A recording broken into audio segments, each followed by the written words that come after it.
Peace. What up, though? Peace to the fam. Hold on, y'all. Let me get a few things together. Shout out to everybody in the building. Appreciate y'all pulling up, coming rock out with the kid that you dig in a real Indian way. Hey, Russo, hey, we getting beat up today. Nah, we chilling today, man.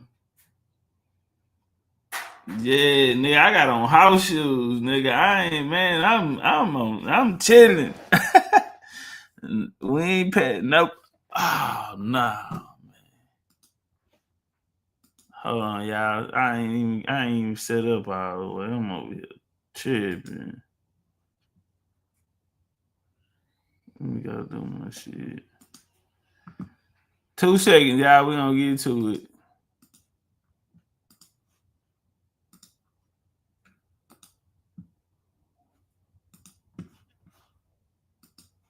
I'm sleeping.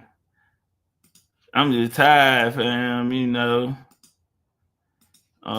left it all on the field. Shout out to everybody that pulled up last night to Black Magic, Brother Rich show last night. Shout out to everybody that pulled up. Man, appreciate y'all coming through, rocking that. That was love, in the real Indian way. That was love. The book of Strictly Ghetto Engine. He said he's an Abraham descendant in the building. Hey, you want to come up? Book of Strictly Ghetto. You want to come up and build? Hey, Sita, what's up, famo? Hey, Rue, Nay 305, Jay Young in the building, Glass Moon. What's that? BK lady. What's that? Brooklyn lady? Is that Brooklyn? Alami, you gonna keep it up and you gonna get what you looking for. You you gonna get what you looking for. I've been trying to let you make it. What's up with it, OTK? Need you, little bitty, little feet need you. Take up. Jay Young, OG Joe 47. Okay, Brooklyn Lake. That's what I thought. Brooklyn. What Brooklyn did? What Brooklyn did? Shit. Ariana. What's up, Ari? Ariana Nicole, I'm in love with Big Chief is streaming on all your social platforms, Spotify, Apple, iTunes. Yeah, y'all go get that Ariana Nicole new single. I'm in love with Big Chief, and he in love with me. Y'all go pick that up. He say, fam, finally made it to Radio Rich. Then fucked up now. Oh, shit. That was cool. That was real cool. It's kind of like surreal though. I called my best friend this morning. I'm like, hey, I had did a show on Brother Rich. And man, we've been watching Rich over a decade, bro. Never wanted to be no teacher or no nigga in this position. I ain't never want to be in this position. Never thought about it, not twice. You know what I'm saying? To be here is crazy. And I never, you know what I'm saying?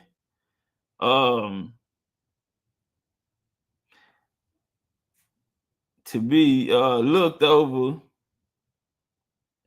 You put your work in, you keep your head down, and you might feel like, hey man, I might deserve this, I might deserve that, but you can't think like that. You know what I'm saying? Like your time will come. Everything be perfect timing. You can't rush it. You know what I'm saying? Like, say if I would have went a couple years ago, I wouldn't have been as more mature as I am now. I wouldn't have been, had the understanding You know what I'm saying? I'm in a different place. You know what I'm saying? Now, you know, back then I'm fighting every day.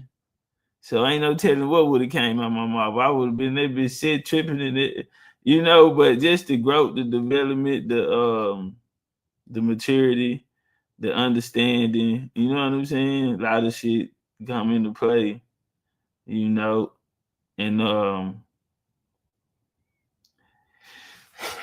and you know, Rich helped me to something he don't do everybody, man. Rich made me do a PowerPoint. The homie here talking about Guerrilla Hebrew. Yeah, man, we ain't really on that though, man. We ain't really on tearing nobody down, you feel me? Like we Indians, fam. You know what I'm saying? Like we ain't on no tearing nobody down, fam. You know, and they ain't no Indians. Now if it's an Indian, then you know, bring them over here, nigga. We gonna violate them on Indian time, nigga. You know, we pushing the Indian line, nigga. So you know, we gonna violate him, but he not from this paradigm, so you gotta let the people, you know what I'm saying, in his lane, you know, take care of it. So not to put our car in the wreck, you know, we not gonna, you know what I'm saying, we gonna let them take care of their own, just like we gonna take care of our own. Cause we ain't finna let no nigga get down on no Indian. And they ain't no Indian. You hear me? So we gonna let them take care of their car, and we gonna make sure that our car straight. And I bet not catch none of you niggas out there doing some of the shit they said that nigga did. I know that. I know I bet not catch you niggas ass out there doing some of that shit, nigga. It's gonna be motherfucking trouble. It's gonna be trouble, nigga. I know you niggas better. Hey, say. But we gonna let them niggas take care of their car. And yeah, we gonna stay out the way, you know, cause we don't want no politics brought down on us. We don't need to be in no wars that we don't need, you know, to be fighting, you feel me? So they'll take care of it, as you see, you know, they taking care of it, whether they handling it right way or the wrong way, you know what I'm saying? But I don't want to catch no Indians on none of that type of time, nigga. Yeah. Shout out to Dimples. Bucket naked. What that nigga said on Players Club, what Bernie Mac said on Player. Bucket naked. Bucket naked. Shout out to Cito. He said, congratulations, Topcatz. A major move, homie. Man, I want to open up the panel, man. Can I open up the panel to the family? I want to open up the panel, man, before we even get in. And you know, or should we go through the bill first? Y'all coming in, everybody saying salute, salute. I don't know what I'm getting saluted for. Maybe I need to open up the panel. Superior Mind, where you at, fam? Superior probably working. Superior probably working. But goddamn, Superior say we gotta have a day once a week that we do an open bill. Now, for people that's coming over now and maybe heard the bill last night or just met us, you know, y'all appreciated that work, that lecture. Y'all thought that was cool. Listen, we have the coldest research team in the game. You know, I'm gonna send Rich a video and I'm gonna ask him, can he play that video? Yeah, and I want him to see. It ain't. I'm just not, nigga. Yeah, I'm something like a superhero. Yeah, you know, I'm a superhero, but I got some superheroes with me too. I got some bad motherfuckers, and boy, you better not let us put our mind together, nigga. It is over with, boy. We nigga, say, turn up. Y'all already know how we do, man. We're gonna let some more people come in. Y'all make sure y'all tap that like button. BCU, if y'all see some people in here and they new, y'all know we Southern hospitality. I don't give a fuck where y'all from. We Indians, nigga. Bring them in, make them feel comfortable, make them feel at home. Welcome to BCU. There was nobody, no one that run me. Whoa. So give me a run for my money. Let go. Sipping bubbly, feeling lovely. Yeah. Living lovely. Let go. Just love. Why? I wanna be with you. Yeah. I wanna be with you. Yeah. I wanna be with you. I wanna be with you. I wanna be with you. Just love me. If I didn't ride blade on curve, would you still? What's up, BCU? If I'm in my mind at work, would you still? Keep it 100, I'd rather you trust me than to. Keep it a whole 100, don't got you, I got nothing. I got something. Hold up. We Look at the lummy throwing that ass. Go ahead, work it. go function, doing some shit, feeling like Tyson with it. Got out Tyson with it. Only for the night, I'm kidding. Only for life, yeah, only for life, yeah, only for life. Let's get it. Hit that shoulder, I know what coming over me. Next stroke overseas. I know what you need. Already on 10, already come in. I'm feeling go out. This feeling don't drought. This party won't end. If I didn't ride blade on curve, would you still? If I'm in my mind at work, would you still? Keep it 100, I'd rather you trust me than to. Keep it a whole 100, don't got you, I got nothing. Run for my money. There was nobody, no one that run me. What's up, BCU? So give me a run for my money. Wow. Sipping lovely, feeling lovely. What? Living lovely. Let go. Yeah. I wanna be with you. I wanna be with you. I wanna be with you. I wanna be with you. I wanna be with you. I'm on the way. We ain't got no time to waste. Hop in your come on the way. Am I in the way? I don't want pressure, you none. I want your blessing today. Go by the way. Open the door by the way. Show you that I'm on the way. I'm on the way. I know connection is vague. Pick up the phone for me, babe. Damn it, we jamming. That had a two for your nanny. Curving your hip for your memory. Remember, Gardena, I took the studio camera. I know Top will be mad at me. I have to do it. I want your body, your music. I'm about to be one to prove it. Look what you made. Told you that I'm on the way. I'm not gonna exit the way. Yeah. If I didn't ride blade on her, would you still? If I'm in my mind at work, would you still? Keep it 100, I'd rather you trust me than to. Keep it a whole 100, don't got you, I got nothing. For my money, there was nobody, no one that run me. So give me a run for my money. Feeling lovely. Living lovely. Just love. I wanna be with you. I wanna be with you. There you go. I wanna be with you. I wanna be with you. I wanna be with you. Just love me. The ladies talking about Topcatz. Can you cam up again? Ladies said Topcatz. Can you cam up again? Cause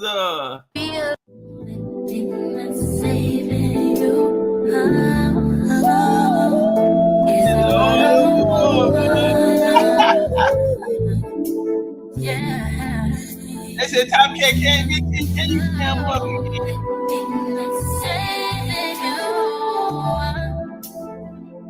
Is the heart of a woman.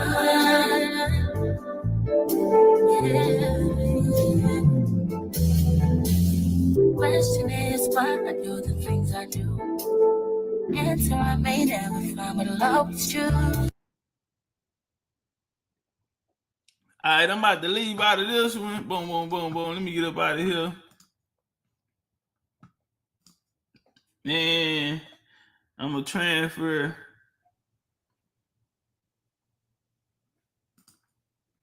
Nigga, leave the studio like I just told you. What we gonna do, man? We gonna drop the link. We gonna get some people in the building. I'm on the way. Ain't no connection to babe. If y'all want to pull up, talk about the bill last night, if there's any new people in the building that have questions, don't be alarmed.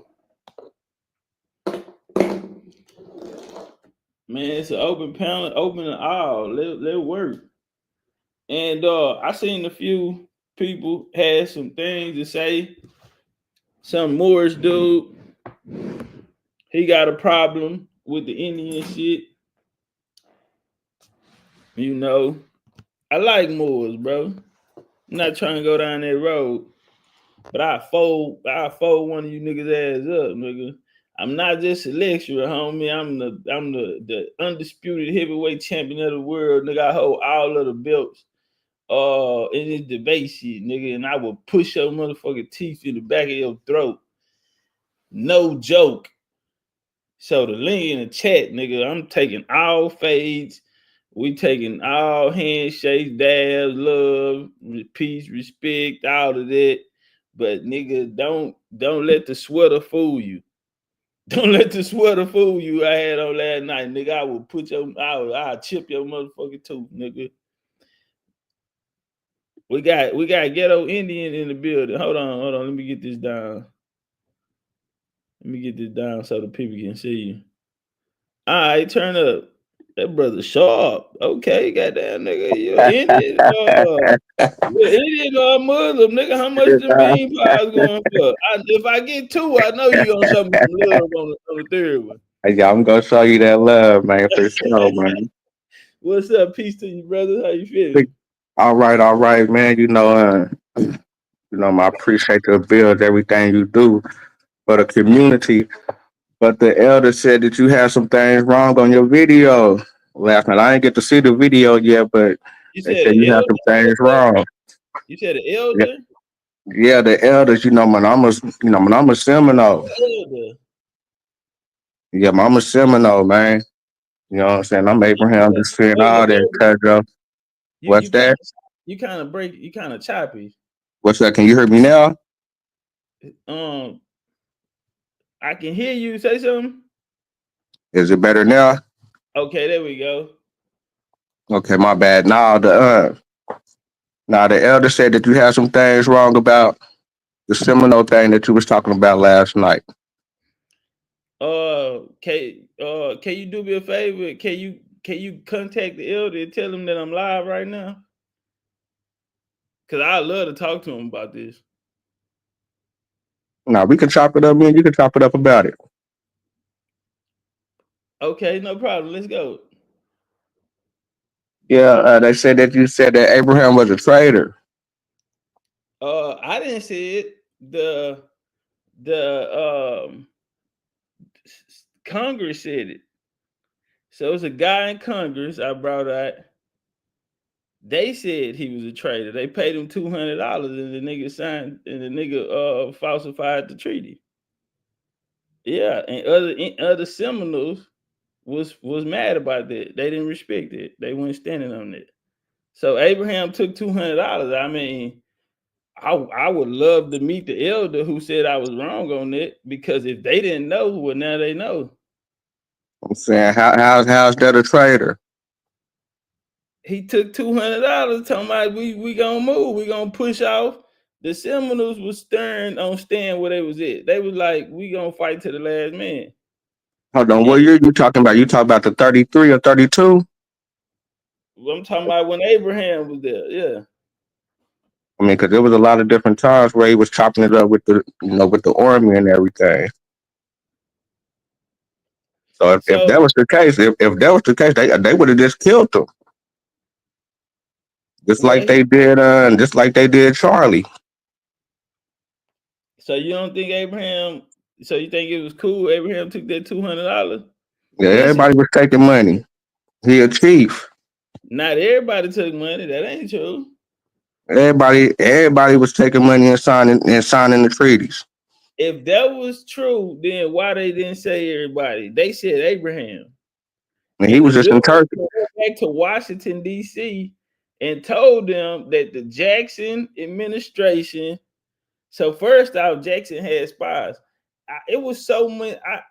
I had them the 200 and some slides. I didn't show everything. You know what I'm saying? Because I said I'm just gonna box. I'm just gonna come off my jab and I'm just gonna box. I'm gonna use lateral movement. I'm just gonna box and pop shot through this motherfucker. But I could have went deeper than that. There's no doubt that Abraham did what he did. if people don't feel like, you know, that was, you know, then that's cool. But I just put the information out on what happened. You know. All right. All right. No, Yeah, you know. now Osceola, my kinfolk. That's my 8th ancestor.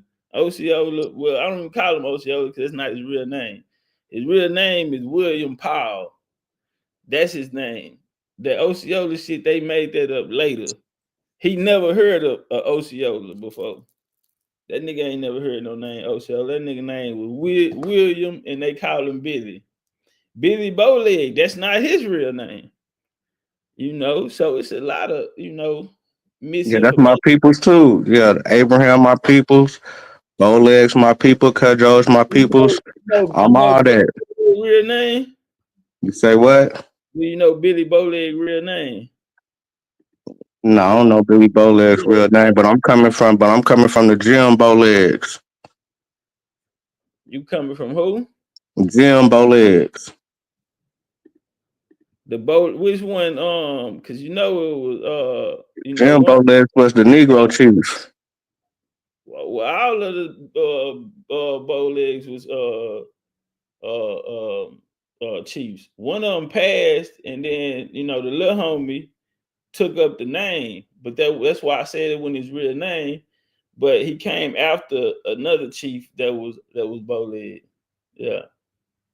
So was it the Bowleg that I was talking about that fought in the United States, cut the troops in Kansas? Yep. Okay, that's your kinfolk. Okay, yeah. I mean, They got that's who we come. You know, that's who we come. It's like I say, I'm more connected to. You know, that's who we come up here with through all the little waves or whatever. But yeah, you know, we was all connected like that. Who is your elder though, fam? All right, from John Horse descents. John Horse. Yeah, John Horse descendants. Who is your elder chief that said that because I would love to talk to them. Yeah, I'm pretty sure we'll be able to get that going. Yeah, we'll be able to get that going. No, it's a Do we have a channel it's or a he just it's a lady. Oh, It's a lady. Yeah, it's a lady. Okay. And was she coming from the Afrocentric side? Is she saying that he mixed with African or something? She said that we it ain't no Gullah. All them people trying to place them, trying to put Gullah on us and trying to put all this other little stuff on us. She said that we American. And she said we from here. Yeah, so what did she find was wrong? Can you call her or something like on the phone? Well, I can't call her on the phone right now, but or do you really feel like I had something wrong? No, but I ain't even seen the video yet. But I was just to peep it out because you just shot me the little video. I was like, hey, he called Abraham a traitor. I'm like, damn, I be fucking with Topcatz and shit. I ain't know that, you know what I'm saying? So I was gonna peep it out, but then I seen that you went live and shit. So I'm like, well, shit, let me just tap in, you know. Got down on your kinfolk. You feel like nah, I feel you. Hold on. But I'm gonna show you, man. No. But you said that it's coming from the book. You know what I'm saying? I understand. You know that you're getting the information, and you know that is what it is. You know that's the information that's out there. But that's it though. Okay, hold on. Let me put it up because you say you ain't see it. All right, so we're gonna all go there. All right, so boom, this the book you can get it out of right here too. The Second Seminole War. All right, page 22. So they're gonna talk about the Treaty of Payne's Landing. That was a false treaty. Right. So that's why I'm saying that's 1832. If they felt like that he was dirty, they would have been got him out the way. He was still calling shots all the way up until they got to Oklahoma. Come on, man. You know how many niggas niggas ain't no big meats was doing a third party cooperation. Come on, man. Come on. That nigga walked the yard for 19 years and that nigga ain't even know he did third party cooperation. So he been complaining that they was owing him money. They ain't even pay him the money. Well, then they own some Zelensky shit. Yeah, that's what I'm saying. The Wood's been writing all type of little crazy stuff. You know what I'm saying? He got paid. So check it out. This right here. So this what happened. Hold on, man. I got to step away for a little bit. One moment.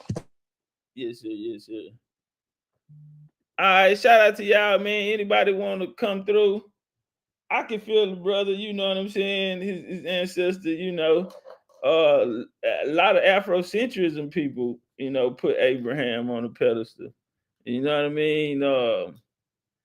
And if an Afrocentrist put you on a pedestal, you know why? That means you ain't shot at him. No, we gonna keep it funky, you know. But this the Seminole. Abraham was a Seminole. You know what I'm saying? You know, so you know, my kinfolk them, yeah, I you know, people might feel like, oh, what is homie doing speaking on it? You know, that's why I gotta put Osceola on the screen and tell him, hold on, man, you know. You know, see, nigga, I'm Osceola reincarnated around this motherfucker, nigga. Mr. Nigga get it cracking. You know what I'm saying? Mr. Get it cracking on the nigga shit. Push your lines.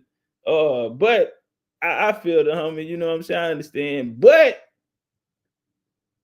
Abraham took the $200, man. And it's not people that don't like him. This is what they're talking about in Congress. Now, if we can agree that the invasion on Seminole territory was, you know what I'm saying, a play, then how did they get in? Because they couldn't just walk straight to us. So they had to use people that was inside, you know what I mean? And then who did have a voice and influence and shit. So look, nigga, I'm cool-sided. Nigga, 1790 Treaty of New York was signed by Alexander McGillivray. I gotta take that. Alexander McGillivray, he took the money for the Creeks and for the people in Florida. He got 2 checks. He made Spanish paying, man. He made the British paying. Nigga, he cool-sided. I gotta take that on the chin. Even my ancestor them, Kalita did some dirt, and my people in them wasn't with it. You can go to the website. They gonna tell you when everybody went to the reservation, the Mingos pushed back. The Mingos said they ain't going. Facts. So it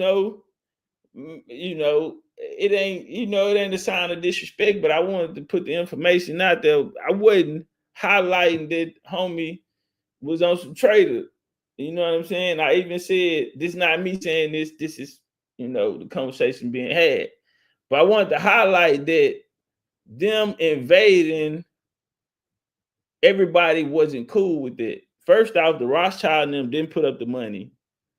They didn't feel the need to invade the Southeast because they were making so much money in the industrial areas in the North. Jackson them and them dudes out of Tennessee, Florida, South Carolina, and Georgia, remember, they were secret spies. You talking about John Gordon. You talking about the Forbes, who hired McGillivray daddy, LaShawn McGillivray. Yeah, we know names, and man, I run you all around this shit. Yeah, But So do you think that they was trying to smut him out because of he basically got over on them to where the blacks was going to be protected when they was trying to No, I don't think they smutted him. I think he took the $200. I mean, he took the $200, but what was wrong about him taking the money? Okay, hold on. Let's go in there on my screen. Boom, boom. Goddamn, nigga, I'm on the screen. How can I get in? He one of the chiefs. Everybody else getting paid. Everybody else getting broke off. Who? Name somebody else who got paid. Said all of them got paid. I wouldn't say that. Now hold on. Let's go through this real quick. So Echo got paid. Shit, most of them got paid whenever they came out here. That's what they agreed to. Okay, so watch this here. So the suspicion, especially in the light of the Seminole firm, decade-long refusal to move. So the Seminoles didn't want to move. Hitchcock was convinced that Gasson had resorted to bribery in order to acquire the necessary signatures and the supposed consent of the Seminoles to move. So you got Seminoles saying we ain't going nowhere, we banging it out, and then a treaty gets signed. They come back with a paperwork talking about they got names on it and that the Seminole agreed to move. Now, it stemmed from a first-hand account by Army Captain Charles Thurston. You familiar with Charles Thurston? And then No. it was Gasson who Okay. openly admitted to his friend, President Jackson, during a meeting in Washington, D.C., that he never could have got the treaty through if he had not bribed the Negro interpreter. According to Thurston, a West Point graduate who was present during the efforts to enforce the treaties in Florida, they were trying to enforce them. We was like, we banging it out. An interpreter named Abraham misrepresented the stipulations in such a manner as to leave the chiefs under the impression that they will have the ultimate decision. So he telling the circle, his homie them, that in the end we gonna have the final decision, not letting them know he third party cooperating, because at the same time in a such manner in the press decision on whether to move to the west.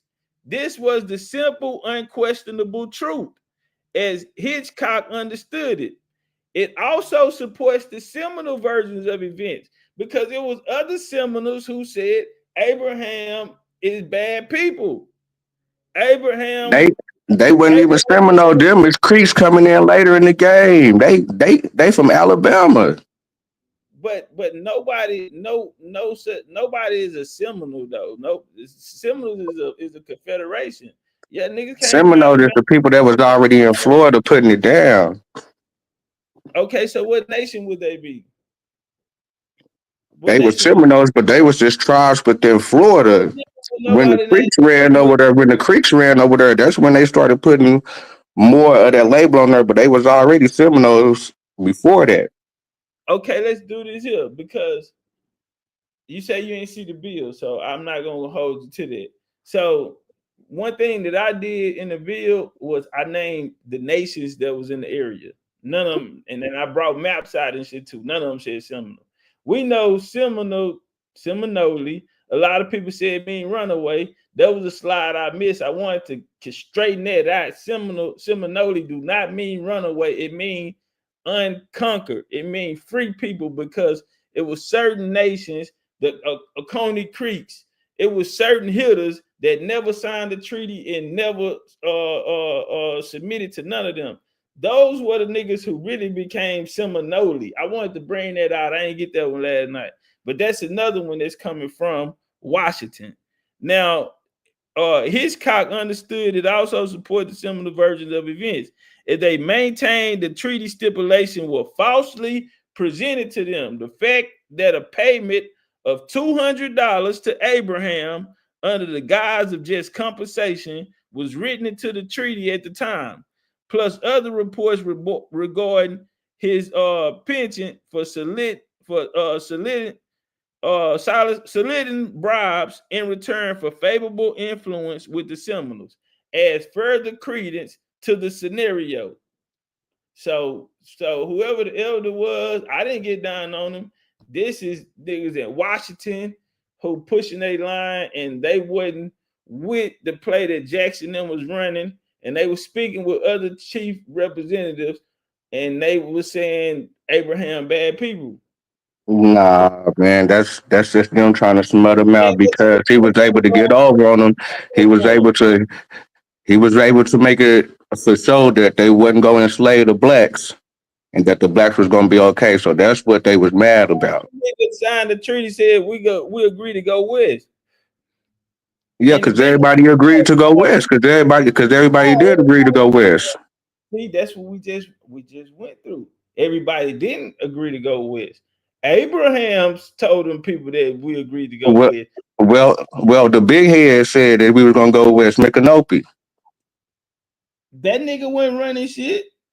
Who was running shit then? Man, that nigga wasn't running shit. Did we go west when he said it? No, because No. it was some. No, because everybody didn't agree. But it wasn't Thank like you. that. See, that's what. Okay, so everybody didn't agree. Okay, so everybody didn't agree, but it wasn't like we turned our back on them. We still there, banged it out. I agree, and I think that was the right choice. But it ain't to smut the homie Abraham. You know what I'm saying? It's just to bring out what happened. You know what I'm saying? Let's say he played on them because he did go back and tell the other chiefs, "Hey, look, ultimately it's our decision."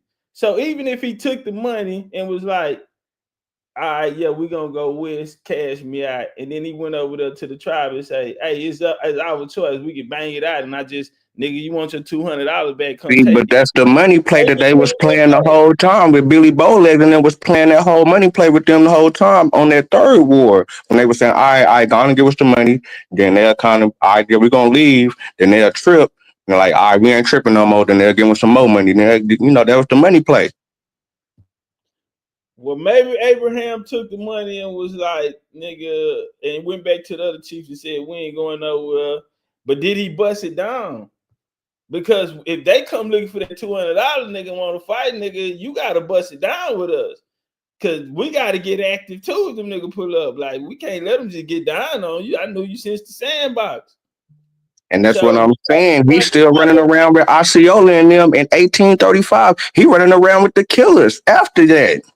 Yeah, Osceola, that's my kinfolk. So he running around with the killers. They would have been got him out the way if they felt some type of way. Third party cooperated. Maybe they didn't Come on, man. They would have nuked. What you mean? They right there in front of talking to everybody in front of talking. That nigga walking in the woods talking to them. That nigga meeting up. Man, come on, man. Come on. That nigga had a Hold on, man. I gotta step away real quick. Hold on. Man, that nigga meeting out at the diner, man. That nigga in the trench coat and undercover, man. Yeah, drop the suitcase by the that nigga say drop the suitcase by the water fountain and walk out type of shit. I don't know. You know what I'm saying? We don't know. You know what I'm saying? I say that. I don't know. But in Washington, you know what I'm saying? They said he took $200 and he got bribed. He signed the treaty to go west and went back and told the other Indians it's up to us. You know what I'm saying? But how is it up to us, nigga, if you already signed and these people coming out here talking about this the reason they're enforcing. And when they put up the warrant, the paperwork, they saying, look out, your homie said y'all going west. So, maybe put us in a situation. Maybe they was from the sandbox and they let him make it on that, on some, you can't be doing that type of shit. Maybe Abraham. Listen, I got a little brother, right? My little brother was terrible in the hood. That nigga will take some shit from somebody, and when they come back, he be like, "Yeah, nigga, I took it. What's up? How we gonna counter this, nigga? I took that." So maybe he was on some demon time like that. My little brother like that. Yeah, I took it. What's up, nigga? Let's get down, nigga. Pistol play, however you want to do it. And, yeah, man, they had to just keep it. Yeah. He had to do what he had to do. But it's like I say, if they felt like that he wasn't no good, they would have just did him like they did everybody else that wasn't no good. But they ain't know though. That's all I'm gonna say. At the end of the day, it ain't the Hold people. on, but you said that the chief said that he wasn't no good, or you said that somebody said that he wasn't no good. So No, they didn't know. I'm saying maybe they didn't know. I said Big Meech walked the yard for 19 years and nobody knew he third party cooperated. So maybe that nigga third party cooperated and ain't nobody know.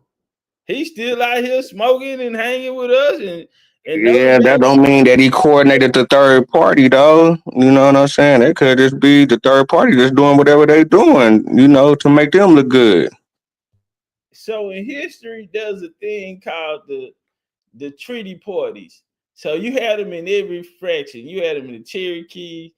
That was Major Ridge, them John Boudinot, Buck Wady, You had and then they threw a Molotov cocktail while they was in there. The first day they supposed to sign it, them niggas threw a Molotov cocktail in the in the highs. You feel me? So they broke that up. So they started meeting in secrecy. You had Chili McIntosh and Daniel McIntosh. They signed. They forged names on it, and Opethella Hoya and them got ran off the block. You know what I'm saying? Billy Bowlegs was with Opethella Hoya. You feel me? Opethella Hoya is a creep. Billy Bowlegs was with them when they went to Kansas, when they pushed off to Kansas. So, man, you know, we'll never know what really was his intentions. But they do praise Abraham, though, meaning in U.S. history. You won't hear about a lot of the revolutionaries, but they'll tell you about Abraham. And we know that they tell you about the people that worked for them, that they cut it for. I say that check out OG. OG, man, it's real, man. Listen, man. Sometimes, man, Come on, man. You can't smell them out like that, man. You gotta take the meat off the bone of what the woods be saying, man. They talking down on the black man that got over. This is a real heist that he pulled off. This was about $1 million heist that he pulled off to be able to get them black people up out of there. $1 million in 1850. Come on now. Maybe he was out for himself. I ain't hear nothing about he busted down with them killers he was running with, like you say. He the one that got Dade up out the way. That wasn't Osceola. He the one that got Dade out the way. Osceola hit Dade. Nah, Osceola was the one. Osceola was 30 miles away, and he killed the Indian agent that was down there at the time. He was 30 miles away. You talking about the one that came talking about his wife was his slave, was a runaway slave. And Osceola said, nah, don't worry about it, I got him. And the same Indian agent that went up to Savannah and brought him a wife, that brought him a rifle, or the same one that was locking him up and doing all that stuff, the same one that Osceola killed that same day. Yeah, that was 30 miles away. Yeah, but that was over there by Abraham Town. No, okay, so when they them came through there talking about that was his Osceola wife was a runaway slave. It was his slave. And you know, they put the hit on him. So he probably didn't do it by himself. It probably was some other ones with him. Because Osceola said, nah, we ain't gonna hit him right now. And they went back and got him. You know, they just put their play together. Maybe he was there. Maybe he sent the hitters. Man, that's what I'm saying. They try to downplay what all the niggas is doing, but you got to look at them primaries to see that the niggas was the one that was really putting it down. You know, they was the ones that was really putting it down. They was the ones that was really doing all the scalping. It wasn't no. The people who call themselves Seminole, they was never there. Anytime in the 1800s you see them, they drawing them as a cartoon character. The only time we see a picture of a Seminole is in the 20th century that they claim today as a Seminole. But when we go back, some of them was down there. I can't just do them like that. Some of them was down there, definitely. Okay, like as far as like Micanopy, Wildcat, and them, you know. Micanopy and Wildcat, and you think they wouldn't? So you think Osceola was one of them? That was Osceola crew. Yeah, that's what I'm saying. They all together. They all fuck with the blacks tough. They all together. We all together. We all family. But you know, once we got up here and Micanopy died, once we got up here to Oklahoma and Micanopy died, that's when they appointed Jim Jumper, and you know they started doing a little slave trading thing where they didn't, you know what I'm saying, where they didn't respect General Jessup as far as what he did for us down in Florida. As far as when we got up here to Oklahoma, we had to go through a whole nother ring of white boys to get respect, and so it got twisted up. And it was based off of the treaty, though. Unfortunately, that's what they were trying to still use. The Treaty of Pain, They were still trying to use them treaties on them in Oklahoma. That's why they came to Texas, because of them fake ass treaties. But this is what I'm saying. So you think Osceola didn't look like us? Cause I can go through the gen, like the nigga in my, and look, this ain't nothing. I went on Ancestry and found, I can show you the screenshot from years ago that my aunt sent me. I didn't even know. My aunt sent me all the work that she had on us. Boom, nigga, go finish it. And when I got it, I'm like, damn, Osceola in there, but it runs straight down. We come through his son, one of his sons, and my grandma still wear the surname that come through that bloodline. So that's why I'm asking. So are you saying Osceola didn't look like us? And you think Osceola was one of them other people on the pictures they showed? Osceola was a nigga, bro. What he told him when he got a nigga, what he told him, nigga, I'm Muskogee, Miccosukee, one of them he told them niggas. And cause they was, even his daddy, they say Osceola daddy was what's calling Paul. That wasn't his daddy. That's the dude that raised him. That's who his mama was fucking with at the time. But that's not Osceola daddy. Right. So they definitely, that's what I'm saying. They've been downplaying and doing a lot of little goofy little stuff because, you know, most of the time when you look on the Indian rolls, most of the time the Seminoles, they not even really full blood. Most of them is like 50 or like something like that, but then they label fully, you know what I'm saying? So it's a lot of little stuff that, you know, they ain't really get put out that I'm trying to put out there myself. Huh? You ain't watched the lecture, so I can't. I want you to watch it, and then I love for you to come back on and do a build. Definitely. Yeah, I'm gonna peep it out. Just like I say, I just seen that you was going live, so I say, man, let me just go and tap in with them just to, you know, rub shoulders with you, man. But I appreciate everything that you do. You know what I'm saying? Everything that you do, you just pass your information. You know that the grind. You know, I definitely respect that, man. And if you get a chance, check out my little video. My little channel. You know what I'm saying? I just started a couple of months ago, putting out little information that I'm coming about. So yeah, I'm definitely gonna tap back in with you though. Lab on some shit, you know, on some Seminole shit or something. You know Oh, what yeah, I'm saying? definitely. Definitely. But yeah, Yeah, we do want to get that straight, and I want to get it straight too, because a lot of people be trying to pop it like Osceola wasn't one of us, and I'm like, nigga, I'm standing right here. right, Ain't nobody right. in my family look like that, nigga. Our bloodline come. Osceola was, and then them niggas was on the whole crew, like you said, man. Them niggas was killers. Them Yeah, niggas that's was what I'm saying. They getting set up. Them niggas taking on the army for real. Hey man, but I'm gonna tap back in with you though. I appreciate your bill for sure. for sure that. Hey, anybody else want to pull up? Anybody in the chat? What's up, Scout Turner? What time? Anybody in the building want to pull up? Y'all can pull up. Shout out to the homie, man. You know, I'll just say, man, we don't know what happened. Abraham might have been a damn fool, and you know, took that and was like, shit, I know my team gonna hit anyway if they come around here looking for it. So you know, everybody got one of them damn fools in their family who, you know, they done broke in the neighbor house and stole the big screen. And yeah, they done got us in some shit.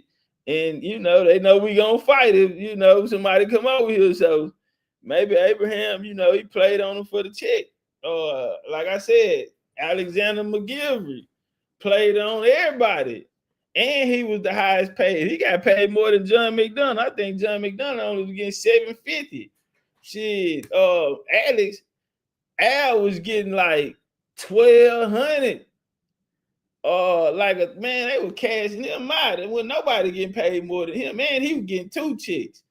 And he was getting a check from the US and Spain. Nigga, everybody cashing him out. Nigga had, pushing the real line, and he played on everybody. He told them he wasn't gonna let no slaves come from, no runaways from South Carolina come into Florida without alerting Indian agents. And they still was hitting the back ways, robbing the stagecoach and shit like that, nigga, when them niggas was pushing through. So he still was going out on stick up missions, you know, and he got a whole deal with them. You feel me? So this man, they was on Indian time, you know. We'll just say that, you know. I ain't smutting the homie, but that's in the records, you know, a lot of the conflict that they end up bumping into, whether the homie, you know, played on them, you know, or you know, he was looking out for self. Either way, you know what I'm saying? But we out there. Anybody else want to jump on the panel? And we'll go through there. He said, Top, what a lecture to rewatch it. Bryce, you ain't catch it last night. You was out there, you was asleep. I'm gonna play it. I'm gonna play it on here. We're gonna go through it. I just want to get some people on the panel, just to get their thoughts, you know, on the bill last night. Miss Parker said, y'all hit that like button. My likes ain't up. Come on, man. You gotta get the likes up. He said, sound like $200 was for the land, was a purchase. Man, listen, a lot of people got paid for the, you know, to say we're gonna go west. $200 wasn't shit compared to a lot of them other niggas chicks. Cause they was promised land. They got money and land. $200, that sounds like just a one-time deal, like something real quick. Them other dudes, they was, you know, they was set up for generational wealth. Not only that, but they was getting, you know, they was receiving a spot in the U.S. So like John Ross for the Cherokee, for example. John Ross, when they had that case against the Cherokees versus Georgia, you know, on the removal because they found the gold down there, John Ross was a politician in the U.S. where he went to Washington because his daddy was cool with George Washington. His daddy was a spy who traded on them. They called him the Swan. That was his code name, his secret name. But, you know, that's how they put him in position to get John Ross as president. That's why he went to Washington after that happened. Even after the battle, once Wade and them signed, once the Cherokee signed up with the Confederate, Ross knew that Ridge and them was gonna try to put a hit out on them. So Ross knew they was gonna try to hit him. So Ross signed up with them too.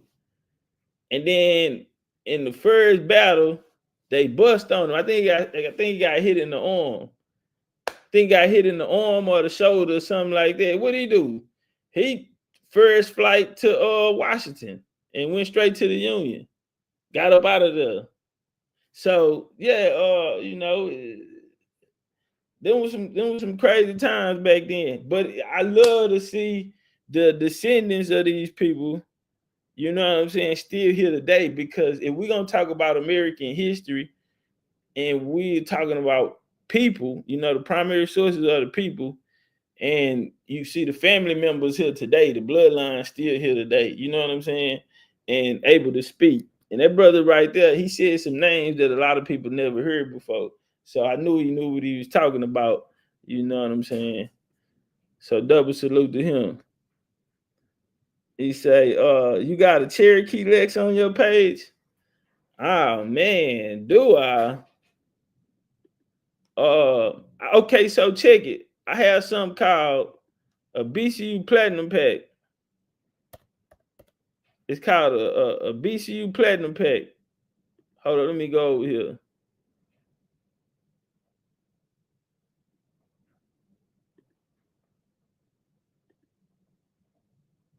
We're gonna do this here real quick, y'all. Then we're gonna get to the bill.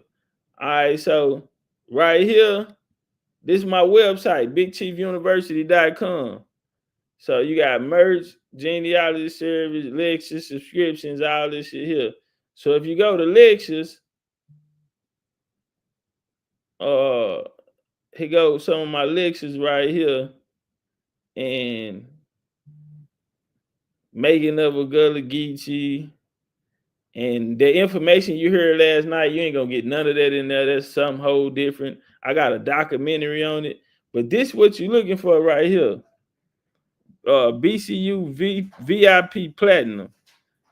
Now I'm finna take the price down to $200. We finna take it to $200. but it's over 100 lectures in there. It's over 100 lectures in there for all of the people that want to get into the information or see my work. The BCU VIP Platinum Pack, I'm finna put that bitch on sale. I'm finna put the books on sale. I want y'all to start grabbing them.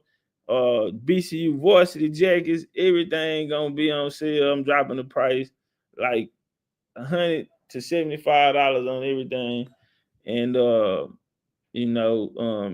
and then we'll see where to support it. You feel me?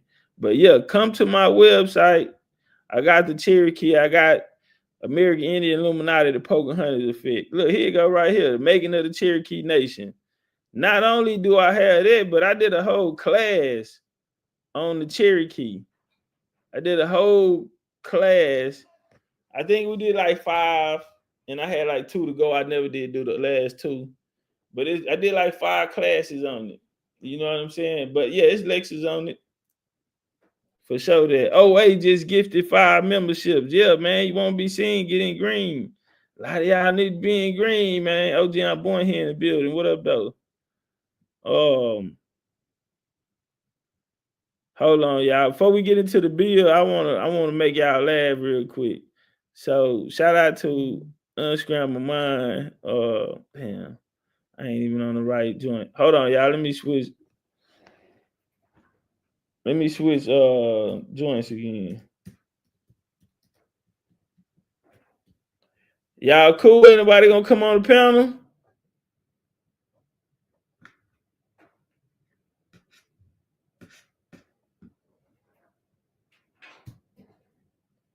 Hold on, y'all. I'm switching devices so I can pull up the lecture. Is it raining or is it wind? They said, what's the merch website? BigChiefUniversity.com.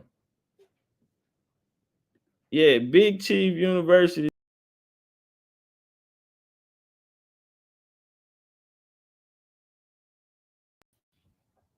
Yeah, BigChiefUniversity.com, and we get it.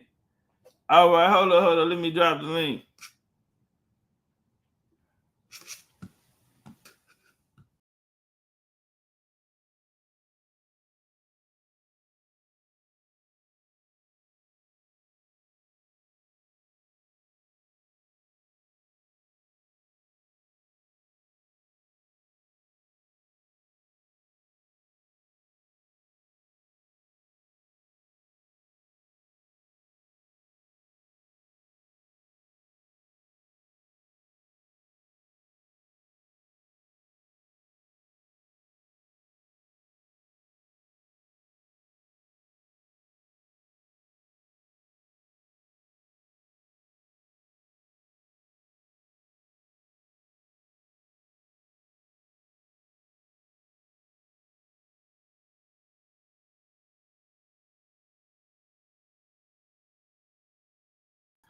All right, man. I got stuck trying to open the other one. Hold on, I got it. I got you though.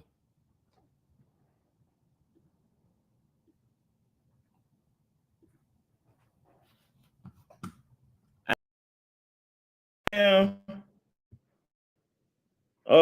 We got 2 people just ordered a BCU Platinum Pack. God damn. That's what I'm talking about. 2 people when they got it that quick. Yeah, shout out to y'all the new BCU members. Just when they got them platinum packs, man. And we do graduations too, man. We do graduations. What we do is we go out of town, we rent mansions and shit, we go to pyramids, and yeah, we do our we do graduation too.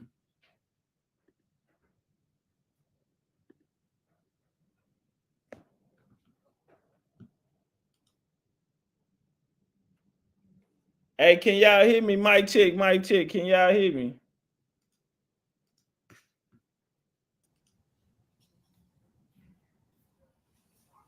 Yeah, I don't know what that's about, man. My shit over there tripping.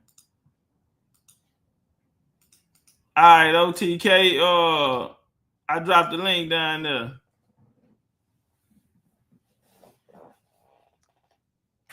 Shout out to DJ ZSX.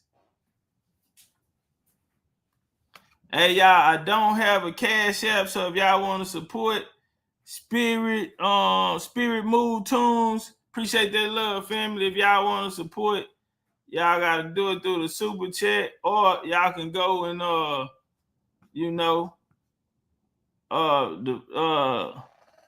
Darian Cole say not black, I'm Indian in a real Indian way. Where you at Goose Creek? Goddamn OTK. Where you at, family?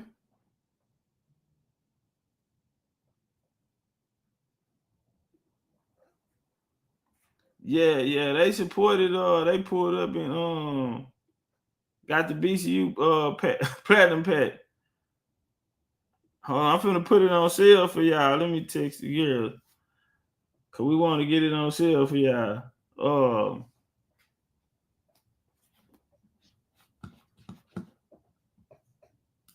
Let me around my money. I don't know what I want. And we're gonna get into the build. I had something else too I want to show y'all, but it's cool. Alright, so check it. Alright, so this the website, family.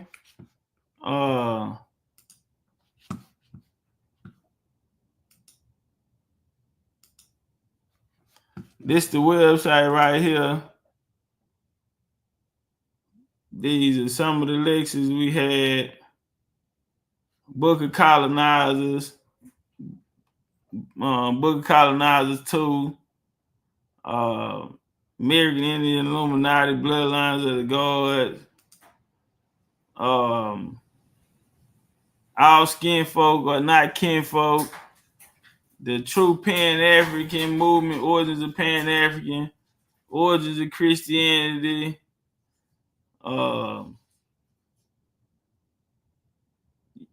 Your master teachers were agents. Right here we got Dr. Ben, John Henry Clark. We're gonna give up the real history on that. We got cowboy culture. We got country culture. We got Black European culture. The making of a Cherokee nation. The treaty takeovers. And this is class number 4. American Revolution. We're just gonna talk about, the Black founding fathers and stuff. And you look down here, man, we got a little old collection too, man. We got some timepieces too. Hold on, we got popped in. Yeah, my bad, y'all. 2 brothers just pulled up. Just let me finish showing the fam, around the site, and then we're gonna get to it. Here it comes and double back around. All right, yeah, man. We slide over here, man. We got the timepieces. Whatever color y'all like, you feel me? We got slides. I'm not black, I'm Indian. I was in Vegas, like a weekend ago. An OG pull up on me. He say, I see your jacket, man. Yeah, I say, see, nigga, I got it on the slides too. What we doing? Shout out to the OG. We got calendars, BCU 2025 calendars. Man, we got the satin beanie hats. I'm not black, I'm Indian. We repping, putting it in their face. Not black, I'm Indian. He go to the Letterman jackets that we have.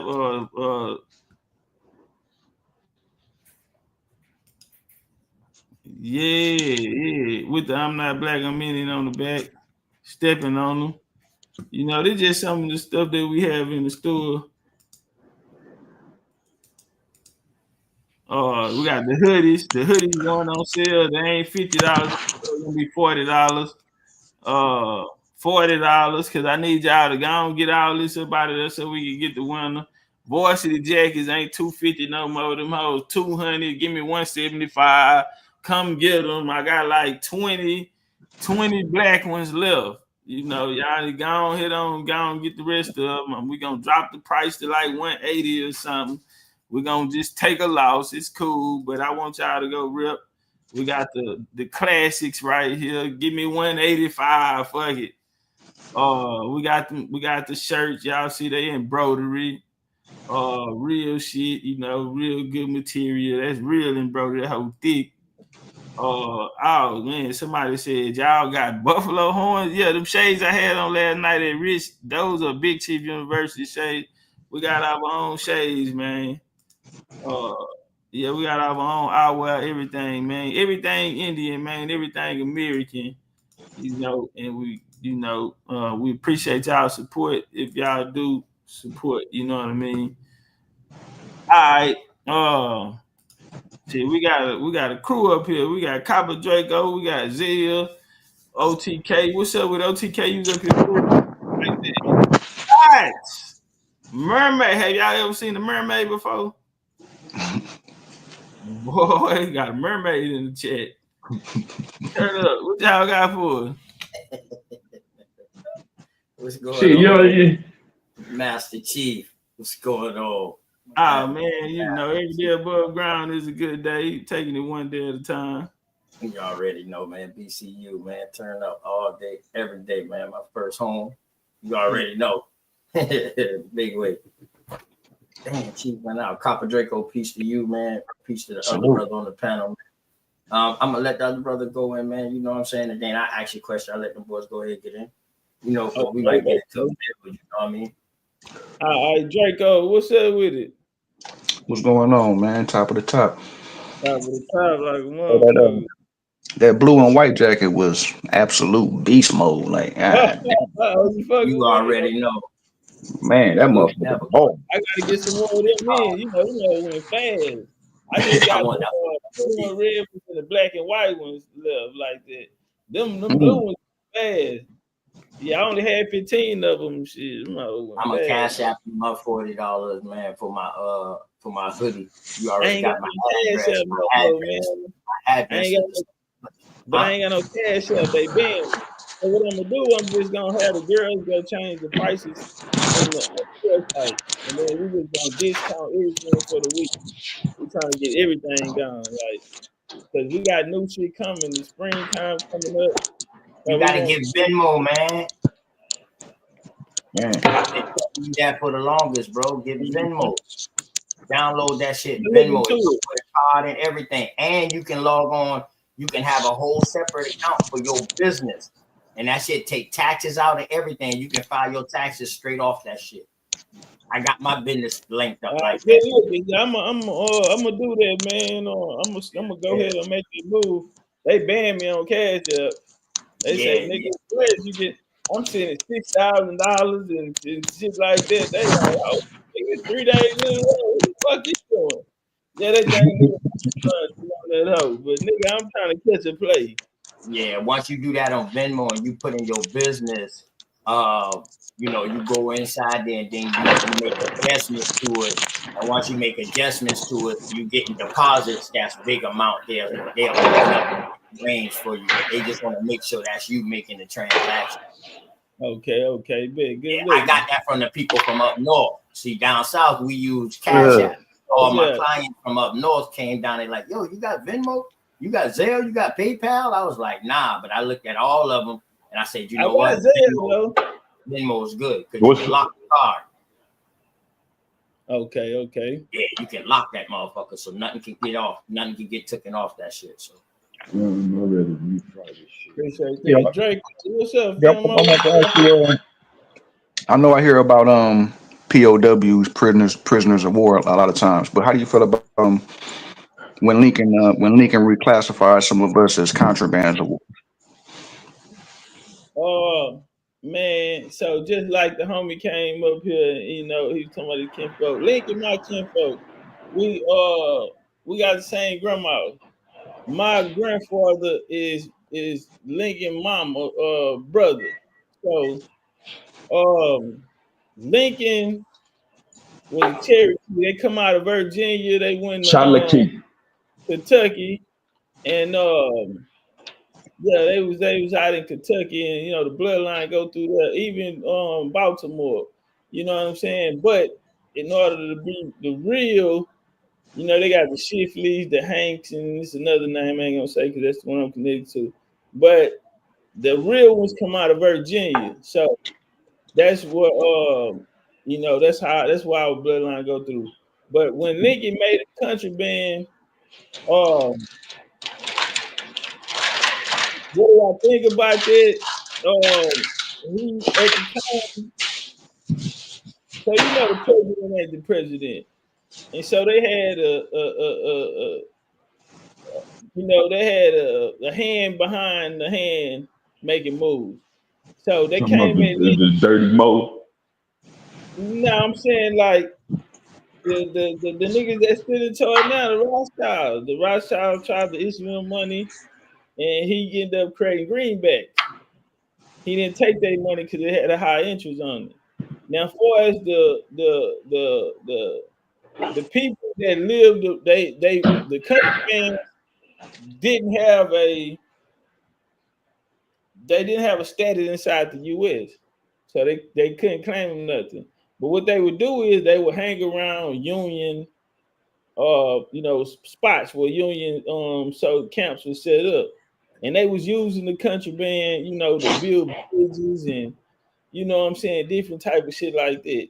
So how I feel about it, I don't think it was cool. I think it was a good move for him. I think it was a smart move for him to knowing that secret hand he was going against it to bring them soldiers in. I think it was smart for him to create the United States colored troops, the USCs, and because the hand behind the hand was trying to use the immigrants because you know they got him to sign the Homestead Act that brought over Eastern Europeans and these YT people, trying to get them to come down south and fight against you know the Confederates, and we was slaughtering their ass.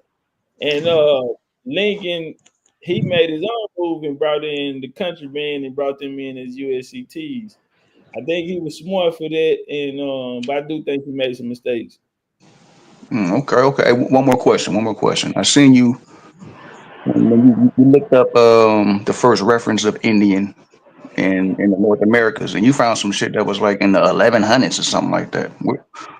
Uh, where'd you get that source from? Because I be trying to beat niggas up with that, man. I can't find it. It's in Oxford Dictionary. The who? Oxford Dictionary.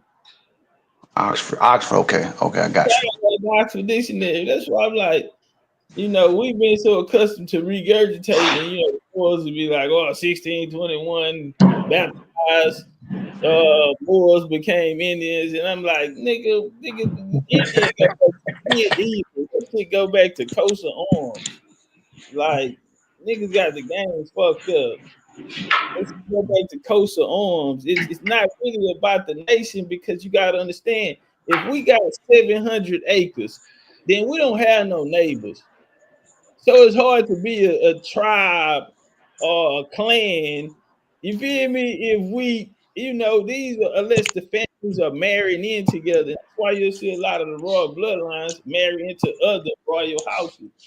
You feel me? Niggas be like, what house you from? Basically, what's your last name? So if you live in a small town or country, everybody know everybody. We know them the Johnsons, we know them the Williams, and you know my sister got a baby by the Green family over there. You know what I'm saying? So that's how that shit was. You got 700 acres. Now these tribes today, they live on about 100 acres, and it's about 30. It's about 20 families on that motherfucker. And everybody together, no privacy. You might as well be in an apartment. I think look at it for the tribal things, you know, it was more like, you know, man, we got too much land to be a tribe. The tribe is the family. You know what I'm saying? Plus, we didn't use that word tribe. Either. That was always plain Indians. We used chiefs. They'll call them chieftains. I call it cat because I'm country. But y'all know what I'm trying to say. Y'all know what I be trying to say. Okay. I'm gonna get out the way. I'm gonna let them get their shit off. I'm gonna come up with another question. I'm gonna get with you in a second. All right, bet. What's up with it, Zeb? Hey, what's up, nigga? Slow motion better than no motion. Shit, you don't remember last time you was talking about me being on bail? Shit, this dude was smoking Reggie weed and shit. Hold on. I know Jaguars ain't supposed. I know Jaguars ain't supposed to back down from battle. Oh, we battling? Nah, nigga. Last time I talked to you on the live and shit, you know, it was talking about that word Indian and shit. How it wasn't no such thing as India back then because it was still Hindustan and shit. But you just went off on me like, yeah, shit, what you supposed to do, nigga? But shit, man. You know, I support you, but you know what I'm saying? I don't know too much about my sovereignty rights. Let me tell you something about sovereignty, big homie. You only as sovereign as what you can protect. If you fly a B-2 bomber over you right now, you sign the paper and you say you didn't change your status and you sovereign now, and a nigga pull up in a B-2 bomber, what you gonna do? You think you sovereign? Yeah, nah. Unless you got a B-2 bomber, yeah, and them hoes cost $2-3 billion. So yeah, nah, we ain't got no B-2 bombers. Ain't no sovereignty. I say from the west to the east is the belly of the beast, and on stolen land there'll never be peace. Right on. See, what's that, Pot? No, that's me. Oh, okay. Oh, you That's just off the top, man. You a SoundCloud rapper? No, man. I think you know words hold more might when you put them on paper. You know, you make them slice deeper when you put it on paper. But you know, well, shit, I was gonna major in language arts and shit, but you know, my prior criminal career hindered me from getting degrees inside when you gotta go outside to get heat. So I couldn't get a college degree, but I go outside and get heat every day. Are you an Indian? I ain't asked, are you an Indian? Yeah, man, my pop, he's he's in Muskogee. Okay. And my granny and them, they from Texas, but they always say, you know, Blackfoot, Choctaw. Yeah. And Chalachi, well, they don't say Cherokee, they say Chalachi. Yeah, a lot of people say a lot of things. But you know, we got different dialects around America. We got to understand America was different countries and not states. You know what I'm saying? So we gotta be mindful of that. That before they came to statehood in different countries. That's why when Andrew Jackson and raided the Southeast, they raided a different country. Yeah, that's all. Yeah, but you know, like I said, you know, I've always been, you know, tapped in with nature and shit. You know, I kind of did some research on my own and kind of confirmed, like, you know, how your surname is like converted into your profession on the land and shit. And showed up, Bill is one of the last names given to the Cherokee, one of the Cherokee tribes. Right on. We're gonna get Spirit in and then we're gonna get the OTK. Hey, what's up, Top? Oh man, what's up, big homie? Yo, man. I went back, I'm driving now, but I went back to try to look for that broadcast where you broke down the McRoy last name, because I wanted to show it to my aunt. She's like 91, and she originally was a McRoy. So I wanted to know, could you break down that last name, McRoy, and what it entailed? I can't remember what, man. I can't remember what build it was. Yeah, I can't remember, big homie. But where she was from, Georgia, Alabama, had to be somewhere around. His name is McRoy, and I found a few McElroys. I can't remember that bill. I think I remember talking to you about that. I can't remember that bill though. Yeah, I'm from Jersey City, New Jersey, downtown. Oh yeah, I remember you and yeah, you the rich nigga. Yeah, that's my rich homie. Yeah, No, you I go ain't, listen, New York. Topcatz. Man. Topcatz, I ain't that rich, man. I ain't that Nah, rich. nah, it's too late. I already found out, nigga. Your That's head got that's all. That's all chrome, baby, right there. Ain't yeah, that rich? you ready, shining. Yeah, see, yeah, I forgot everybody been telling me out of Jersey. Yeah, turn it to man, but I can't even remember I can't remember what was the name of that bill because I think it'd have been Yeah, we was really I into. tried looking for it.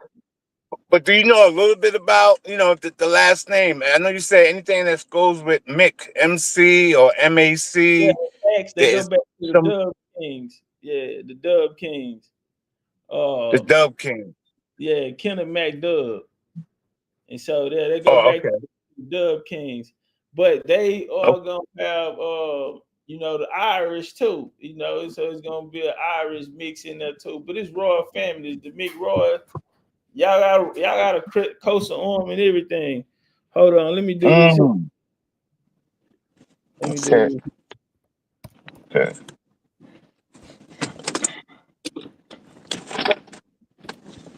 Hey, y'all, make sure y'all on that like button out there. Make sure y'all on that like button. Hold on, let me share my screen. I don't know why my computer lagging today. All right, so we got the McRoys on the screen right here. So, etymology of McRoy, coastal mountains, widespread Hebrews. They were the home of the first family to use McRoy. It was originally given to a person with red hair. McRoy is a nickname belonging to the category hereditary surnames, nicknames from miscellaneous past surname. Let's go. The McRoy was founded in Lancashire, on the former country in central Strathclyde region of Scotland. Now divided Mm, council areas of North Lancashire in the city of Glasgow, where they held a family seat for very early times, with mm, um, what some say before the millennium. Early history on them. So you're gonna go back to 1488, 1500s, 1890s. Earl McGraw History PDF. So in the United States, it is 16,000, and the most popular surname with an estimated 2,487 people with that name, McRoy ranking. And then you got the mm, migrations of the McRoy to Ireland. That's what I was just telling you about. They had an Irish mixture in there with it. And okay. it was a riding community that became backbones of the United States and Canada. I want to see. I don't want to give up too much because I got bloodlines of the guard coming out, and I'm going Okay. to a lot of these places. Just because it say Scotland don't mean that it's Scotland across the water. You feel me? So Okay. I think Scotland had territory in Canada. So this they're gonna be talking about Canada and the upper colonies when they speaking about these names. So Henry, Mm, he gonna come and he gonna be the father of Scotland. They call him the father of Scotland. And so mm, all of the people with the Macs come from that bloodline, that royal house. So that's why okay. it's, y'all held the seat for a long time. Yeah. Mm, mm.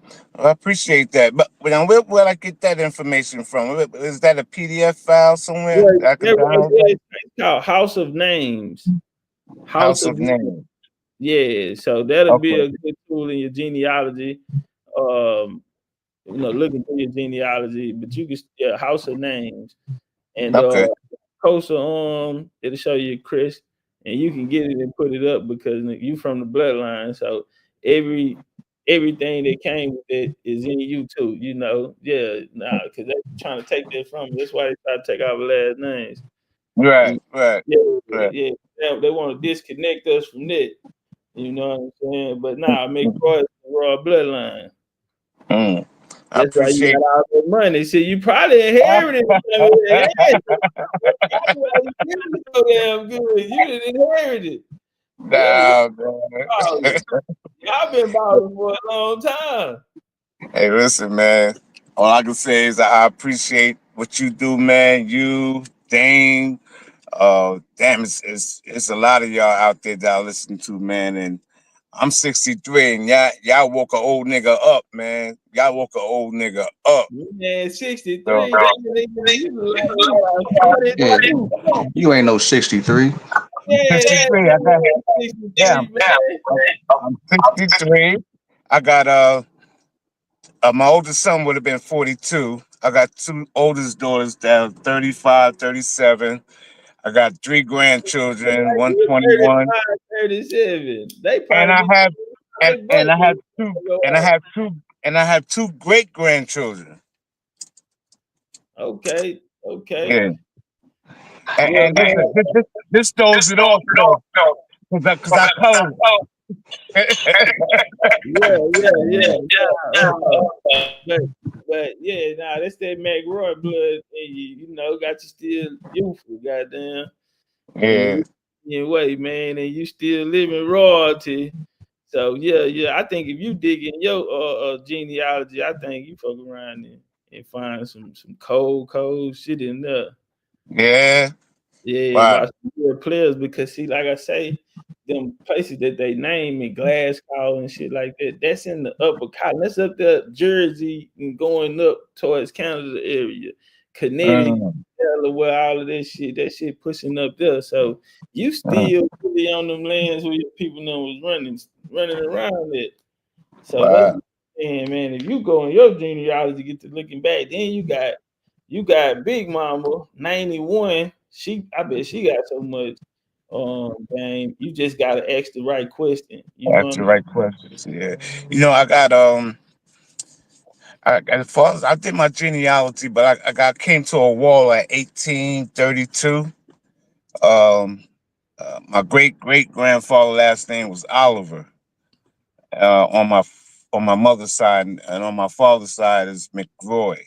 So it's just all over the place. I was just blown away by what I was researching, and I got, like I said, I got as far as back as 1832. That was it. Yeah, man, we're gonna crank up the genealogy. I want to create a powerful genealogy team.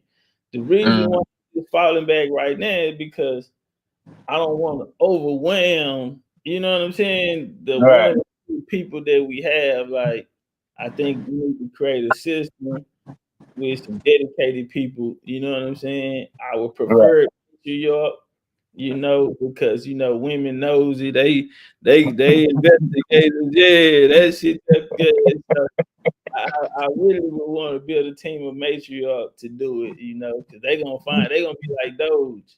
They gonna go in there and find it. Mm, mm. Yeah, Well, man. man, when you get ready, man, I'm definitely gonna, join forces, man, and put my money on it, man, because I definitely need some more insight on my family. So I'll be looking forward to that.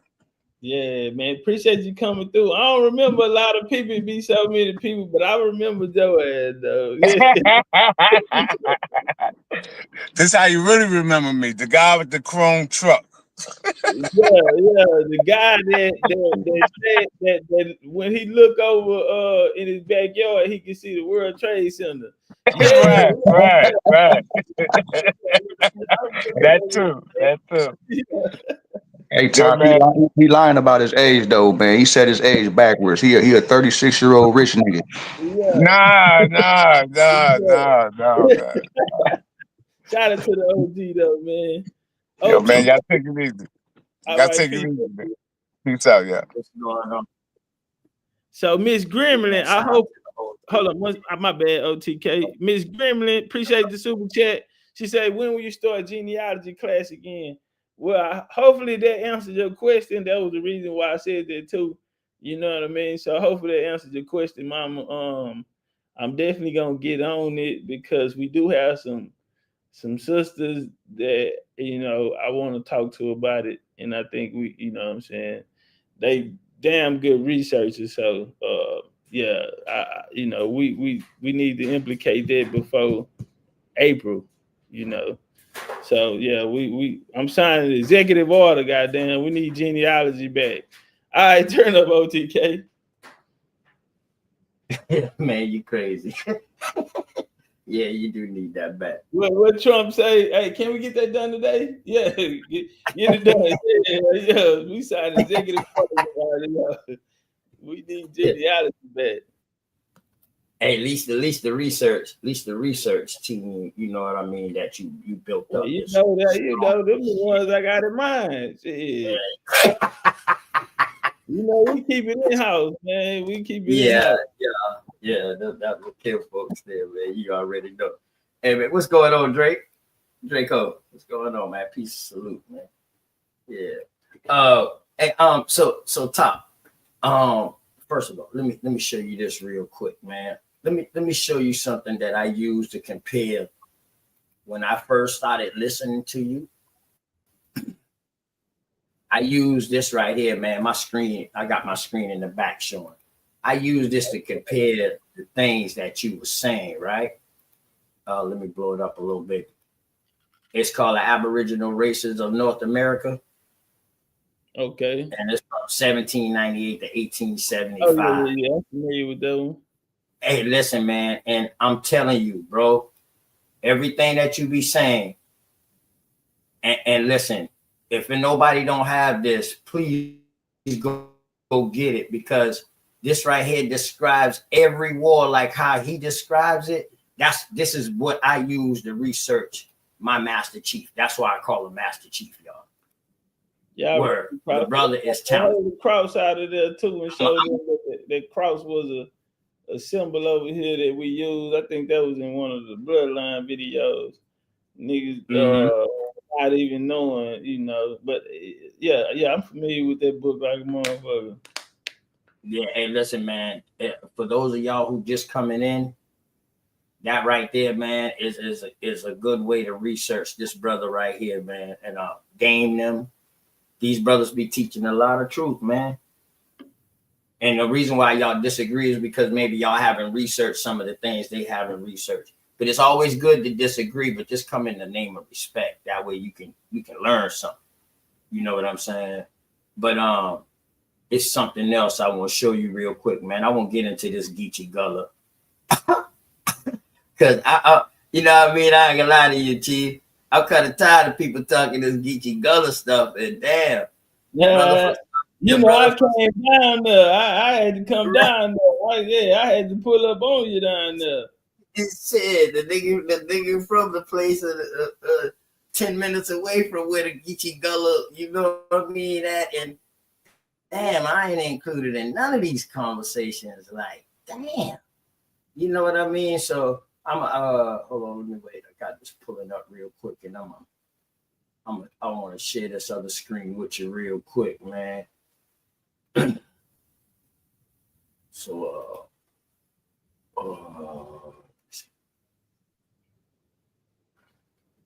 so I can get into this, man. Something I wanna. Hey, y'all jump on that like button out there. They say, what's the name of the book? Oh, okay. Oh, my fault. I'll pull it right back up. Hey, real quick, was John Bennett the first to ever mention anything about the Gullah Geechee? Yeah. I mean, it is definitely something new. But you know what I mean? And I'm about to show you why I say it's not something new. You know what I mean? And I'm still waiting for somebody to prove me wrong otherwise, because on some real stuff, this name, I want to know when it first was being used and called this Gullah, this GULLAH thing. First of all, when did it become called that? For one, where did that name even come from? For one, would be one question. 20th century when it started. Hey, Top, you can share that again, so they can see the book while I'm looking and trying to find this this other Yeah, thing yeah, yeah. real quick. I'll make it quick so I can cause I gotta play this. I'm gonna play the video. I gotta run and do something real quick. So I'm just gonna leave. I'm gonna play the video Yeah, so I can. yeah. I'm gonna drop down there, man. Hey, salute to both of y'all, man. I'm gonna tap back in for sure. What's up, Draco? All right. Hey Tom, hold on, give me 2 minutes, Tom, real quick, man. I just want to show you this one thing real All quick, right. man, and then to see if it go into the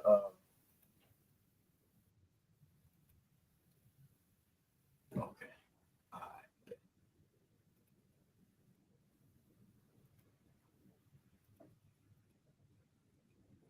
All right, you got it. Okay, you already got it up. So this right here, let's get it. Let's get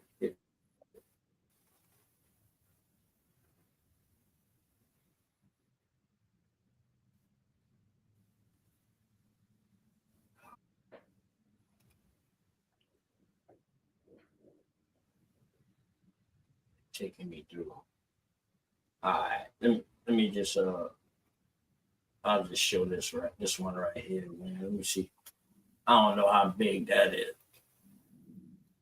but all right. So top, you still Turn here up. with me real quick? Yeah, turn up. Okay, so right here on this southern coast, this is before Georgia was Georgia. This coming out of the Carolinas going into Florida. All right, so we see the name of this chieftain. We can say all of these local tribes are within this chieftain. That's what I get out of seeing this map. Is it safe to say that? And that will be our Gullah, what they call Gullah. Right. This is, you see what I'm saying? Right. So, man, I wish I could get into it so I can blow it up. So now I'm about to really like, okay, maybe like this one right here, man. If I could get into it, I don't know why they making me check this site now. All of a sudden, this is crazy. But this right here is a better image. So you got the Gullah, or however who's ever writing about them and how they write it. So you got the Timucuan. We know you got the Timucuan. You know you got the Timacraw. All of them up in here. You got the Altamaha River, and you also have the Ogeechee River right here, where my arrow is pointing to. So now we have the Ogeechee people off the Ogeechee River, which are the islands. They're off the coast, and these are the sea islands where they try to call the Gullah or the Rice Islands or whatever. And they leave from Virginia, South Carolina, Georgia, all the way down into Florida. All right. So now we got the Geechee, and now we got the Gullah. Right. Or the Gullah. So now that's why I try to tell people these you can say the Ogeechee people are a separate people, and they have like a different distinct language. It's like that's different because some people been in the area longer, like the Yuchi them and the Yuchi was Ogeechee. These are people that came in even before the Mayans and shit was there. You know what I'm saying? Because of the way they pushed in there. You know what I'm saying? But it was people already on the land. Yeah, exactly. So this is the problem that they having, because right here in the top part of Georgia, which is today Savannah, this would be Savannah right here coming into Hilton Head, Beaufort. They call it Geechee. This will be coming into Charleston right here up in this area right here. This is Georgia coming into Georgia and going into Florida. All right. So what I'm saying is the Ogeechee, it's a people's right here. And they dialect is real strong in Charleston, Georgia, Hilton Head, Beaufort. They dialect is real strong. Now, when you get farther up, our dialect changes. See, I'm farther up this way right here, coming up. I'm right above Charleston or whatever like this. Yeah, when I was out there, I had said something, and she hoisted and said, "Wait, you gotta understand that it's a difference between Gullah and Geechee. And she gave me some game on that.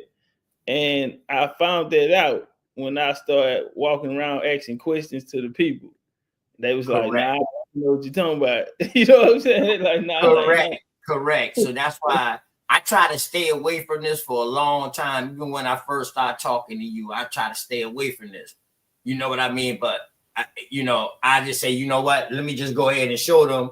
And now let them see them get around this. You see what I'm saying? So, and you got multiple chieftains up in here. You even got the Tuscaroras that came on down into this Geechee and this Altamaha and the Savannah River area right here after they lost the battle up there. Because we got to understand now, it was war after war, from the Powhatans to the King Philip's War to the Tuscaroras War to the Yamasee Wars, straight on into the Seminole Wars, what they call the Gullah Wars.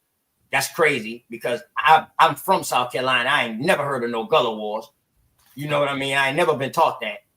yeah. And I went to school in Charleston. I went to Shakur Elementary, a Cherokee school, Cherokee Indian school. They still got the sign there. That's why I said, man, I got to take you to the right spots. You in that town now, bro. I'm coming back because I ain't, I'm coming back for sure. Mm-hmm.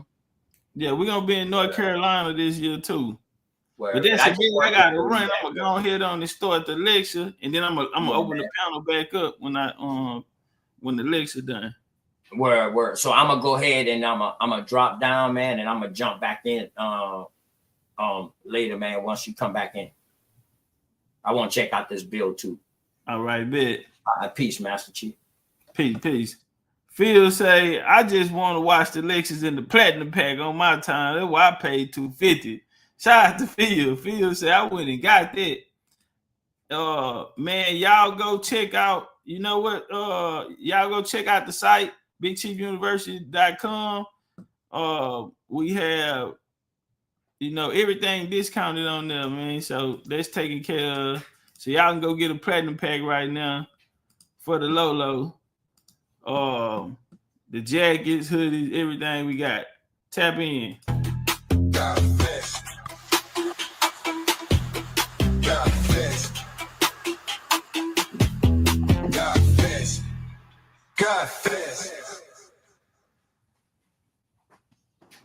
All right, family. Thank you for your patience. Some technical difficulties with Chief Topcatz and his computer. We was trying to troubleshoot, but everything turned out all right. We good? You can hear me, right, Topcatz? Yeah, we good. Okay. All right. So, family, thank you for your patience once again, because we got a very important show tonight. Been hearing about this brother for quite some time. Everything happens in divine timing. And I just did the show with Rod Hayes the other day, and I told y'all I talked to Rod Hayes. I'm talking to him on the phone, and I'm researching my family history on South Carolina. And Rod Hayes said, "Yo, you know who you need to holler at, Brother Rich? You need to holler at Chief Topcatz." And I'm like, people have been telling me about the brother for a while. I said, you know what, Rod? I said, I'm gonna holler at the brother. It's time for me to holler at the brother. So Rod connected us. I didn't have the brother's contact, but Rod connected us about 2 days later. So here we are today, my brother. You making your debut on the channel. Welcome to BLACKMAGIK363, the legendary Big Chief Topcatz. Welcome, my brother. Man, that was salute, bro. Rich. It's an honor to be on the show, man. And I'm talking about, I've been watching you since used to Dick Gregory shows. When you had to, you wouldn't say nothing while he talked. You'd just say, yeah. Because you are, you say something. How long I've been watching? Oh man, that's a long time.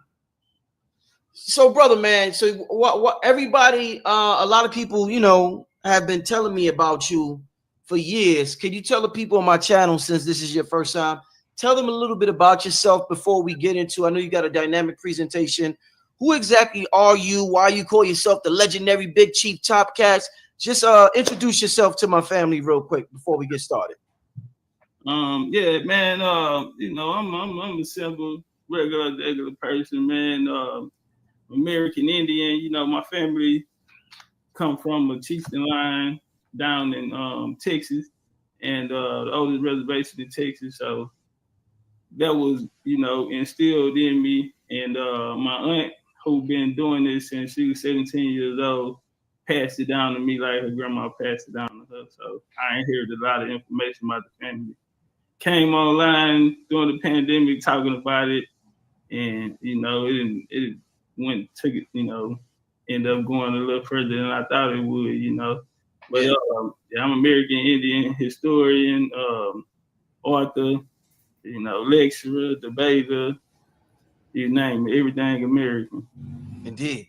So, you know, when you say, because of how we've been raised, when you say American Indian, people look at you like, is this dude delusional? You don't look like an American. You look like a regular nigga.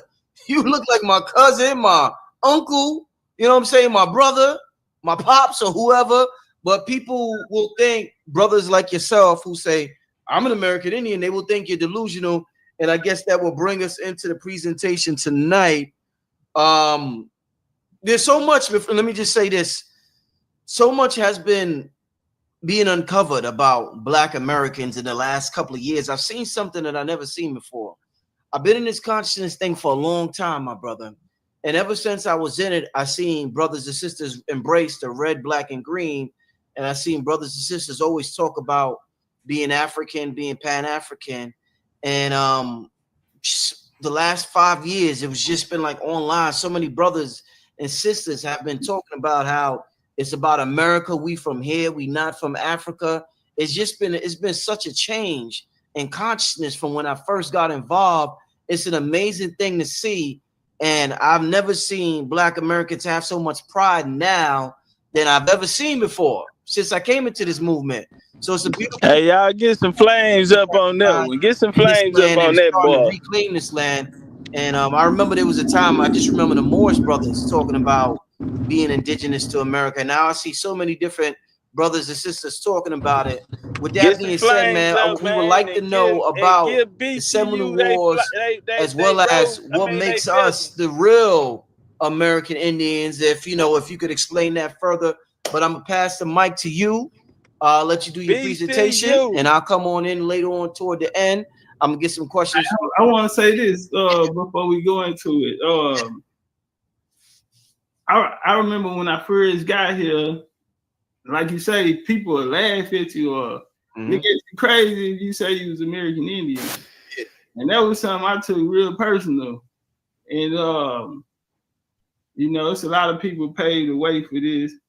You know, I ain't never really get my credit for the time when I came in the game. Yeah. You know, whether it be from FBA, whether it be from Freedmen movement, to you see they all doing their genealogy now. FBAs, Freedmen, everywhere you look, everybody doing their genealogy. They knowing their history. If it was the reparation movement, a lot of those people, you know, came in contact with me. I'll say that. So, to hear you say that message is just spread like that, you know what I'm saying? And I'm not looking for no credit or nothing. You know, the real people who was there know, you know what I mean? But yeah, a lot of them was influenced by that message that I had, you know. Excellent. Yeah.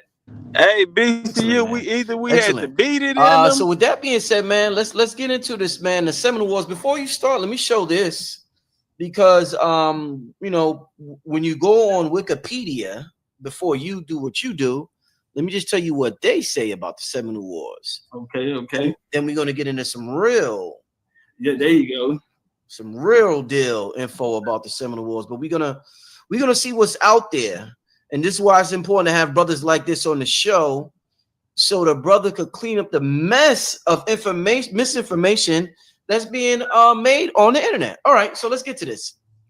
First of all, when they show the Seminole Wars, they never show. Let me show this first. When you type in the Seminole Wars, you get images of people that look like, you see this image right here? Yeah. You get images like this. So when people are studying the Seminole Wars, a brother that looks like you, yeah, they're trying to find us in the story. Yeah, me and you are the last thing. You see this right here, y'all? Yeah. We got to talk about him too. They got to talk about him. Who's this character here? Do you know? That's my ancestor, Osceola. Okay. Now, that Osceola is not his real name. His real name is William or Billy Paul. Okay. When, in the story, they say as he got older, they gave him the name, but that's wrong. But we'll talk about that's in the presentation. Yeah, we're gonna get into all that. So let me just read this real quick, and then the brother's gonna get into his presentation on the Seminole Wars, something that's very important. Okay, the Seminole Wars, also known as the Florida Wars, were a series of 3 military conflicts between the United States and the Seminoles that took place in Florida between about 1816 and 1858. The Seminoles are a Native American nation which coalesced in northern Florida during the early 1700s when the territory was still a Spanish colonial possession. Tensions grew between the Seminoles and American settlers in the newly independent United States in the early 1800s, mainly because the slave people regularly fled from Georgia into Spanish Florida, prompting slave owners to conduct slave raids across the border. A series of cross-border skirmishes escalated into the First Seminole War, when American General Andrew Jackson led an excursion into the territory over Spanish objections. Jackson forces destroyed several Seminole, Miccosukee, and Black Seminole towns, as well as captured Fort San Marcos and briefly occupied Pensacola before withdrawing in 1818. The U.S. and Spain soon negotiated the transfer of the territory with the Adams-Onis Treaty of 1819. I think I'm gonna end it there and let the brother start talking. It goes on and on into the First Seminole War, the Second Seminole War. They say that's the longest one, 1835 to 1842, and the third one broke out in 1855. All right, with that, they said the Seminoles War, the Seminole Wars. Let me highlight this: were the longest and most expensive and deadly of all American Indian wars. Wow. This is something we're not taught about, my brother. It's a blessing to have you on here. I'm gonna pass the microphone to you, my brother. Go ahead. Legendary, ladies and gentlemen, the legendary Big Chief Topcatz. Do your thing, my brother. All right. I can see on the screen. Yeah, I got it. Yeah. All right. Hold up. Where is this? Okay, bet. So, like you said, you know, in one of my messages for us to find ourselves in the story, like you said, the brother said a lot of us have been, you know, given our identity or fed the narrative. A lot of people rep the red, black, and green, or any other of these. I won't disrespect them, but I'll say schools of thought. You feel me? But we lost what we got from home, and we took the word from others that was outside of us. Mm-hmm. And if we wanted to know about ourselves, the best people would, the answer, the primaries would be the people that we come from, mothers and fathers in our family. So we're going to go back, like he said, people see us today and they'll laugh and say, "Hi, you're not the Indian." But if we go back to Noah's, to the definition of American in 1828, it applied to the Aboriginal copper-colored races found here by the Europeans, but now applied to the descendants of Europeans born in America. Now right here, a brother named Aaron Holt in the National Archives, he stated, "It only takes 3 generations to lose a piece of oral family history. Want to avoid losing these precious family stories passed down through the generations, the story must be purposely, accurately repeated over and over again through generations to be preserved." And so a lot of us come here today and we're speaking oral stories that come from the family, and it's not being respected because institutions and, you know, people who was brought to us to be heroes or master teachers wasn't working in our best interest. And so we're going to talk about that, a little bit of that today. Let's go in. So originally when Brother Rich, we spoke, he said he wanted to speak about the Gullah Wars. Right.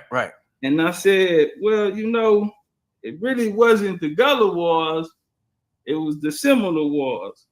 Now, a lot of people push back on it as well because Seminole has a date, which is 1816, as we just seen, which is true. Seminole is not a tribe, it's not a bloodline. When we go into Gullah would be the Africanized version of it. I know a lot of people have a lot to say, but we're finna walk through here. I want y'all to notice these dates: 1739, 1858, So if the Seminoles come in 1816, it'd be impossible for them to be speaking about 1739. So what is this gonna come? Like I said, the Seminole are they're a confederation of people who banded together. Now we're gonna let's walk. Like I said, this Gullah story has been Africanized to associate with the transatlantic slave trade. Well, when we come here to Origins of the Gullah by Joseph Afala, this is Yale University, he says the Gullah people are descendants of slaves who worked on rice plantations, South Carolina and Georgia. They still live in rural communities. He also states that the Gullah retain many elements of African language and culture. Very important. I want y'all to circle that name, Joseph Apollo. We're going to come back to him. Now, as we see with the wars, 1739, 1858, the Seminole Wars are going to end in 1858. So this is how we know they're associating the two. Now, let's go to over here. Let's see what the Africans say. This is an essay towards literary anthropology of Nigeria. And they asked the same question we're asking. Who were the Gullah or Geechee? Ideas of origin named Gullah seem to be guesswork. Does it derive from Angola, like a lot of these Pan-African master teachers told us, off of West Africa, or is it Gullah, the ethnic group that's in Liberia?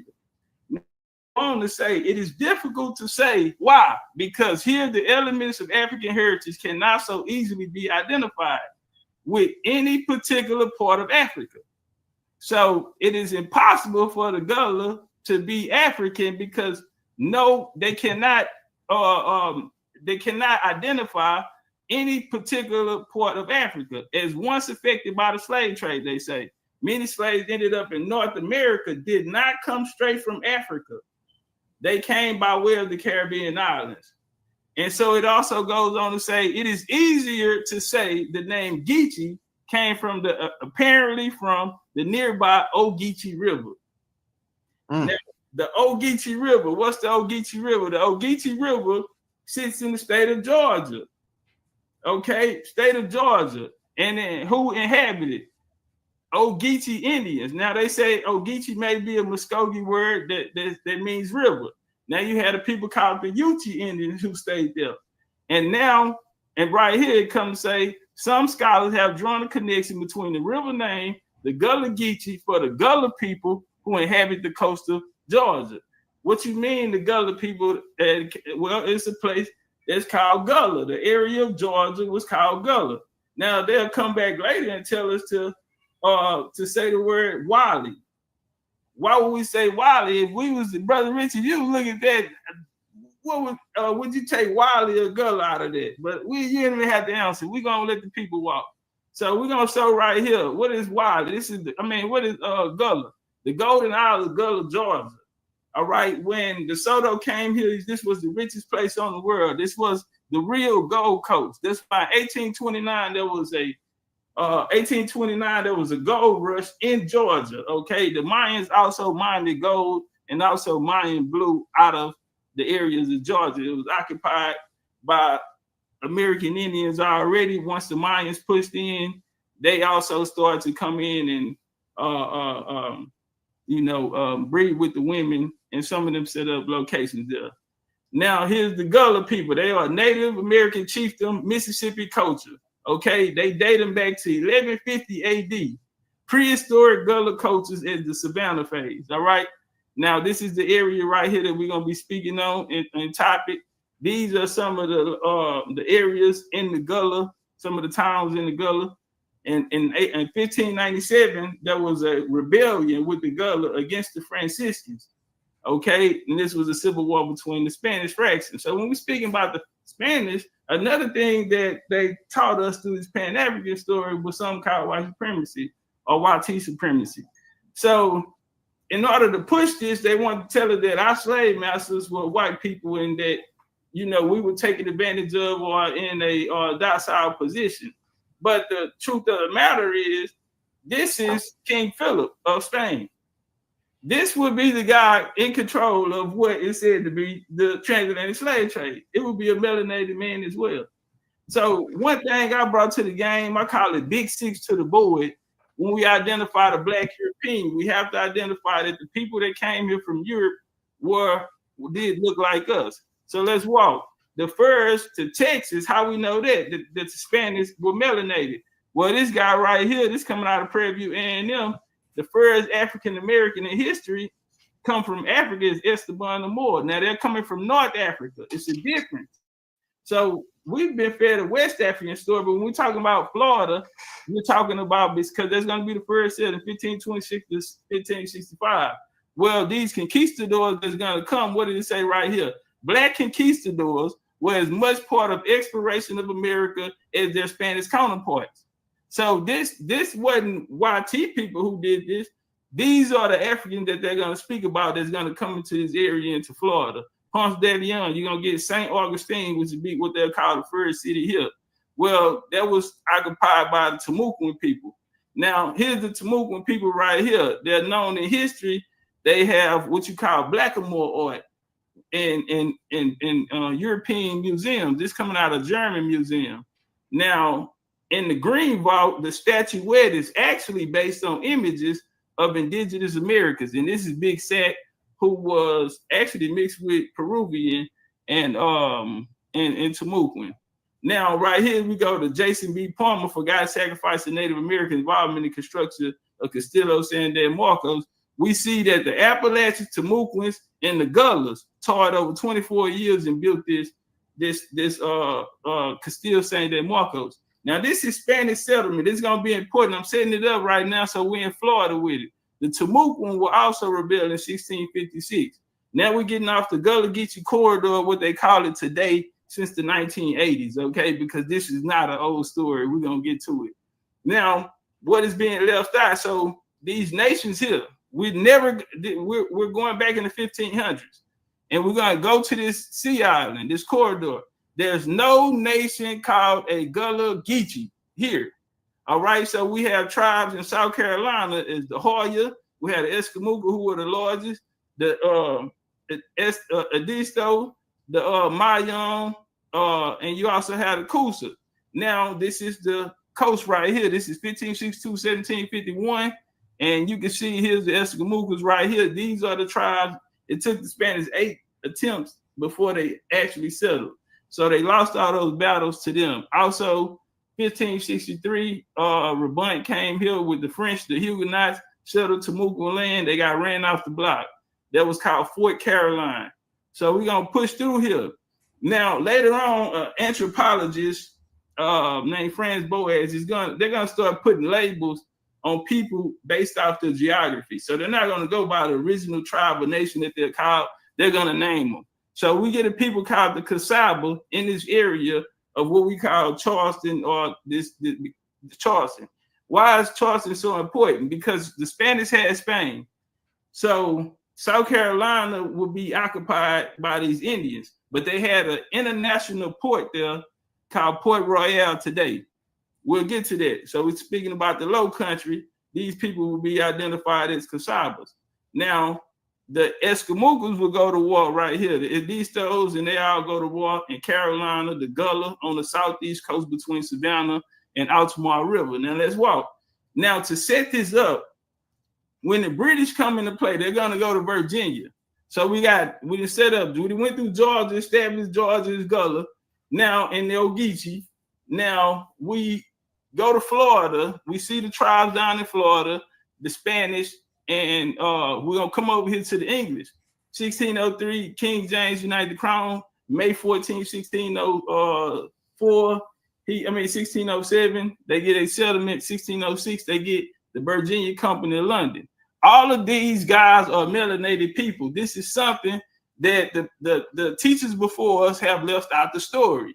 Now, as we get into it, we see King James. He's going to be over Virginia. Well, African story is going to be tied to that. This is what the people did to us. They're going to put an African story on it.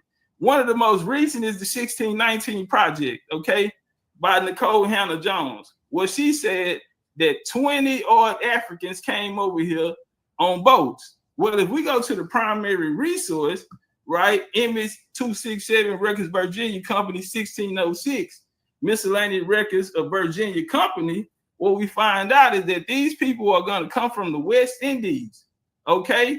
The trail, boats, horses, berry, they're going to come from the West Indies. And right here, he brought not a thing but 20 and odd Negroes with the governor Cape Merchant about the versatile at the best rate.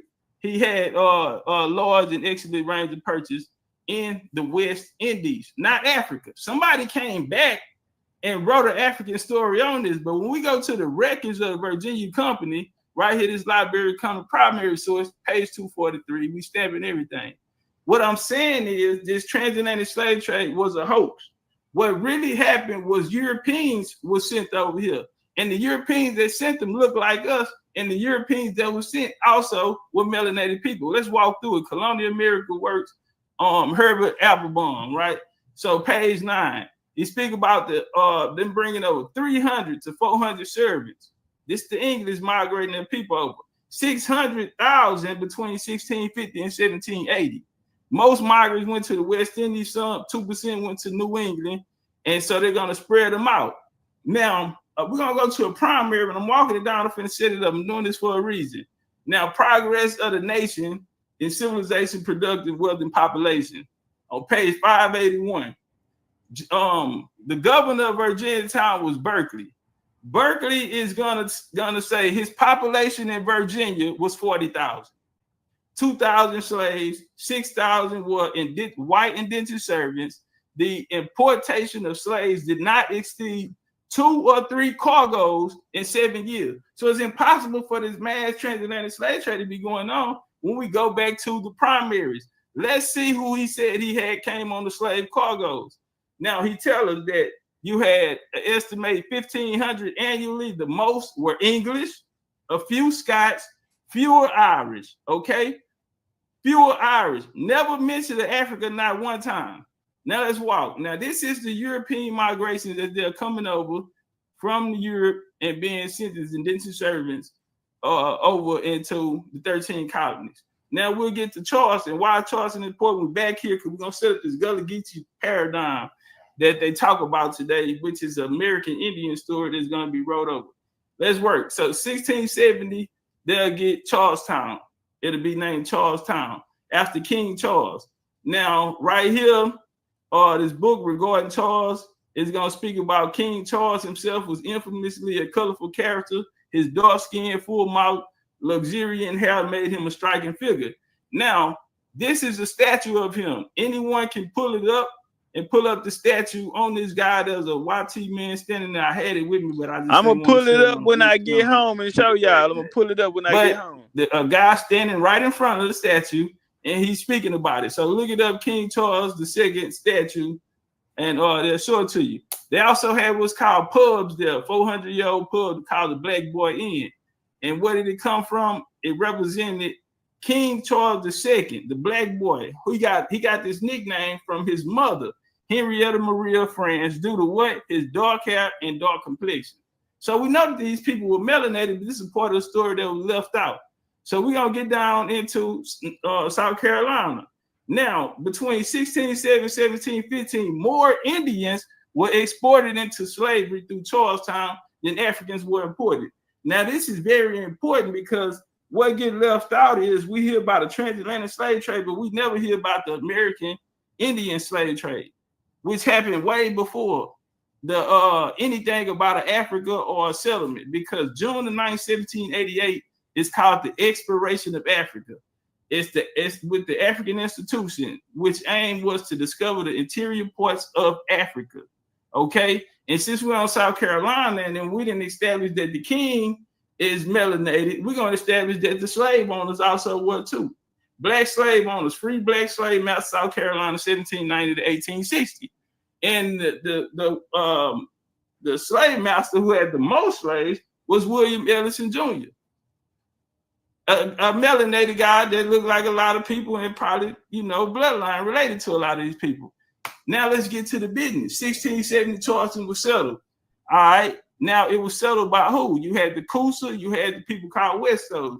Westos would be the Cherokee. The Cherokee come from upstate New York. The Iroquois branch through the Beaver Wars. They went down into the Great Lakes, came into Virginia. Some people know them as the Rickahokans. When they got down to the Georgia line, it became the Westavo River. That's where the Westos stopped at. They were met with resistance down there, and they became the Westos. So this later we're known as the Cherokee. But let's walk. So what tribes you had down there? You had the Geechee. You had the Westos, believed to have been part of the Geechee, in which colony was rescued by a band of Shawnee who drove hostile tribes out the country. In 1684, the English drew Yamasee and some related tribes away from Spaniards in Florida. So now we're going to see these migrations out of South Carolina going down into Florida. So this is what we paint. This is the picture we paint. Before the end of the century, 1698, it is claimed Englishmen had penetrated through the country of the Creeks and Chickasaw to Mississippi, an Englishman named Daniel Coates projected. Now, that's 1698. That's going to bring us to the Queen Anne Wars. Why is this important? Again, in Queen Anne, to tell you who she is, you had the Stuarts. King James, they wrote the Bible, King James Bible. His son, King Charles I, King Charles II, who we spoke of Charleston, well, James Duke of York is who New York is named after. Well, after he lost the crown, he had two daughters, Mary and Anne. One married William of Orange, and that's where you get to school, William and Mary in Virginia. And the other is Anne. His second daughter was Queen Anne. This is the Queen Anne Wars we're speaking about. Now, this war, you're going to have the American Indian slave trade. Okay, well, various groups raided others for captives who were then exchanged with English traders for goods, including firearms. Queen Anne War was expanded to scope slave raids, but also introduced conventional operation into the regions. They wanted to get to where? St. Augustine, where is that? Florida, where we started, and also British Charlestown. Now, these are people coming from the upper 13 colonies. We're going to walk this down. All right, so this is why I'm setting up the board. So right here, Queen Anne War began 1702. South Carolina, that governor, it was James Moore. Hey, y'all, get the lights up. Let's run them lights up, y'all. Like I said. Now we're going to come down here. You had the English and hundreds of native allies, including many Yamasee, who wreaked destruction beyond the fortresses and taken numerous captives. So the Yamasee were slave raiders too. Now, I don't get down on them because it's like when the rabbit got the gun. It ain't fun when the rabbit got the gun, because when the Franciscans came and some of those Indians out of Florida was helping them raid the South Carolina tribe. So once people called the Goose Creek men got here, well, they returned the favor. You know, they teamed up with the British and they started attacking these guys as captives. So these developments introduced the Creek people in Georgia and Alabama to cultivate stronger relationships with Carolina. This is very important. We're building this Gullah Geechee paradigm. The colony, okay, so they were this alliance underlay large-scale attacks on Spanish allied Floridian people from 1704 to 06. Now, like I said, the Yamasee is not a bloodline tribe. It is a confederation of people who are coming together. This is why they're coming together, to avoid the slave raiders who were also Indian nations, not Europeans. So let's walk. So Yamasee and other natives allies destroyed dozens missions, devastating the Appalachians in particular. 2,000 to 4,000 were enslaved. We haven't seen nothing about an African yet, and that's not the Don talking or nothing, but I'm just saying this information should have been out a long time ago. So boom, we're in Charleston, 1706.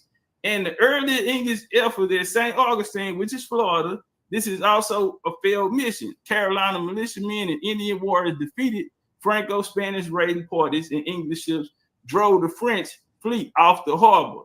Okay, so now we're going to come down here to Port Royal. You had the Yamasee tribe of Georgia move to the headquarters of Port Royal to be near their trading partners. Yamasee raids on Florida, instigated by Scottish traders, prompted the Spanish retaliation and destruction in Stewarttown, 1686. So we see different Indians who were allied with different European nations. Now, the Indians outnumber the European nations, by the way, because we'll get into that. Now, you had in the southeastern community, these confederacies, they were important. So later, reconfiguring themselves as confederacies, like we spoke about. incorporate new people in the process. Coweta, Casada were two of the most important Lower Creek towns in the 18th century.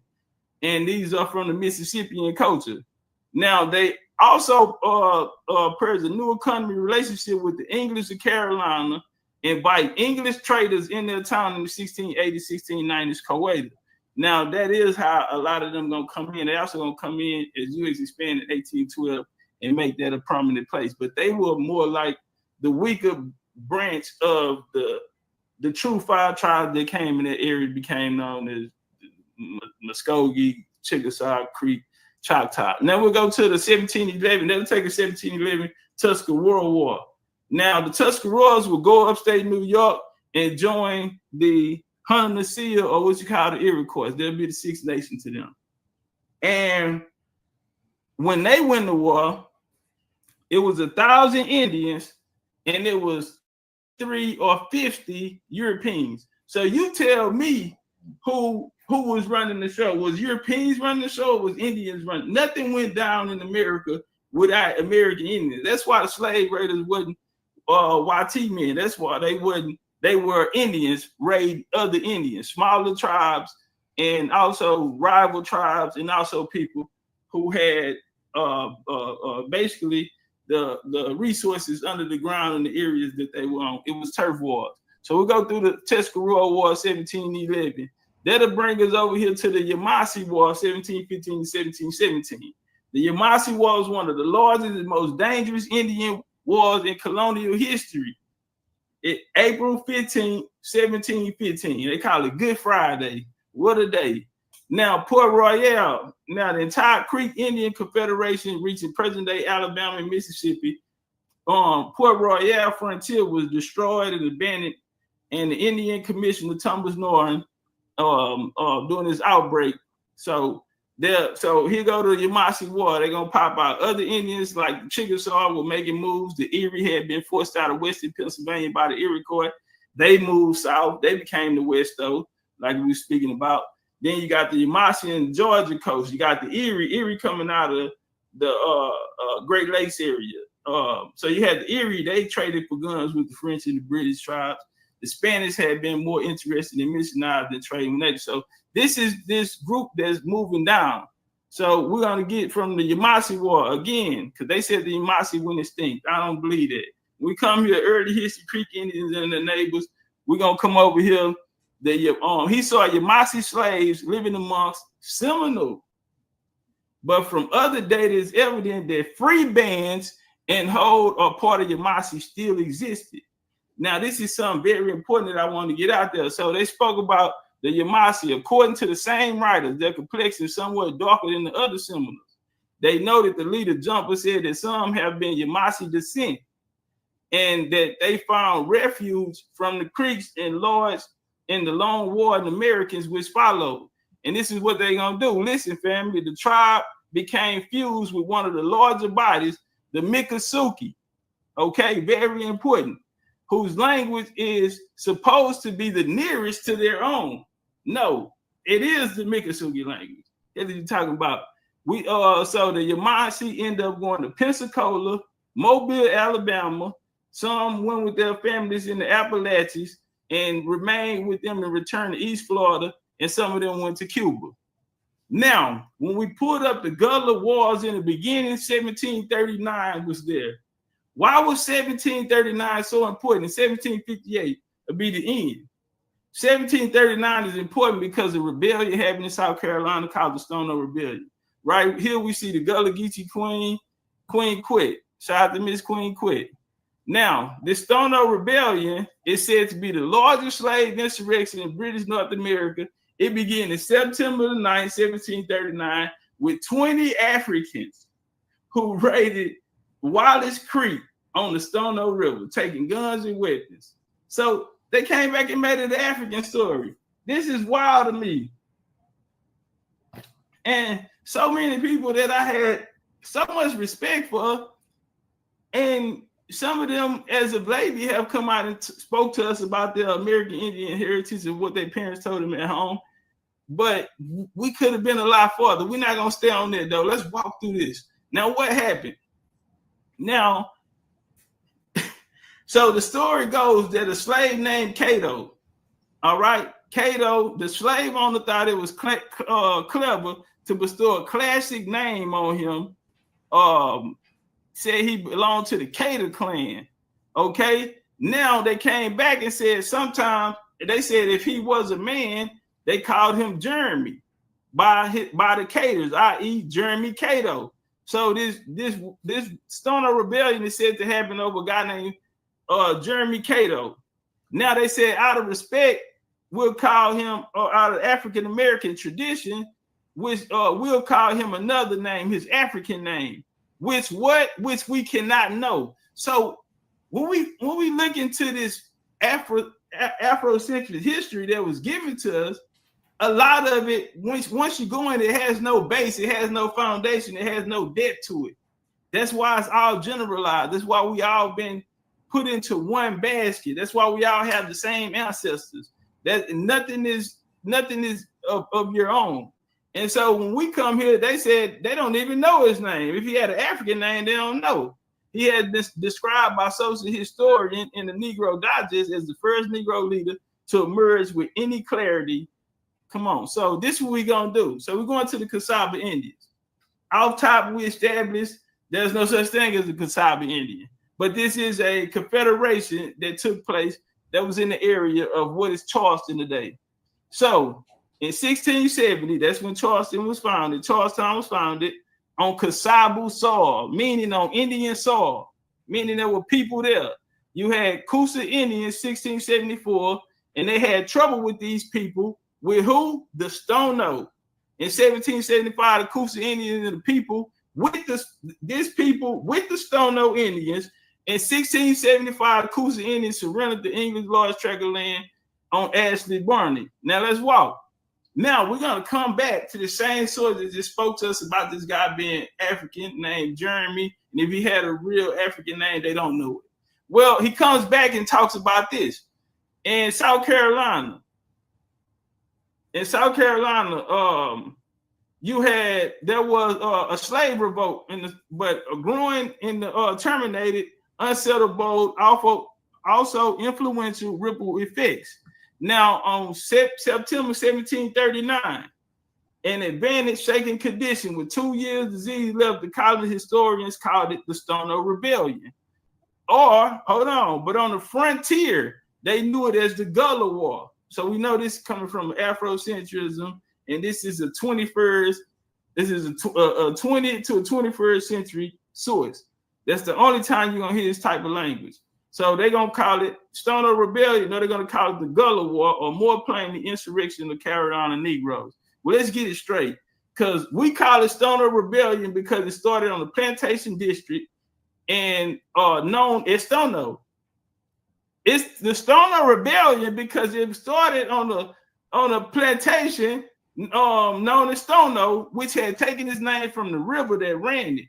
The Stono River, which has taken its name from who? The Native American tribe, the Stono or Stonoe, who when Carolina was founded in 1663, was settled close to Charlestown by one of the dark coincidences history delights. The Stonos themselves are remembered principally almost entirely. So they wiped these people's history out. So the people in Charleston speak about Gullah Geechee, and they never even heard of the Stonos, who homed this war, who called this place home, and they end up changing the revolt to an African story. But let's walk. So, like the rest of the coastal tribe, Carolinas encountered the Stono and quickly learned to resent white encroachment on their land, and serially abused Indian traders. As early as mid-1680s, colonial authorities had begun to relocate the Stono onto a succession of land. Now, like we spoke of earlier, in the low country, they had these tribes. And here go a tribe down here was recognized as the Stono, the Kiowa, the Etowah people were associated with the Stono, Ashley, and Cooper rivers. And right here, when we come to the map, right here in this circle, right here, you see Stono. Okay, no Gullah. Now, a lot of Moors, shout out to the Moors, shout out to the OG Taj Tariq, baby. I love Taj.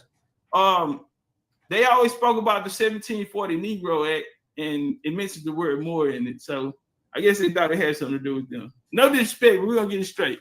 So we're gonna go to the primaries. Attended with great inconvenience slave literacy in the 1740s South Carolina Negro Act. Now the Stono War happened in 1739, which they start the Gullah Wars at. Now dozens of slaves gathered near Stono River, less than 20 miles from Charlestown. After attacking a local store to secure firearms, they moved southward to St. Augustine, Florida. Now watch this here.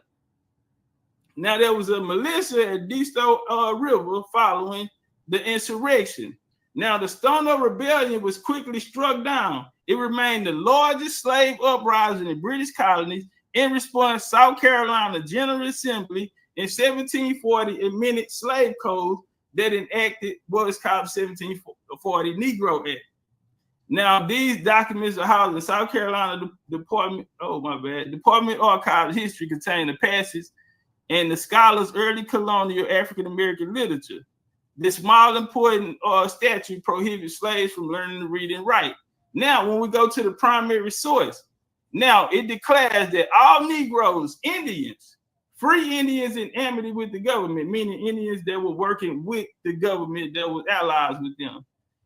Negroes, Latos, Mestizos, who are free, accepted, slaves, the offspring to the following condition of the mother. That's how a lot of people became slaves. If their mother was slave, then the children would automatically be slaves unless the father freed them. In most cases, you know, they use that as a way to, you know, be polygamous and, you know, basically like a pimp situation.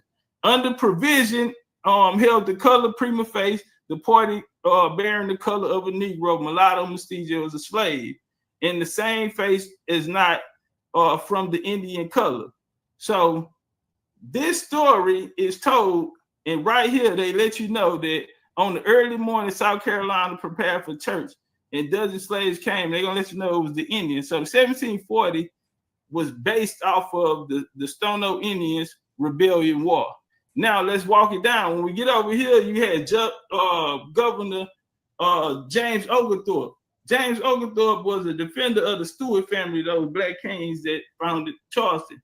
Well, they need to get closer to this port down in Florida, so they're gonna establish themselves in Georgia, a place called Darien County. At the time was the richest place. And you're gonna get Savannah, and you're also gonna get Spalding, Georgia. Spalding, Georgia is gonna be a guy by the name of Spalding who's gonna end up buying all the land up in St. Paleo Island. Okay, he's gonna own all of the land in St. Paleo Island before it was over with. He was connected with a Indian trader out of Charleston. What's my boy name? It's gonna come to me. And they also were associated with the Forbes company down in Florida. So through that family, they're gonna end up making their way to Tennessee as well. And they're gonna marry into these American Indian families, and they're gonna start what is called land lotteries and ways to remove the Indians off the land. Now, we're going to speak about the Yamasee, a small tribe found on the side of what is now Savannah by Governor Oglethorpe, 1733, when they founded the colony. You had the Yamakra, shout out to the Yamakra. Now, when we come here, the uprising followed, known as the Yamasee War, participated more or less actively by the Appalachian, the Catawba, and their allies, the Appalachia Creeks, the Cherokee, Rapid Success colonists, first against the Yamasee and then the Catawba, and they advanced to the north, and they put an end to immediate danger of the Yamasee, Appalachia, and Appalachia. Now, when we come over here, they say that the Yamasee were extinct, but at the Bureau of American Ethnology in page 106, they say that it was written November 27, 1736, the Pueblo Timucuan probably contained remnants of Timucua's people and descendants of who? The Yamasee, proper of the old people Gullah. Appalachia do not appear to have settled in St. Augustine. Two individuals in the name of the tribe. Now that's gonna bring us to Georgia. We're gonna run through it. We setting it up. Georgia. We gotta go through Florida, Georgia, because the real Gullah gonna come out of there. And then the Old Geechee River, and then we got South Carolina and this Florida. We finna make it make sense. So boom, the Highlanders that landed in Florida, this James Ogletree, and he's there for the Stewart family. He's a Jacobite. So here's the Jacobites right here. Now we know the Jacobites were melanated because we go to what's called the Jacobite gleaning. When they lost the wars, they became prisoners right here in the States. This is a description of 150 rebels who was taken prison. Now it's gonna name their age. It's gonna give you their name. It's gonna give you their age, their occupation, their place of birth, their height, and it's gonna tell you what color they are. As we see swarthy, or you see black, you see tall and slender, brown. Oh, hold up. As we come down here, dark complexion, well-made, black hair. Here go one with pale complexion. Here go one with fair, brown, dark complexion, well-made. So we know that these people are gonna also look like us. And when we go to Virginia colonial soldiers, you also see when we look on the list, these Irishmen, these people that's these Irish, these people that's coming out of England. They're dark with brown hair. The Englishmen, they go a fair one. But Virginia planters dark. But you're seeing these European people who are dark skinned. Now, 1791, you get what's called the. So, okay, I skipped this here. After that war, at Stono Rebellion, you get the 1754 to 1763 French and Indian War. Treaty of Paris to be signed. Proclamation line 1763 be drawn by King George, because the tribes from upstate, such as the Iroquois, what gonna become the Westos, they were raiding slave raiders. So King George, and they was taking land in 70. King George with the proclamation 1763. Well, a guy named Conasataga from the Onondaga tribe of the Haudenosaunee, he's gonna help them create what's gonna become the Continental Congress. Up in the upper 13 colonies. Well, these people are going to come down and basically, try to come conquer the other tribes. So that's why the proclamation line was drew.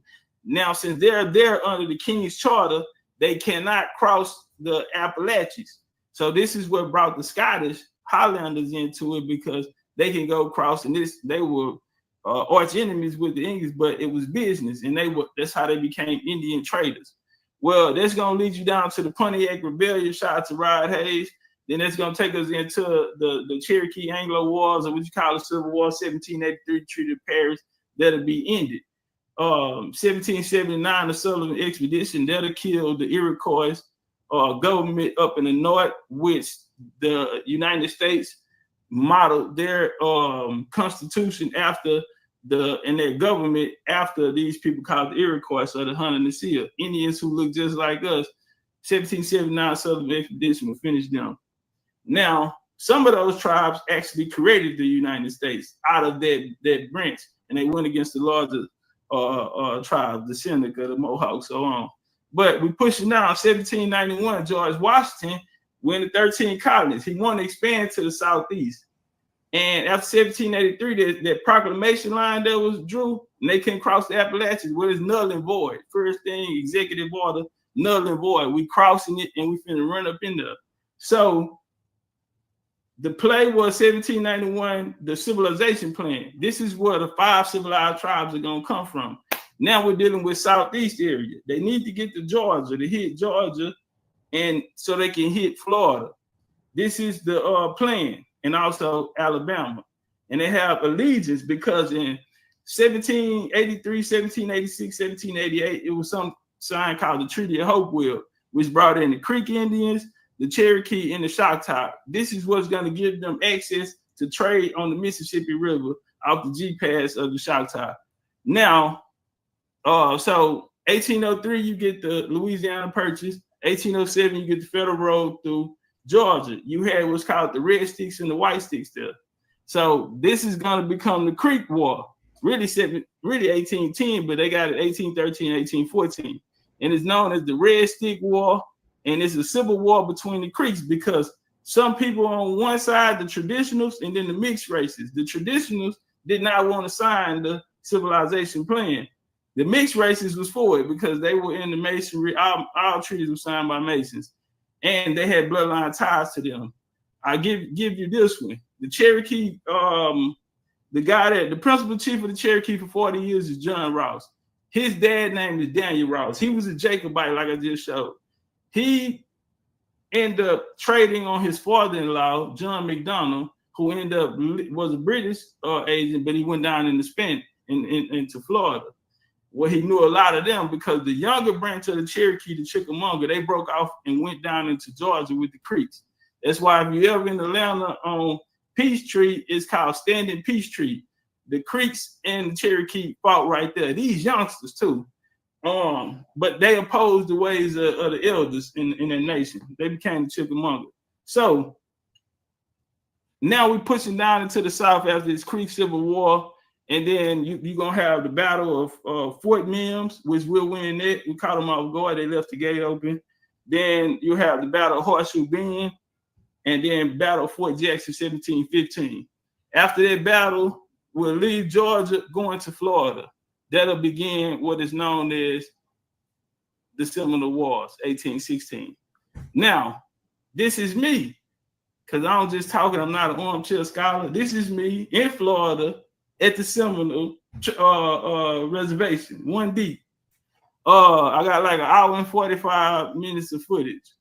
Now, let's go into it. Now, they want to get down inside this area. We almost done too, y'all. We finna run through there. So, in accordance with the settled colonial mentality Jackson era, because Andrew Jackson is the one who wanted to raid it. The Rothschilds didn't want to put the money up. They were more focused on the industrial industry that was going on in the upper colonies. And so, but they saw the value in the agriculture as it would move from beaver pelts to deerskins to agriculture. The South was way more richer because, as we know, that's where the Black Belt, that's where the best soil in the world is at. And, you know, we have abundance of it, you know, of resources coming out of the ground. So they saw the value in this. So when the U.S. was created, that Constitution, they get everything together, boom, the Cherokee is created. This 5 civilized tribe is created. And they're basically going to be a governmental body over these nations that are in these geographical areas that the United States is going to set out. Boom. So now let's walk through it. They said that now you had these other people sign treaties. They said the Seminoles signed treaties. Well, at that time, there were people who were on the side of the Seminoles and saying that these treaties were fraudulent. Now, we're going to go here. This stemmed from a strategy. The first and foremost aim to eliminate them from the land. Deceit, cohesion, and already seen were persuasive. Now, the U.S. House of Representatives, Horace Everett of Vermont, addressing the opening of the Seminole War, simply stating the obvious when he replied in the negative to his self-possession, his core. An initial reason, quite telling, was the fact that our treaties, or as they say, white man's treaties, made in our language, translated by our interpreters, and by them Seminoles, imperfectly understood, imperfectly remembered. Another primary objection, according to Everett, opponent of the Jackson Indian removal, was unquestionable fact that what Euro-Americans and or our own historians, we tell the story because these circumstances insisted in all question, doubt, power. Now, what are they speaking about? Because he's going to come back and say it's influential and not quite dated historical history of the Second Seminole War. They're going to say Mahone documented evidence and among other sources that the private diaries of Major Ethan Allen Hitchcock, the Army leading expert on Indian policy, guess what he's going to say? Hitchcock was quite adamant in charging that the Jackson administration was dishonest in dealing with the Seminole Indians. So the Treaty of Paine, get the lights up. The Seminole never signed the treaty. We was gonna bang it out. What are we doing? We're gonna go through that. So he said this unusual arrangement, Commissioner James Gasson bypassed the nearby Indian agent. So what happened? This is the guy Hitchcock again. He was convinced that Gasson had resorted to bribery, okay, to acquire the necessary signatures and the supposed consent of the Seminoles. This allegation stemmed from first-hand account by Army Captain Charles Thurston. This whole issue was fraudulent. And this is government calling it out, but they're gonna bypass it because then they're gonna bring them into the play on the money play. But anyway, in Washington, D.C., he never could have got the treaty through if he had not bribed the Negro interpreter. So when we hear people like Abraham and these famous Indians, these are traitors. Why? Because they used Abraham for $200 to sign the treaty. I didn't say it. This is what they're going to say. So check it out. Right here, a black interpreter named Abraham purposely misrepresented the stipulations in such manner to lead the chiefs under the impression that they were, and they have the ultimate decision on whether to move to the west. This was simple, unquestionable truth.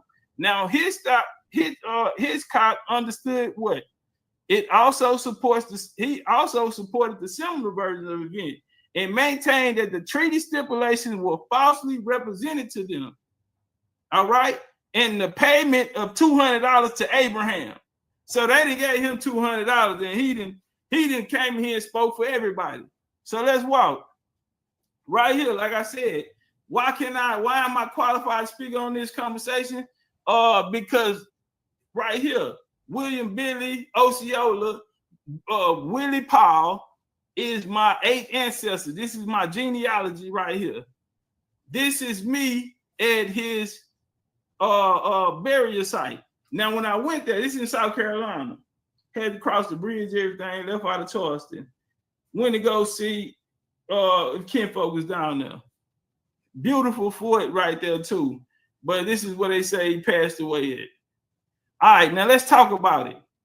Now we rocking. So 1816, we went through the Second Seminole War, Treaty Pain, all of that shit there, right?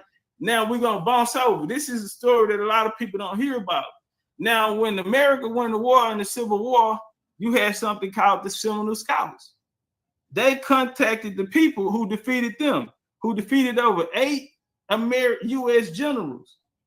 That's why when Brother Rich read earlier, this is the most money America ever put in the war. They couldn't do nothing with us.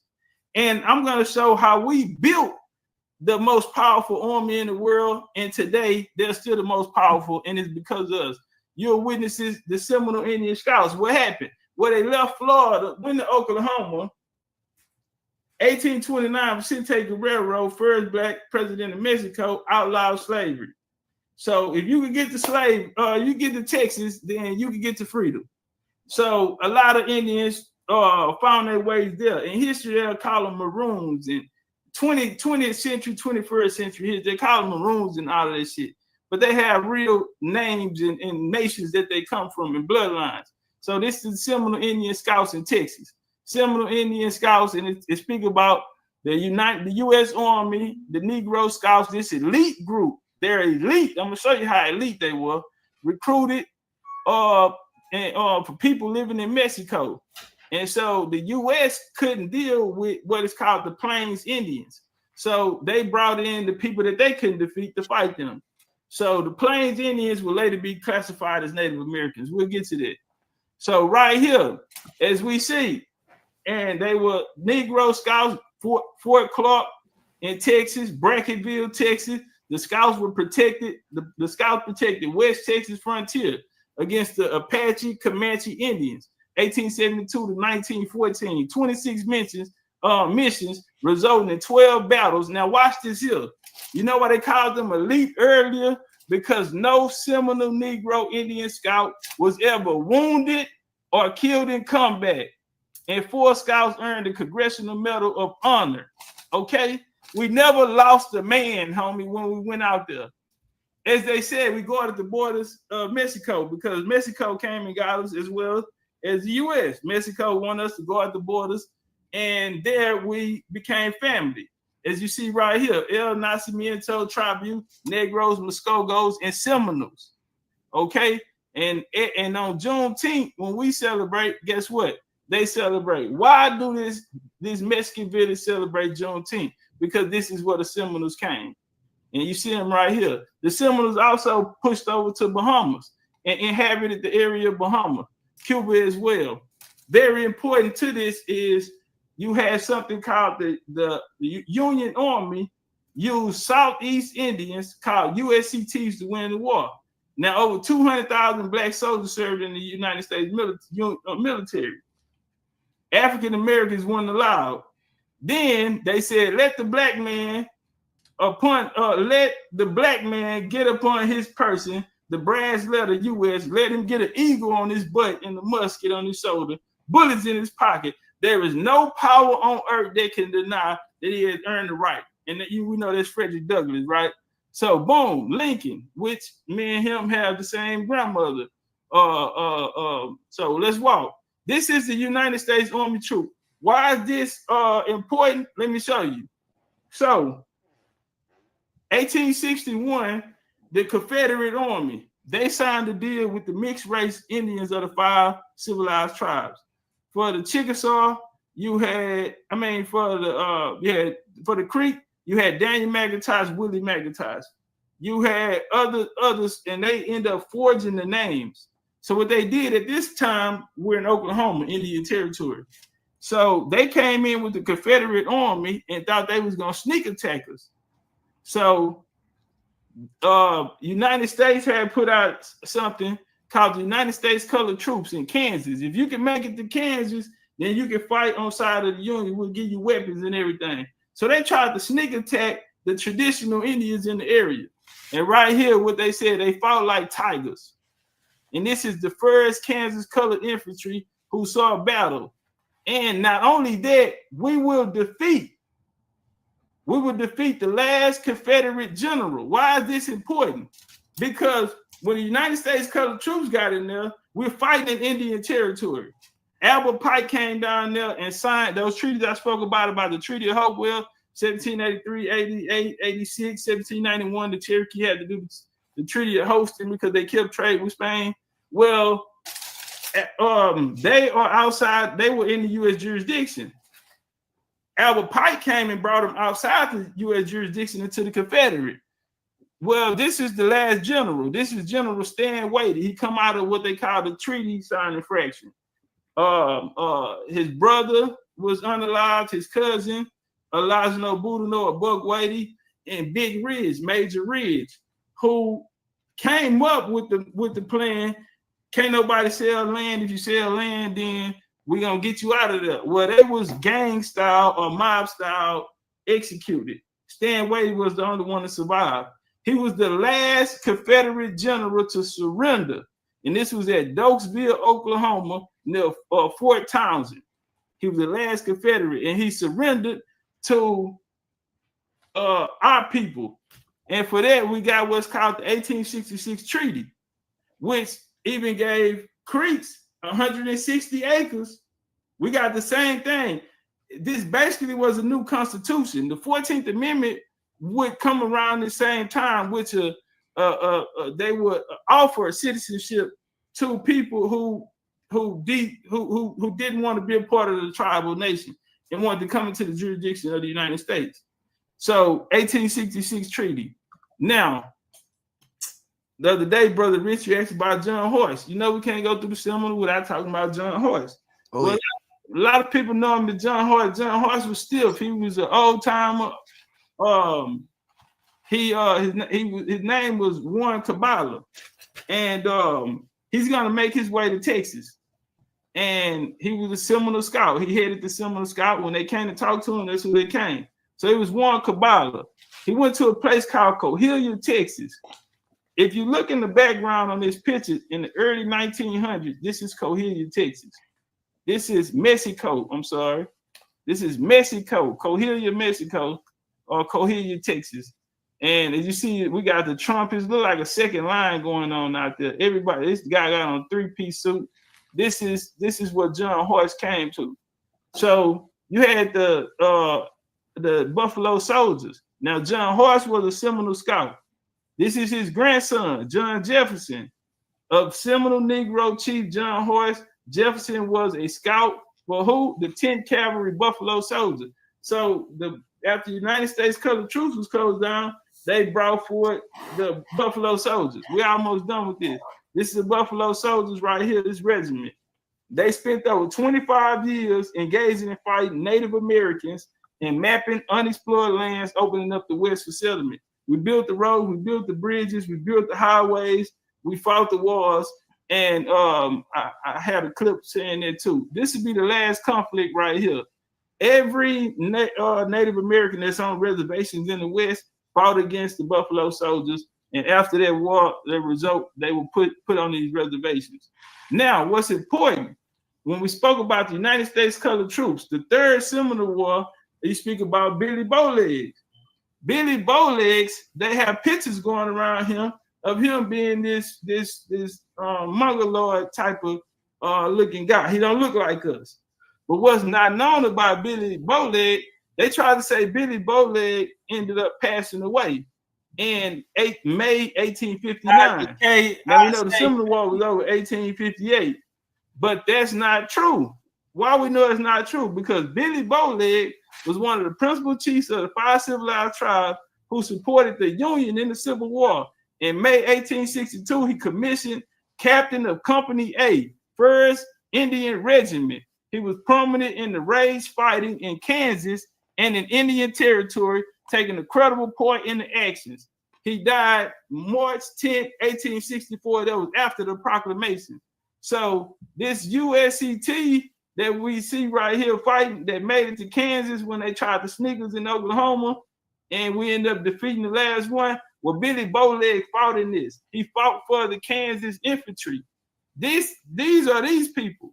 So he looked like us. That picture that they're showing is a lot. His name, matter of fact, is not even Billy Bowleg. But we'll go into that. I'm almost done. So as we see here, most Seminole sided with Confederates, and then the refugees fled to Kansas, such as Billy Bowleg. Now, after the Dawes Act, you had the Curtis Act, and that dissolved the Seminole government and divided its territory amongst 3,000 enrolled tribal members. So they're going to break up the Seminoles as we know it. Now, this is where it come into play. These people like this are being called Seminoles. We almost done. Now, where did this come from? The government, the military force of Canada and the United States have made plain Indian culture groups archetype in literature and arts for Native Americans everywhere. That's why if we said they'll laugh at us, because the institutions have made these people. Now, who are these? Again, we're speaking on the Buffalo Soldiers. We're going to go, the Buffalo Soldiers are going to fight in the Spanish-American War in the Philippines. Well, the Philippines was brought over to the Americas after the war. They were called Little Brown Brothers. This was a slang used by Filipinos during the period of colonial rule following the Treaty of Paris. Now, Mexicans and Hispanics call themselves brown brothers, or being called, they're not even understanding, what this means. This is Little Brown Brothers St. Louis Blues. This is the World Fair 1904. These are stage villages put up. So these people are here. Now we have Plain Indian, Plain Filipino, Native Americans, Filipino interaction at Carlisle in Indian school. So we're going to see these people. They put out, they put out, I think it was 5 million to civilize these people for 50 years. Now, right here, for many years, World Fairs held in the United States featured recreated Native American villages where customers could pay to see inhabitants go through their daily lives. Okay, this Chicago World Fair. The Seminole Village, 1939-1940 fair, was smaller. So, Brother Rich, when you ask, when we put up the Seminole pictures, why we don't see us? Because they're going to show us the pictures that came from this World Fair in these villages that was created. Right here, this is a postcard, Chicago, Illinois, Seminole Indian Village, Chicago World Fair. Again, these are the pictures that are coming up. Now, where did this Seminole come from? A guy named Stanley Smith. We almost done. He came from Florida in 43. He was a missionary that arrived to them, Big Cypress Reservation people. Now, in 1934, something took place called the Reorganization Act, where they basically had to come in, and it went from a traditional bloodline chief to now basically like in the U.S. government where you had to do election. So again, another Seminole village. This right here is a recent picture. They put it in black and white, but this guy's alligator wrestling. Well, the oldest alligator racing is at St. Augustine Alligator Zoo Park, located a few miles from St. Augustine. We've been talking about today. And right here, when we come over here to the Library of Congress, we see this guy wrestling the alligator at St. Augustine Farm. So everything we did, they tried to get them to do. This is a much older picture. They made the other picture black and white of the other guy. Now, this was the New Deal. Like I said, the June 18, 1934, they did the Reorganization Act. So now your tribe, you have to be voted in. So the first principal chief, look, Billy Osceola, he was the first elected Seminole chief. So they started over. When they started over, this is the first elected. And he came through a missionary guy from Oklahoma, a YT man named Stanley Smith. Now, this is very important because he go the first elected principal chief for the Cherokee after the Reorganization Act. So this is a Cherokee dude who was elected. He first elected for the Seminole. He first elected for the Cherokee. The Gullah War, 1739-58. Now let's kill the Gullah talking. I'm gonna be quick. Right here, the first person to ever mention Gullah is a guy named John Bennett. This YT man. Now right here, he drew stories of Black culture tales drawn from Gullah culture. He considered to be the leading figure of the Charleston Renaissance. Now, when we really get into it, white slave importing patterns labeling enslaved Africans may account to the presence of the word Gullah in American vocabulary. Isolate and defining the qualities as people associated with the label is complicated. Why is it complicated? Because during the last years of the 19th century, Southern writers Joel Chandler Harris, Charles Jones introduced what? Coastal Georgia Black dialect and folklore to America. This is 19th century. Now, soldiers who fought in the Civil War was noted to have a strange dialect in South Carolina. Understandable. Now watch this here. George Phillip from Columbia University argued that the Gullah dialect was a form of broken English. Now, how many of y'all out there speak broken English? Hell, I'm from the country. I'm a country boy. Y'all probably, it's a lot of words y'all probably didn't understand. I said tonight, or I said clear. Y'all probably thought wasn't King or Queen's English, but let's work. It's called broken English. They never attributed during the Civil War. They didn't attribute to being an African language. Let me show you when it happened. The view of Black Africanness was most clear articulated in Victorian thought. Now watch this. Modernist thought in America challenged the ideology underpinning the Victorian thought of civilized and savage people. Now let's come down here. It said Paleo Islands as a authentic Gullah folk-derived form transformation of ideas, race, culture, which resulted into the adjustment of the way of social sciences. Now look, between the African progenitors during the 1920s and 30s. Now we just showed you during the Civil War, they said it was broken English. But during the 1920s and 30s, the Paleo Islands were visited by researchers who sought to establish the African origins of their cultural practice, as well include the larger network of low country Blacks assumed to share similar connections to their African ancestors. The Paleo Island dialect investigated their folklore, documented their crafts were inspected, and their spirituality, religion beliefs were interrogated. Okay, now for authentic Gullah folk on St. Paleo, it traces researchers' increased interest, Black folk life, the heightened exploration of Black spaces. Now, these places, Black communities like Harlem sites, where whites could go slumming and escape the constraints of civilized life. Now watch this here. White modernists penetrated the barrier between Black and white words in search of freedom and imagined beloved primitive had. Why do you say that? Because this guy Franz Boas, who's going to be the anthropologist, the American anthropologist, are two white scholars who engaged in academic slumming during the interwar period. This very important. Historian Darren Baldwin explains that the cultural relatives are derived in direct sense inspiration, profit as early samplers of what many white people perceive. What many white people perceive as unique, primitive of African and Southern folk cultures. Now, Parks and Boas' motivations and intellectual orientations were quite different. Both men dedicated their careers to doing what? Making sense that the people existed on the other side of the veil, separated white civilization from blacks. So he understood. Boas credited significant transforming the way that scholars understood Africa. This is coming from a YT man, not the black scholars, not our heroes. But you know what's gonna happen? And this inspired black and white academia alike to take a second look at both African things and African people. After this YT man said it, all of a sudden this story that we just went through, and every story that people look like us is now an African story, because this YT man said we need to take a second look, because the first look said it was broken English and there was no African ties.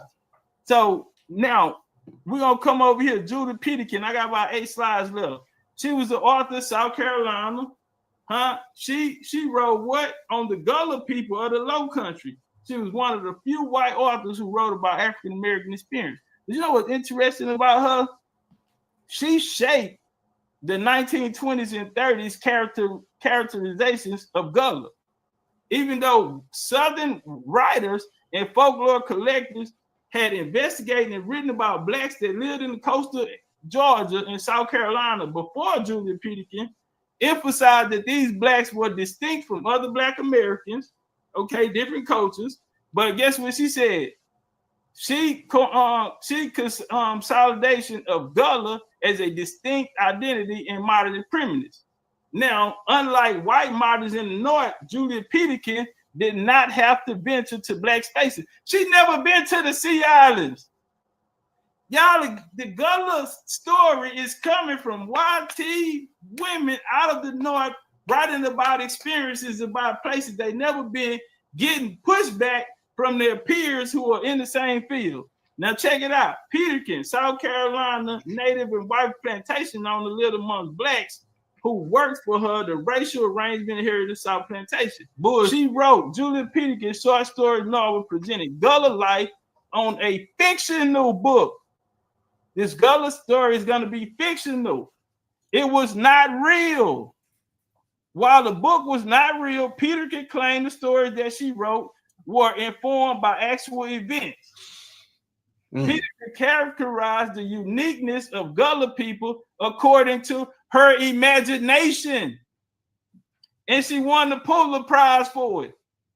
Now watch this here. The black people who lived in the quarters of Blue Brook Plantation believe they are the best black people living in the whole net. And in the swamps, talked about the rice. They are no Guinea Negroes, thick lips, wide nose, this dinkas. Now watch this here. Peterkin, she's not going to get no support from YT scholars and a lot of other people, but you know who is going to back her? The NAACP. All right. Who else? Now, Peterkin Blue Brook nested itself deep in the imagination of all who encountered it. And they began to imagine authentic Gullah folk. The widespread conceptualization of Gullah people was literally rooted in fiction. The first widespread conceptualization of Gullah people was literally rooted in fiction.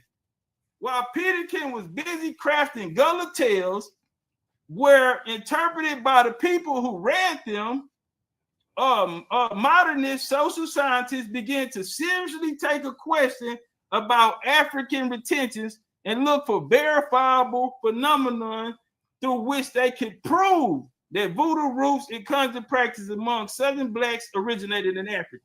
Now they want to take a second look off of something that was rooted in fiction.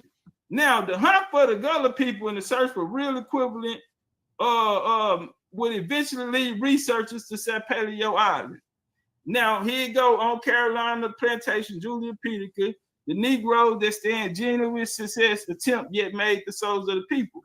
Peter can make singular stroke that white people in this book from the first list of the stories of Negroes. Now it's gonna come down. The Carolina plantation by its own shooting season only came by during shooting season. Now, South Carolina was unmatched. He go to Gullah stories of the late Ambrose Gonzalez in a different diary of woman rights planners. Now, this story is gonna take place from this lady. Now we're gonna get down here. Even on ABC, they're gonna tell you that the Gullah and Geechee are often used together. The words are unknown. The Gullah comes from Angola, Africa, where many enslaved brought. Then they come back and tell you the U.S. think Gullah refers to Gullah people who lived around the Geechee in Savannah, Georgia. Easy work. Now we're gonna come here. We're finna close it out. This guy right here, Lorenzo Dow Turner, he's the father of the Gullah dialect. He's the guy that's gonna hear a word shout song. Okay, Smithsonian word shout song. He heard a song in the Sea Island and said, "You know what? You remind me of something. You sound just like somebody I know in Africa." Well, he worked under, we heard of Franz Boas, the guy who's going to change the way that people looked at Africa. His student, Melville Hercules, who's going to be the father of African studies. Well, his student is going to be Zordneil Hurston through the Harlem Renaissance, who's going to write the book about Cujo in Africatown, Alabama. Well, his other student was Lorenzo Dow Turner. Now, before Dow Turner could complete this, he ended up passing away. So since he passed away, this is the guy that's going to take over.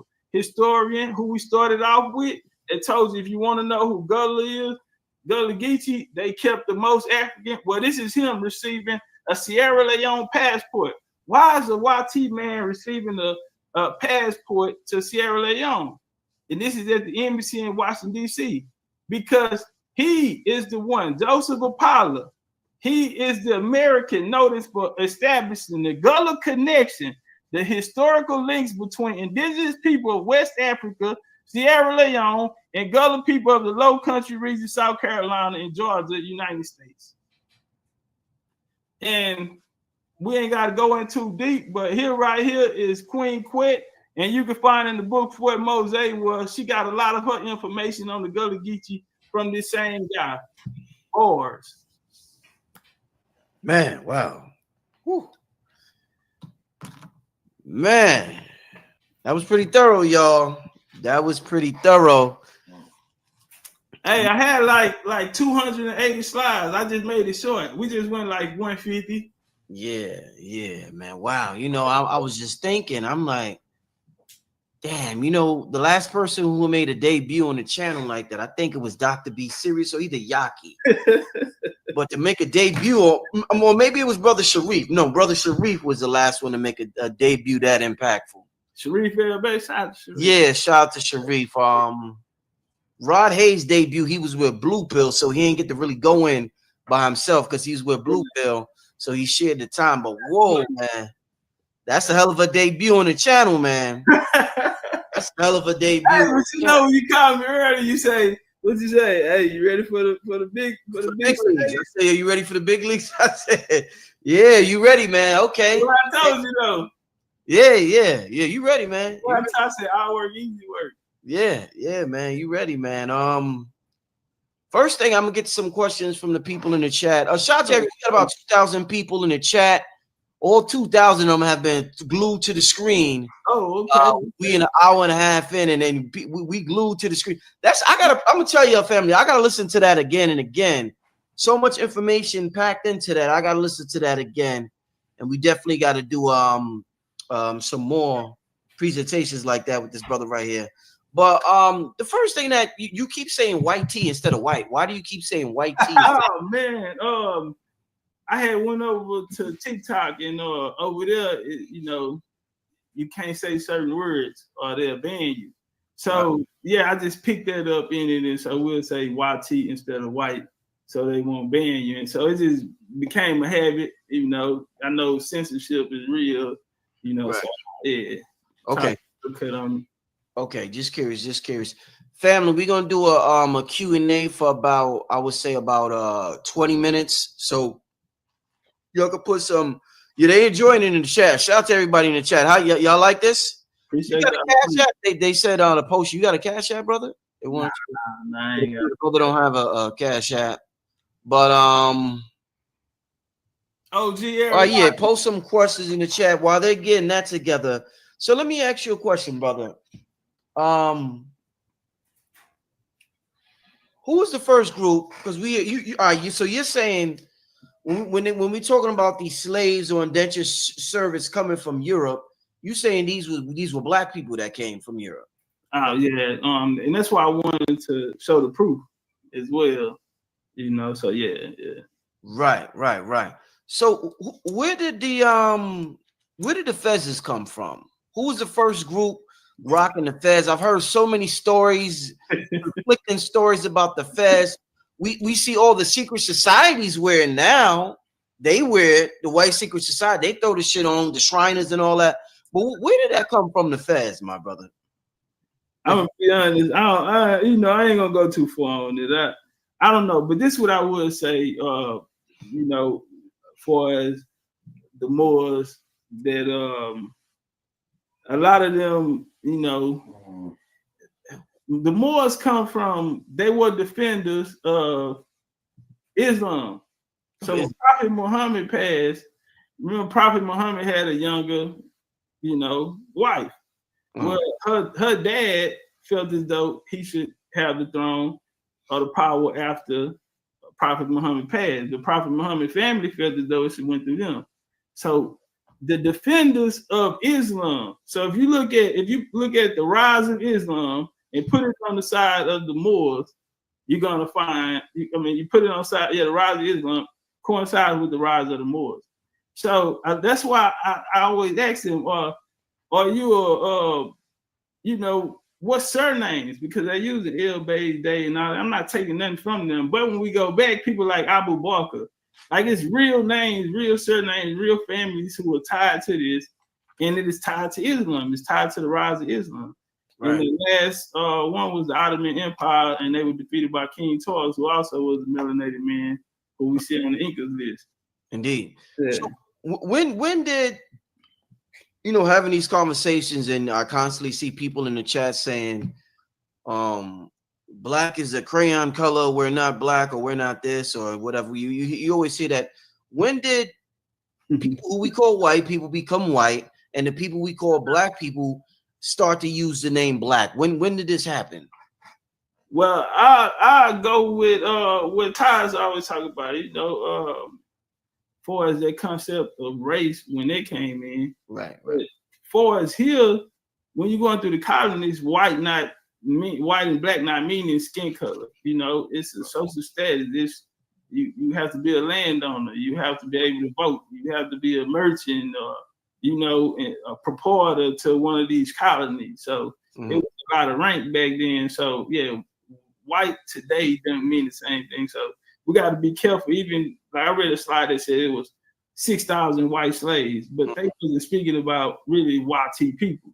T people started coming over after the Homestead Act, 1861, and then a lot through Ellis Island, and they went up to 1924, World War I, and that was the Immigration Act, 1924, when it started. Right. So the same way we see the mass migrations coming over now, that's how YT people came over in the 20th century. Yeah. What's your thoughts on the reparation movement that's happening? Shit, what I told them, you know, if something happened to you, you're gonna have to prove it. You can't come in here talking about just because I'm black and I'm a slave narrative. You're gonna have to identify the slave in your family. You're gonna have to identify the person that did this to you. If you're going in the court of law, this is a legal matter, so you're gonna have to have evidence. And if you don't know your family story, then you better not walk in there because they're gonna make a monkey out of you. So you know, that was my way of getting them into their genealogy. And, you know, making them go look for their family. Where are you in the story? You know, we want to get away from his story and become my stories. And so I always say the age of master teaching is over with, you know, because we have to become my story. And they taught us world history, and we want to know our history. We need to find ourselves in the story, and that way we can get solutions if something did occur to us, you know, like bondage, slavery, you know, and we need retribution from that. But you have to tell your story in order to, you know. So real quick, AB 3121, when California did it, the reparations, and it went all the way to the Supreme Court, and it was either race, you're gonna give it to them if you're black, then you was an African slave, or it was gonna be lineage. You would have to prove it. But that concept is they got that from me. So shout out to the young lady, she was the president over the thing. She ran it, you know. Shout out to good sister out of Cali. But that concept came from me, little old me, and don't nobody know it because I don't have that many followers, and I was only here for 2 years. But I got on their road, and today when he got that, and I got to give it to them. They went and got that story from their family. Well, why do I keep seeing people in the chat saying they're burning South Carolina land? What's going on in South Carolina right now? Oh yeah, they had them fires down there. So like California. So yeah, it's in the Carolinas now. See, somebody asked me, I have a PayPal. I have a PayPal. I mean, I ain't used it in a while. Shout out to Leneage. You say cheap. I don't want them to send it. You got the right PayPal address? Because I don't. Yeah. Which is my Dubai address on it anyway. But it's right though. Okay. I'm gonna put it in the bag chat. Put it in the chat. Yeah, if y'all want to support the brother, somebody had asked if the brother had a cash app. If you want to support the brother, damn, somebody said, yeah, hit the. Somebody said 5,000 acres got burned up. Yeah, I haven't heard about it. So we're hearing about it. Yeah, I put it in the private chat. You put it in the private chat. All right, let me get the brothers. If you want to support the brother, let me put this PayPal. Yeah, that's a lot of land. They tried to buy a lot of it, and a lot of people ain't selling it. That's the same thing like in Houston. The railroad came through there. They wanted to buy up a lot of that historical area that's been there since 1865. I'm from Fifth Ward, Houston, Texas. And they've been there since 1865. When the people didn't want to sell, they just flooded it. Right. The property tax. Yeah. I just posted it. Give me 1 second, y'all. Let me make sure I take care of the brother real quick. PayPal. Give me 1 second, fam. All right. Hey, y'all jump on that like button. Make sure them likes. All right. So yeah, for those who are inquiring about supporting the brother, you can hit up this PayPal, Legendarytopcatz 95660. You can hit that brother up on PayPal. The brother doesn't have a cash app, so if you want to support him, hit that brother up right there. All right. Somebody said South Carolina rich in lithium. You was talking about the soil. What you know anything about the lithium? You was talking about the soil. You heard about that? Because I heard when the what was the hurricane or something hit South Carolina early in last year, they was talking about the lithium out there. You ever heard anything about that in Carolina? I know Charleston used to have an ancient volcano there. So it's actually still there too. They got it blocked off as the military. But I know it was a guy named Lindo. They were Huguenots. They came there, so I can show you in Charleston. But they came there to get the indigo and those type of resources from the indigo, and they got very wealthy out there. Indigo trade out of South Carolina. But now I'm not familiar with the lithium. Indeed. What? Let me ask you, how did with all this talk, seeing all these, because you showed a picture of King Charles being black and so many people that were black that we never knew, that we've been lied to all this time. How did if you're born in this world in the 1980s, in the 1990s, in the 1970s, or whatever, in the 1900s, you just see white people being in power. Everywhere you turn around, you just see white people in power, and you think you develop an inferiority complex. So hearing you say what you say, it seems so far-fetched for a lot of us. So the question I would say was, when did the power switch happen? How did they get all of this, fill all these positions? Everywhere you turn around is white people. If all of this shit was so black and melanated, the slave owners melanated, what happened with this? That there's sundown towns, they running niggas out of town at a certain town. How did this happen so fast, brother? So fast. So we'll start here. The founding fathers were melanated. going down from George Washington. He have a son named George Washington Curtis, who ended up getting the land after he passed. He ended up marrying, his daughter married Robert E. Lee, the Confederate general, who we find out through his West Point records that he was a melanated man. He also had West Washington is his son, and his family was on the Oprah show, I think it was. Thomas Jefferson, his mom and dad was Indian. His family that looked like us was on the Oprah show, and they going through their genealogy records showing that they are us. Now, what happened was even Abraham Lincoln and his vice president Hannibal Hamilton looked like us. Now, what happened?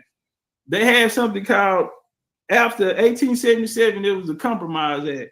Now, this is going to end the support for this is going to end the support in the South. They're going to pull out.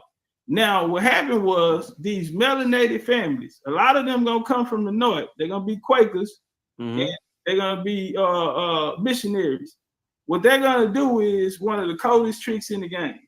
They're going to breathe into these YT people. When they bred into them, this is a way to cover up the crimes that they committed in the past, the land that they stole, and they end up putting the YT people in position. So I'll give you an example. A guy ran the National Archives. Come to me. What's his name? He ran the National Archives. He trained this YT man. They demoted him. And he went back and wrote a book about all those black families that married into white families. I give you another story. And shout out to Uncle Rod Hayes. I see him in the building. Rod Hayes said they kicked us out. They used the YT people to kick us out the institutions. That was some of the coldest game ever. Now, the richest person in America, 1901, was a black man named Colonel John McKee. Colonel John McKee's grandson created the boule. Now, his son would live his life as a white man. Now, the family had so much wealth that they came to him on his deathbed and they asked him, "Are you a Negro?" Because he had married a white wife, had children, Wall Street friends, political friends. And in order for him to get the family inheritance, they wanted to ask, "Are you Negro?" Because they thought he was a white man. And his white wife and that side end up taking all of that money, all of that land. And so the way that it happened was they bred into these white people. That's why they have our surnames. That's why they bred into them, and that was one of the ways how they hid the wealth. J.A. Ross, The Sex and Race. When we go to that book, he speak about that, about Kenny MacDove, and about them procreating with YT people to hide the wealth and hide their wrongdoings to people that look like us. And that was a way to take the competition. So you said something else as well. So in the 20th century, never before, this was the reinvention of the clan. Before, the first clan was people that look like us. The second clan was these people that's coming over from Ellis Island. They're bringing them in. Now they're going to put them on the front line. Now what's going to happen is this is the first time that they're going to put them together. You had labor wars, East St. Louis riots. You had what they call the Red Summer, where these towns were being burned down because they're saying a YT woman was great. It's Tulsa, Oklahoma, 21, Houston, Texas, Beaumont, Texas, Waco, Texas, Wilmington, North Carolina, 1898, through the Republican Party was taking care of poor YT people. And the Democrats created a fusion party to bring them in. The Democrats also brought over the foreigners, the YT people, so they can have what they call controlled migration to move them in areas or battle states for them to compete, because it was impossible for them to compete because we created the Republican Party. And so, to answer that question, how did YT people get put in position where people that look like us still run the show? As we see now in this these politics today, the people that's speaking for the Democrats the whole time through the election leading up to now look like us. So where are the powerful YT Democrats? It is people that look like us, have been the hand. What did Gregory say? The Wizard of Oz. They the ones in the background, and they put these YT people out here. The bloodlines come from us, and again, we some people bred into them to hide their crime. One more example: Martin Luther King. Martin Luther King, on his dad's side, they came in 1832 from Dublin, Ireland. They from Ireland.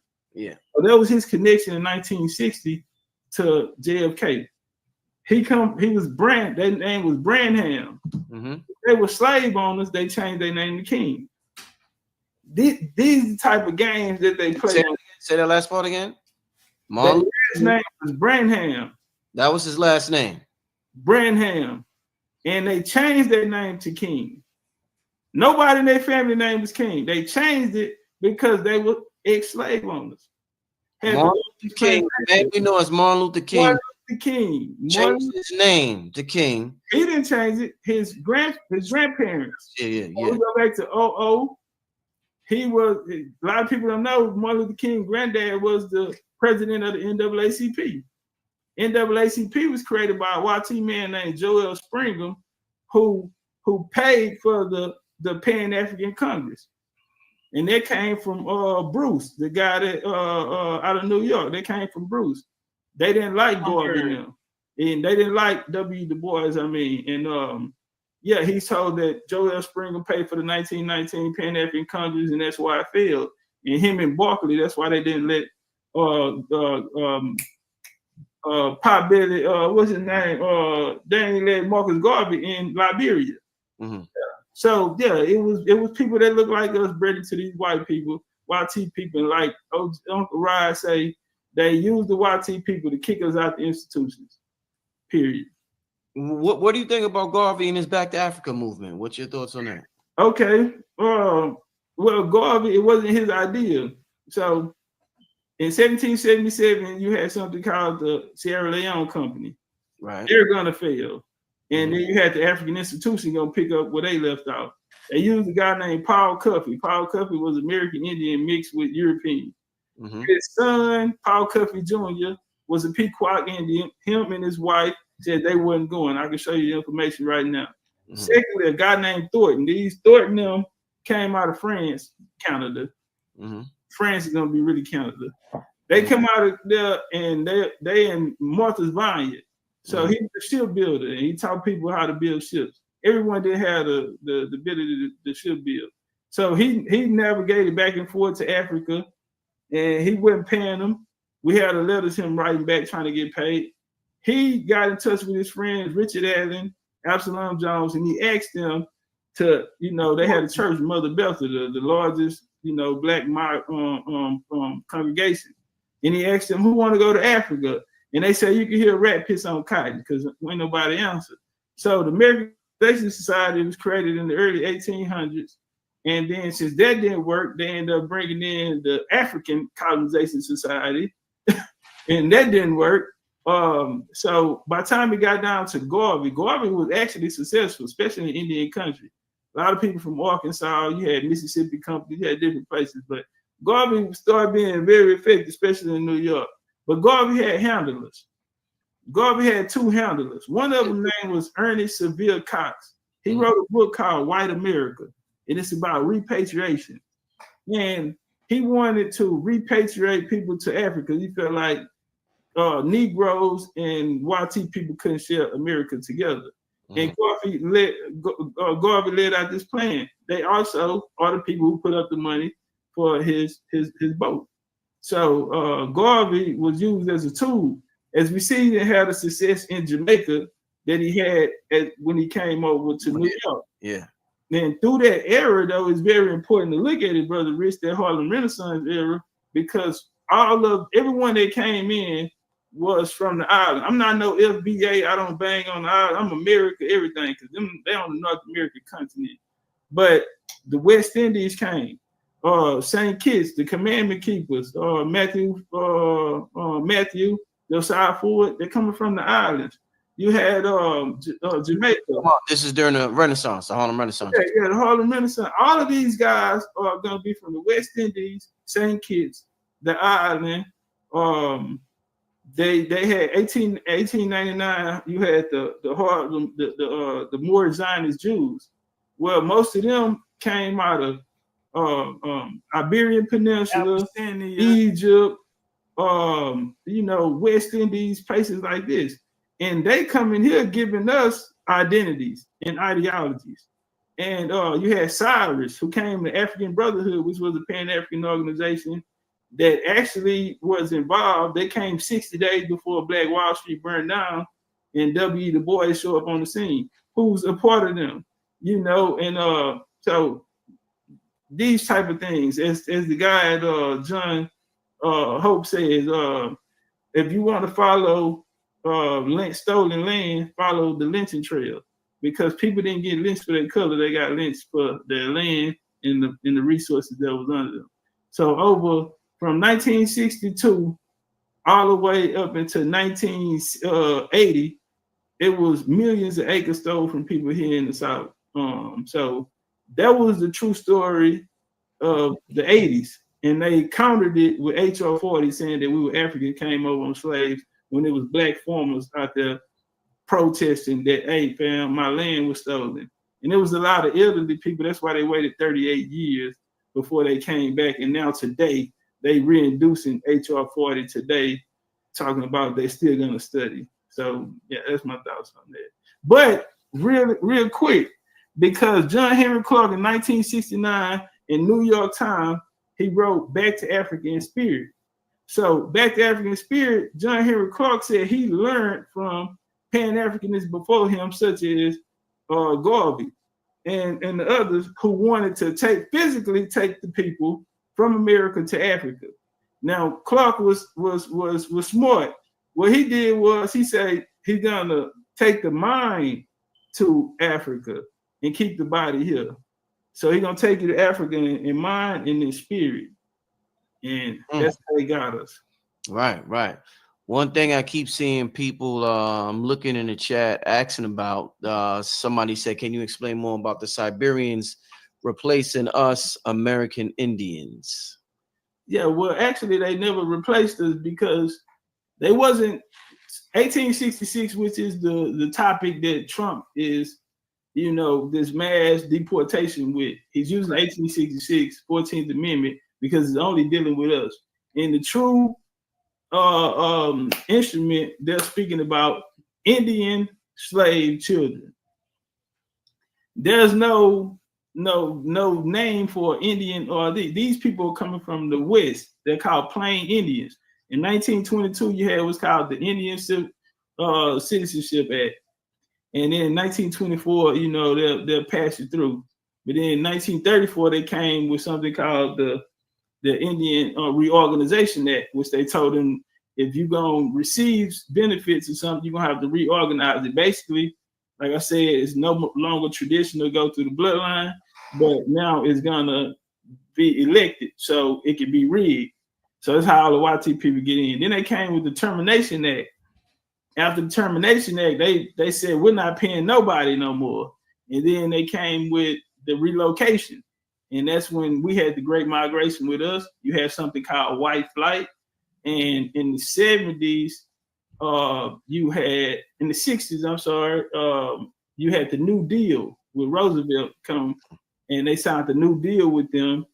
And basically that time is up now. Just like they defunded African studies, they defunded African American studies, because the colonization in the mind is over with. They closed down the boarding schools for the Native Americans, and ISIS is raiding their reservations today.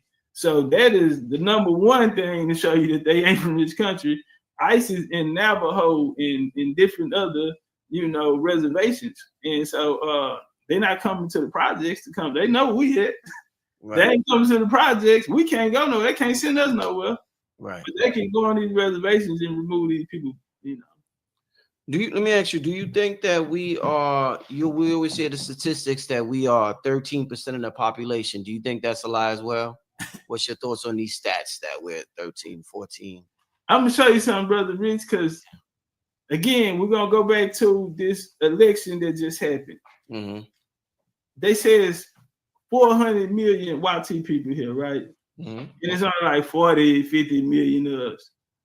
But the black vote is the vote that puts you in the White House. Trump just had a Black History Month at the White House. Trump stood there in front of all them people and he said, I am here. I'm standing here because of the black vote. Mm-hmm. If it was 400 million YT people in this country, it wouldn't matter if we got out, if every 40 million people got off the couch and went and voted, it wouldn't matter out of 400,000. So that right there lets you know that the number is wrong.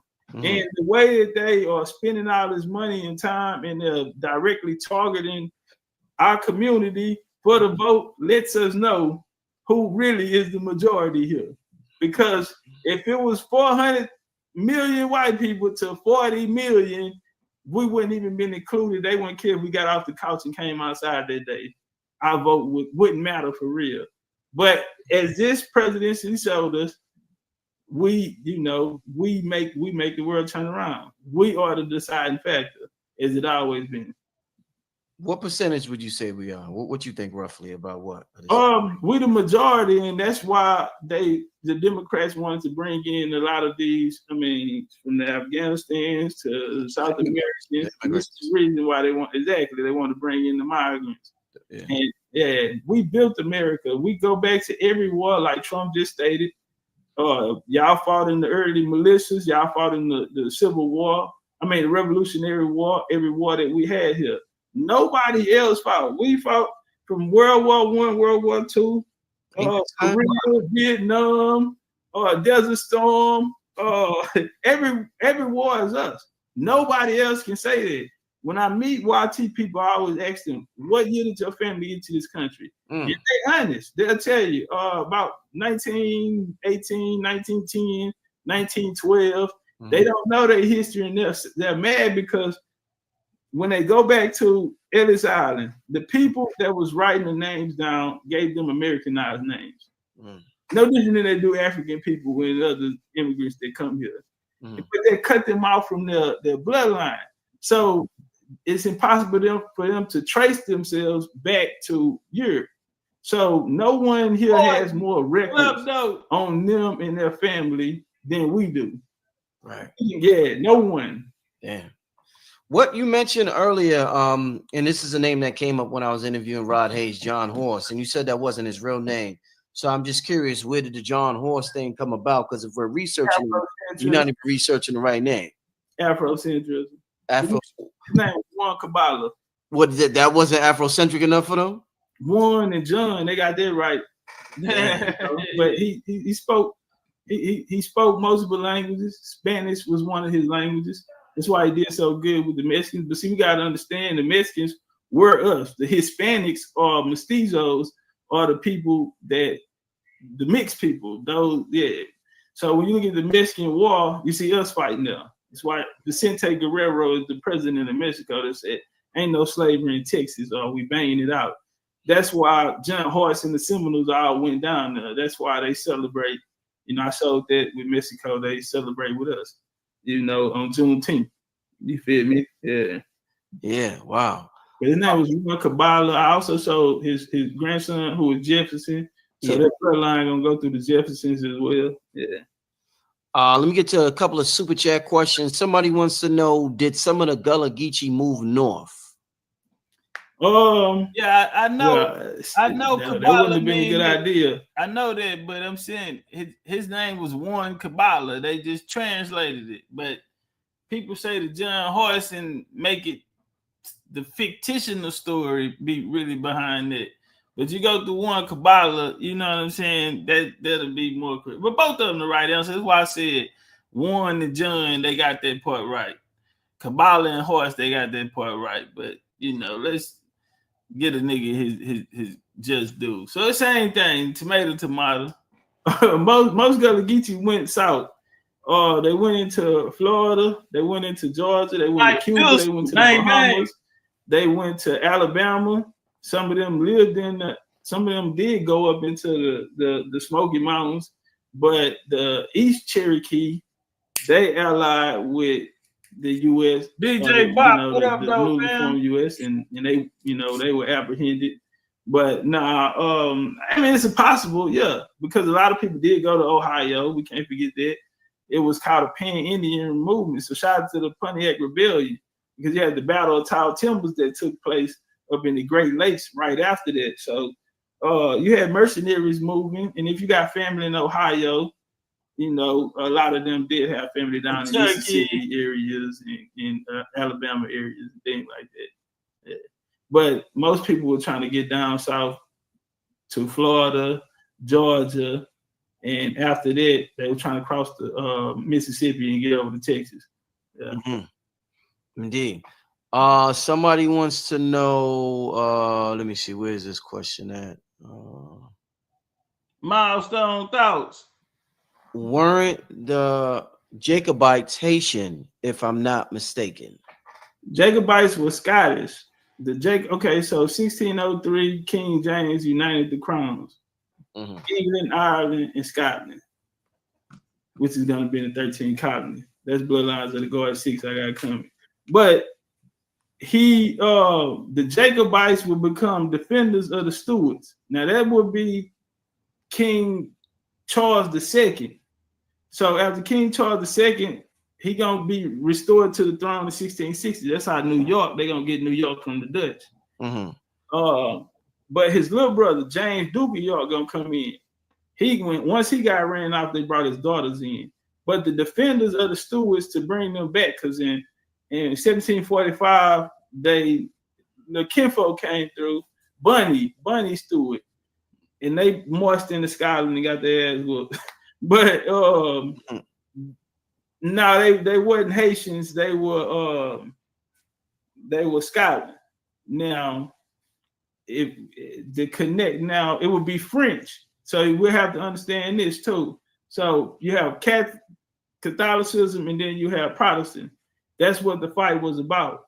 King Charles was able to go to France and hide out because his mama, Henrietta Maria, was part of the Medici family who were Protestants. Right. So his own cousin came down and took his throne, which is William of Orange. Okay. Who were Protestants. They were Catholics. They were up in Massachusetts, man. They were up there in Massachusetts, where the Catholics at, and then Scotland was right there in Canada. That's how he was able to move out. But I don't want to go too far and give up too much. That's gonna be in Bloodlines of the Guard 6. But yeah, that's how we got to look at it, through Protestant and Catholicism at that time. That's what they was banging, religion. In the chat, they say you sound like Master P, man. You a No Limit soldier. Nah, I'm Texas cowboy, East Texas Indian. But with the Jacobites, if there was something about the craft, if you're going with the Scottish Rite Freemasonry and the connection between Haiti, I say this here, Haiti was a part of the French Empire. So you had Haiti, you had part of Lower Louisiana, you had Chicago, you had Congo in Africa, you had Canada, and after 1763, the French and Indian War, they lost they trade ports to the British. And that's how it left from France and turned over to British Quebec in Canada, things like that. Right. Okay, speaking of Haiti, where's this question at? Damn, I lost the question. That was more. Okay, somebody said, can you talk about the Gullah Wars kicking off the Haitian Revolutionary War? Any truth to that? Nah. Okay. Nah, the Gullah Wars didn't kick out the Haitian Revolutionary War. Okay, all right. Next question: are the American Aborigines descendants of Olmec? Man, I'm gonna tell you the truth. Olmec lived a long time ago. I would be very, very impressed if y'all can prove bloodline, if you could trace your bloodline, I mean your bloodline back to Olmec, I would be very impressed. Yeah. Let me ask you this: somebody who studies what you study, what do you think about a lot of Black Americans studying Kemet, saying that we came over from Kemet, we were the Egyptians that's on the walls over there? What's your thoughts on that? See, you gonna have to bring me back on for that one. I wrote a book called America: Bloodlines of the Gods and Civilization. I have a 5-part series breaking all of that down. Now I get a short answer. Yeah. So last weekend I just left the Grand Canyon because I know you heard the stories of the Grand Canyon and Egypt and so I really went out there. So that's what I be doing. I be going a lot of places. You know what I'm saying? So I went to go see. That's what he was saying. I don't see the proof. I done plenty of trips down to the Yucatan. We even did 2 group trips. So we did 15 group trips in 2 years, Brother Rich. One day y'all was in Stone Mountain and we was in Alabama. And I said, damn, I would have known, we would have just pulled up to Stone Mountain with y'all. Y'all was out there y'all that day. Yeah. Yeah, and it was like 40 of us too. It would have been live. It rained on y'all that day, but I caught it afterwards. But far as the Egypt situation, the story of America, the actual story that happened here, is going to be taken around the world, and that's how it's going to become a universal story. The origins of it is from America, and I think we could say that for the next one. If I'm able to come back on, I think that'll be a good topic. Nah, that'll be fire. That'll be fire. Yo, nobody they're not gonna tell it how I tell it, because and that's not to knock their scholarship or nothing, but I've been so many places and I've been to these places to find these answers. I'm not Googling nothing on there. I'm gonna show you first-hand sources. I'm gonna take you to the places where they said it happened at, and I'm gonna show me standing there, and we'll go through that information if I'm allowed to come back. Yeah, man, I'm getting texts from people. These Carolinas in the fires. I guess this is some real serious stuff going on, man. Yeah, family. I'm just now getting told about it. Wow. Say the Carolinas. Yeah, these fires in the Carolinas. Yeah. Yeah, it's a lot going on in the world right now. Yeah. Okay. Let's keep this thing going. Let's do about we passed the 2-hour mark. Let's do about 3 more questions. Then we're gonna get out of here. All right. Somebody said, please break down Black George Washington. I just did. What was it? I told you. Go check out his son, George Washington Cuttis, Cuttis. That's he gonna pay his way in college. When he died, in his will, he gonna leave the house to him. That land will go to his granddaughter, who's gonna marry the Confederate General Robert E. Lee. After they pass, you know what? Let me show my screen. I had some up real quick. Absolutely. Dog, is you here? Right, I'm up. I'm starting you up. Okay. So, boy, you don't like map of the slave trade or whatever. Let me come over a little bit more. I want to show y'all what I'm talking about. So this right here, this is the freedmen, what they call freedmen villages. So before then, they were called contraband. They're calling these names because they have. So when these places come into statehood, they don't allow sovereignty from anybody else because it'll be a conflict of interest. If I have laws you not abide by them, then so they wouldn't give them a name, a status inside the U.S. jurisdiction. So they call them contraband and contraband camps until they was welcomed into the United States colored troops. After that, they call them freedmen. These are freedmen villages. Well, that land is gonna go. The land that George Washington granddaughter that married Robert E. Lee, George Washington was having relations with Robert E. Lee grandma. You feel me? So it's a bloodline thing. So we'll come down here to what they say the slavery happened. It's what he was trying to say was that land turned into a freedman's village while he got caught out. That land became a freedman's village, meaning it was only niggas settling on that land because they was niggas too. To the slave trade coming over to Africa. 1789, the land that George Washington lived on. When he passed it to his son. They said George Washington was sterile. Stop it. And he married a woman who already had a baby. Stop it. And the baby went to live with his grandma. Who kids go live with their grandma? Anyway, yeah, he got the land. Boom. His daughter, Robert E. Lee, that land became a freedman village. And I'm finna break it down. Slave states in red. Now we come up. Slave territory, unrecognized territory, Indian territory. So this is where all of the red is said to be where all of the slavery is happening. Well, when we go here to the map, this is the same place. You go to Tuscaroras, we spoke about the murder. Spoke about the Catawba, we spoke about the Cherokee, spoke about the Iroquois. So right here, this the Appalachians. We spoke about them, the Yamasee, St. Augustine, everything we was talking about today. This is them going through the Indian slave trade. So this was South Carolina Creek Raid, 1702, 1706. And you'll see them being shipped out of Charleston. Also, when we move over, you got Louisiana, Alabama, you got Mississippi, with the Natchez, the Choctaws, the Upper Creeks. As you see them right here, the Chickasaw slave raiders, they're taking them to Charleston, sending them to the West Indies. The Appalachians, some of them popping out to Alabama, Louisiana, going to the marshlands. They'll later call them Maroons in Afrocentric history. All right, but they had names. But yeah, right here, these maps. So if we open it up, you'll see this whole area right here is Indian slavery.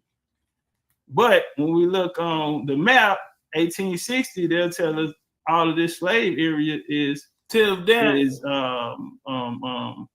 African slavery. Mm-hmm. But we look right here as we see conflicts, triggers, refugees, slaves, captives. The captives are in blue, the slaves are in red, and the refugees are in green. These are people who are getting out of Dodge. And you see them going from New Orleans to St. Domingue. Now, when we come here, what they call them contraband camps. So we're going to look at this map of those contraband camps where those people were at, who they didn't give a classification, they called freedmen. We're going to see them. They go to Ireland, St. Augustine, Jacksonville, New Bern, Beaufort, all of this here, all the way up. Well, when we look right here, what's taking place there? The Indian slave trade is taking place right in the place where they call these freedmen settlements. So, ours. Yeah. All right, let's get to this next question. Let's keep this flow going. There's a good flow happening in here tonight. Let's keep this flow going. Somebody said, what is the Confederate flag true meaning? What do the 13 stars in the Confederate flag represent? I'll say this here. Some of the people that flew the flag were, the Confederate was ours. Mm-hmm. When you go back and look in the, I had 5 fifth grade grandfathers that fought in the Civil War, and they all fought on the side of the Confederate. They later changed to the United States colored troops, but Confederate, once they made their stance against this U.S. expansion, the 13 colonies expanding, they put up their own. So they had Jefferson. Jefferson, we have records on him also being a melanated person looking like us when he was in the newspaper out of Canada. Jefferson, when he was a youngster, he about like 17, 18. And they describe him as dark skinned. They talk about his grandma, who also looked like us. These are things that's out there, but the Confederates were us. And that's one of the coldest games. That's like the Nazi symbol. They take that away from you. And the Confederate flag is yours. Charleston White, he always joke around and wear his Confederate flag. And then when people say stuff about him, he turn around and name his great grandfather who fought in the Civil War with the Confederate, and he named him by name. When you go to Louisiana, you have the First National Guard. All of us is a famous picture that fighting on the Confederate. This story, Robert E. Lee, these different generals that they talking about, they have statues and made them YT people. All of these people were us. And I'm only saying that because it's so much, the families are coming back and saying, hey man, this is my family. They might have a YT side to them, but they are not in connection with them. And in some cases, they're the bloodline that actually, got the inheritance, by way of what we spoke about earlier, them in the breed to keep it. Now, this is a Masonic secret. All the treaties are signed by Masonic people. That state of mind, like I say, the Boule was created this, and his son go off and live his life. So they hit the well through that. You know what I'm saying? But for the Confederate flag, that was us. You had the Chickamauga Indians. Again, they sported the Confederate flag. They pushed down in the South. They became Southerners with their Creek allies, their Creek cousins, and fought against U.S. expansion. Yeah. Yeah, all right. Let's keep this thing going. He might have mentioned this. I think you mentioned this during your presentation. This individual said, ask them, do we know about the Seminoles that fled to the Bahamas? I was just reading about them. Yeah. I spoke about that in the bill. Yeah, he talked about that. If you rewind, he mentioned that he had an elaborate presentation and he went into that family. But thank you for the super chat. I appreciate it. Let's keep this thing going. Do you know about the Spanish Black codes, nor and what it did regarding properties and keeping the families together? So watch this here, Rich. So Code Nor read, boom, Alhambra decree.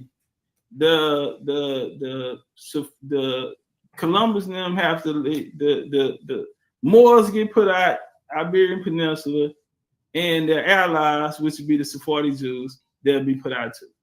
So a guy named Salvador Fernando Zarco, whose mother name is Isabel Zarco, whose dad's name is Giles Zarco, who is right-hand man to Henry the Navigator of Portugal, and the king of Portugal is going to be Alfonso IV. He's going to have a brother named Ferdinand, first and second Duke of Beja in Cuba, Portugal. And they're going to have a son named Ferdinand Salvador Ferdinand Zarco. In history, he would become known as Christopher Columbus. Well, he will be trained, he will be sent to Ferdinand and Isabel. They didn't pay the money, like a lot of historians been telling us. What they did was put him in connection with an Irish guy who had the maps to sell. This Irish guy name is Patrick McGuire. Y'all making me give up my good shit. Y'all gonna have to go get my book, man. Y'all making me go into it. Y'all have to go get my book. Let me see the book. Let me see the book. Oh yeah, I got Black Indian.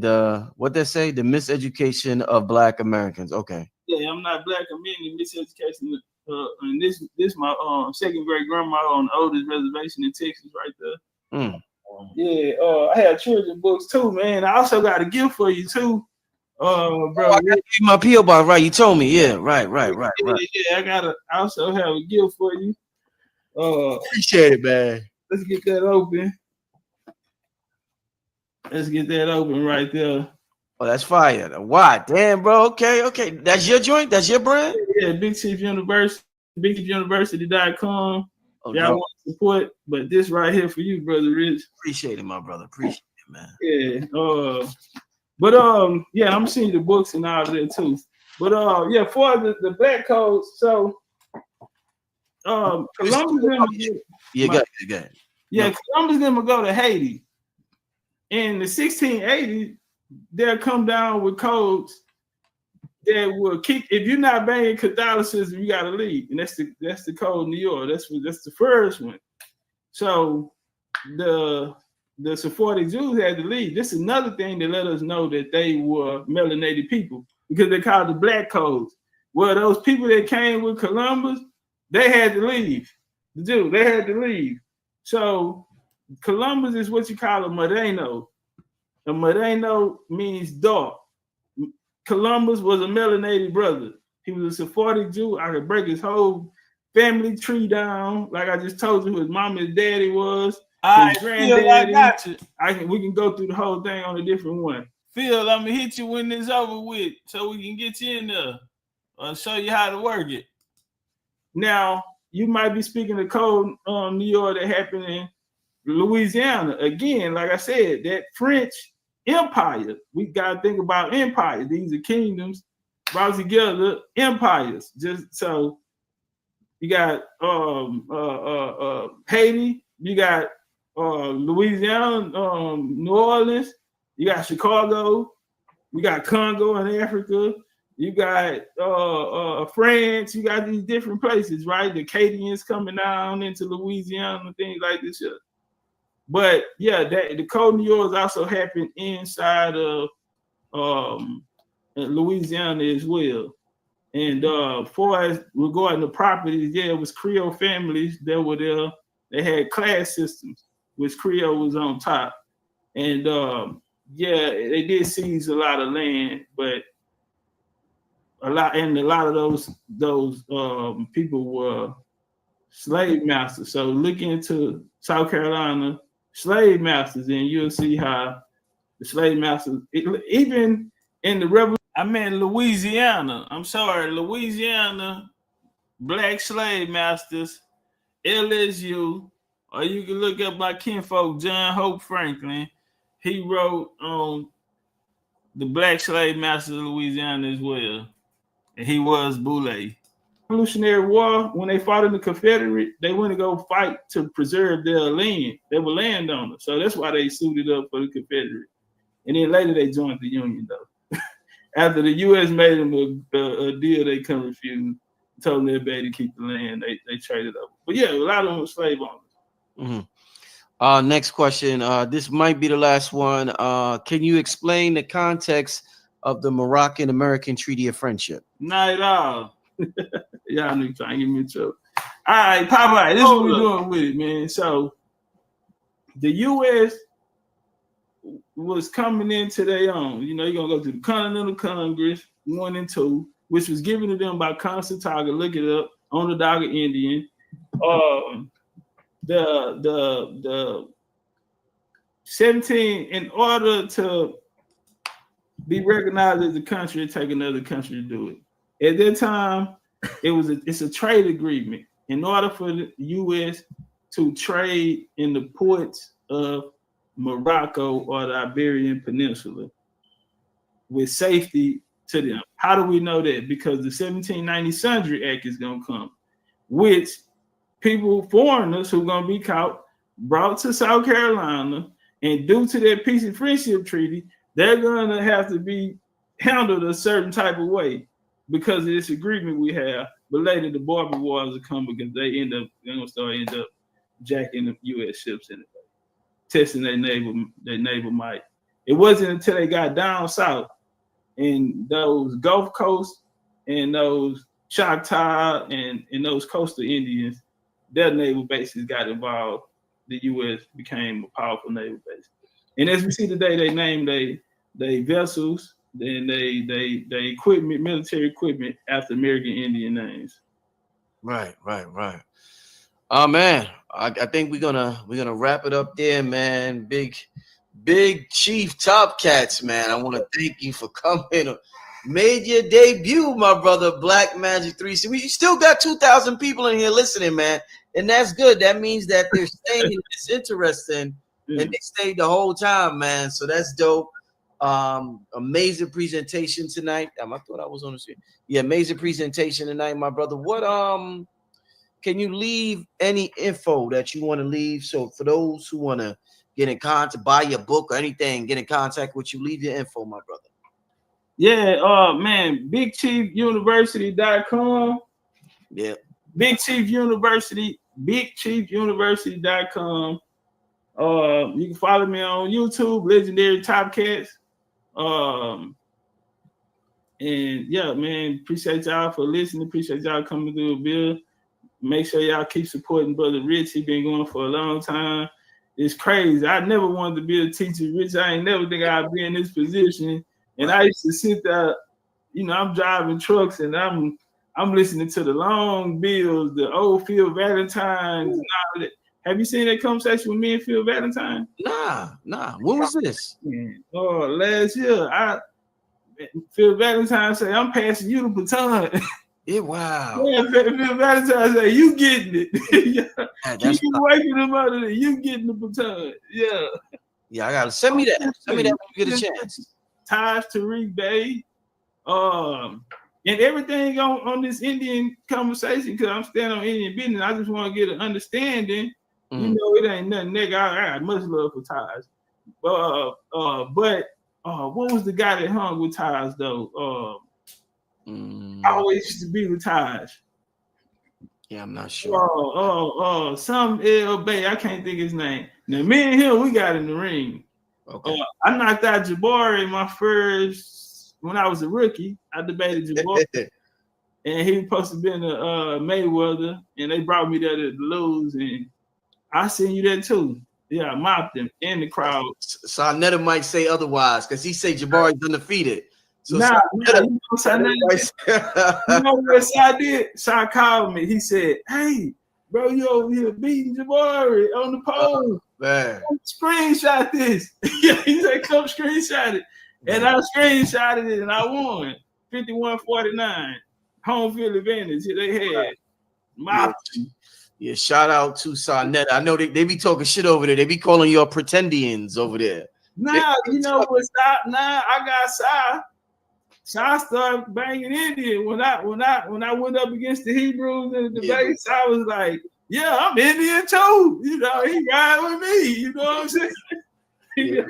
They be wilding out over there. Shout out to Sarnetta. Let me ask you: have you ever had a debate or got into anything verbally with the Red Indians, with them hearing you saying you're Indian and them saying you trying to claim what we are, and you like, nigga, Look, I've been a Native American court. They tried to call me to court before on them other platforms, like TikTok and Clubhouse, international platforms. I had plenty of conversations with them. I crushed them. They don't know American history. The history that they have is somebody else told it to them. It's no different than the African slave trade. Like, we took it full circle, didn't even look. We just regurgitated. We read the same books that they told us to read, not even understanding that it was, whole propaganda pushed behind it. Well, they was done the same way. And so when I talk to them, I let them know about the Pacific slave trade and how they actually got to the Americas. So maybe I can come back one day and do that, and we can talk about how they got here and who they are. And I crush them every time. But I will say this here, it was a lot of elders in there, and I got it on tape. But they respect, they. It was so, because the people that's with me, you gotta know, we gonna be on our genealogy. That's our foundation. We walk with our ancestors. So to do this is only one way to be an Indian that's bloodline, and you're gonna have to show up with a purpose, and you have to show up genealogy. And your purpose better be lined with your genealogy. So it's a personal journey and it's a spiritual. That's why I always say genealogy is the highest form of spirituality, because you don't worship anything outside yourself. You worship that in which you come from. And so when we come in the room, the red, I won't even call them the red one, because we the red people. Look at us. Them niggas ain't red, them niggas pale. We the red people. Shout out to red pill, man. We got that one to stand. I would be considered a redskin. Brother Rich would be considered a redskin. You're a copper-rich red tone. Yeah. So, but yeah, we come in there and they hear us. See, they don't have the records. We'll get to put in records. Boom, boom, boom, boom, boom. They can't do that. So they are lost. But yeah, I'd love to come back and show who they are and where they come from. Yo, you know we should arrange, bro. I gotta talk to you on the phone. I wanna arrange the biggest group hike up Stone Mountain ever. So like say I bring my people from my channel, you can bring your people from your channel, and we gonna get I gotta get Rod to leave his house, man. We gonna get Rod. We gotta get Rod out. We gonna somebody gotta go pick up Rod. We going to get Rod. We got people in Chicago. We got people everywhere. You know, Rod, we coming. They coming to get you, man. But we got to do that. We got to go Stone Mountain, man. You know Dan Calloway? I heard him. Yeah, I heard him. Heard of him, right? So, yeah, man. I'm with it because he was on my channel today. He like, man, we got to get something done this year. But yeah, man, like I said, I done 15 group tours, so yeah, we ready to pop out, and we love Atlanta. We love Atlanta, so that'll be big. And like I told you the other day, I never been. I still never been. Right. That'll be my first. Yeah, I love that one. Whenever you ready, we can start getting the word out. Yeah, we'll probably do it. We'll be in March. I would say heat up. Maybe in May, y'all. Maybe April or May. April or May. Either April or May. I'm gonna talk to you about. I'm gonna talk to Rod Hayes too. I'm gonna see what Rod. Right, come out, Unc. He was in the chat. I seen him down in the chat. Yeah. What's up, Unc? You gotta come through, bro. We gotta come. If you ain't gotta catch a plane, we'll drive you all the way from wherever you at, man, to Atlanta. Make sure you get there, baby. Man. I ain't fucking with them planes, man. I done try to get him on the plane. He ain't fucking. I already know. That's why I said. We gonna get you a Sprinter van, man. We bring you down in a Sprinter. Oh man, but yo, I had a great time in the show. Like I said, that's something that I'm more of a metaphysics guy than a history guy, so I gotta listen to that again. That was very interesting. So I'm gonna thoroughly listen to that. Like I said, like your brothers, y'all got me researching my family tree, my genealogy. So I salute y'all. Y'all got me researching now. Like I'm finding out my family used to work on the railroad and shit. I'm looking up shit.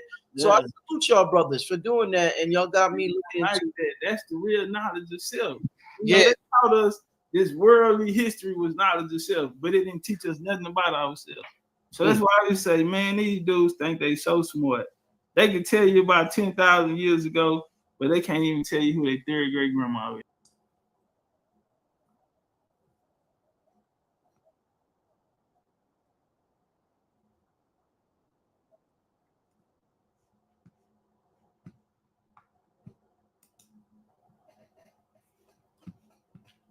Somebody said bars. I see the homie keep putting the Trail of Tears down there. We're gonna do this. We're gonna do this for you, fam. Something famous in Indian history called the Trail of Tears. And let me tell you, family, no one can talk about the Trail of Tears like that because they weren't there. There's no such thing as the Native American oil plains Indian. Now let's walk. I don't know why it's showing. That's where we get something famous in Indian history called the Trail of Tears.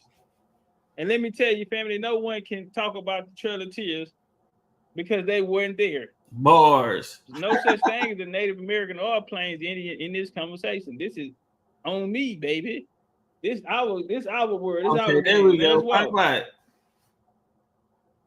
Check this out, y'all. We finna turn up, right? So the forced movement and resettlement people was collectively called the Trail of Tears.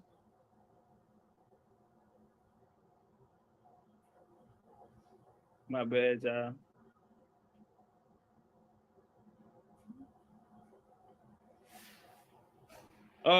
Which is called the Trail of Tears, and it was a forced movement resettled people collectively, and it was known that thousands of black slaves considered property by Indians also suffered and died on the journey. Okay, so a lot of them died. Now, guess what position that they played? They still were playing mom and daddy, as we spoke of these food cultures. So guess what happened? Slaves who walked the Trail of Tears, they hunted, they had to cook, and they cleaned for their masters. Okay, they said we had masters. The forced movement and resettlement of people that collectively called the Treaties is what is widely known as that thousands of black slaves considered property by Indians. So now they're saying we're being enslaved by Native Americans. What's one of their favorite lines? You know, the Cherokee had slaves. If our civilized tribes had slaves, you wouldn't know, your grandma wouldn't know Indian, they was merely just a slave. Check. Y'all heard that one before too? Oh, okay. Well, guess what? Nobody will never be able to tell you that. And if they say that, tell them to prove it. What we gonna do, man? Oh, yeah, you know how we coming. It's genealogy over everything. It's genealogy over everything. So if we look here, we're gonna go to the slave schedules. So the Indian Removal Act, it was 1830. It didn't kick in right away. After the late 1830s, going into the 40s, you're still seeing the migrations. Now, as these migrations are taking place, this just so happened to be the same time of slavery. So what are we going to do? We're going to go to open up the books, because they said there are slaves and they're coming. So we're going to open up the books in west of Mississippi, other places as well, because the Treaties, it spoke about Virginians, it spoke about Missouri, and different places as well. Well, let's go to the records. Let's open up the records. Right here, we're looking at a slave schedule. This slave schedule is from 1850. So we're looking on the 1850 slave schedule. As we go here, so here's the name of the slave masters.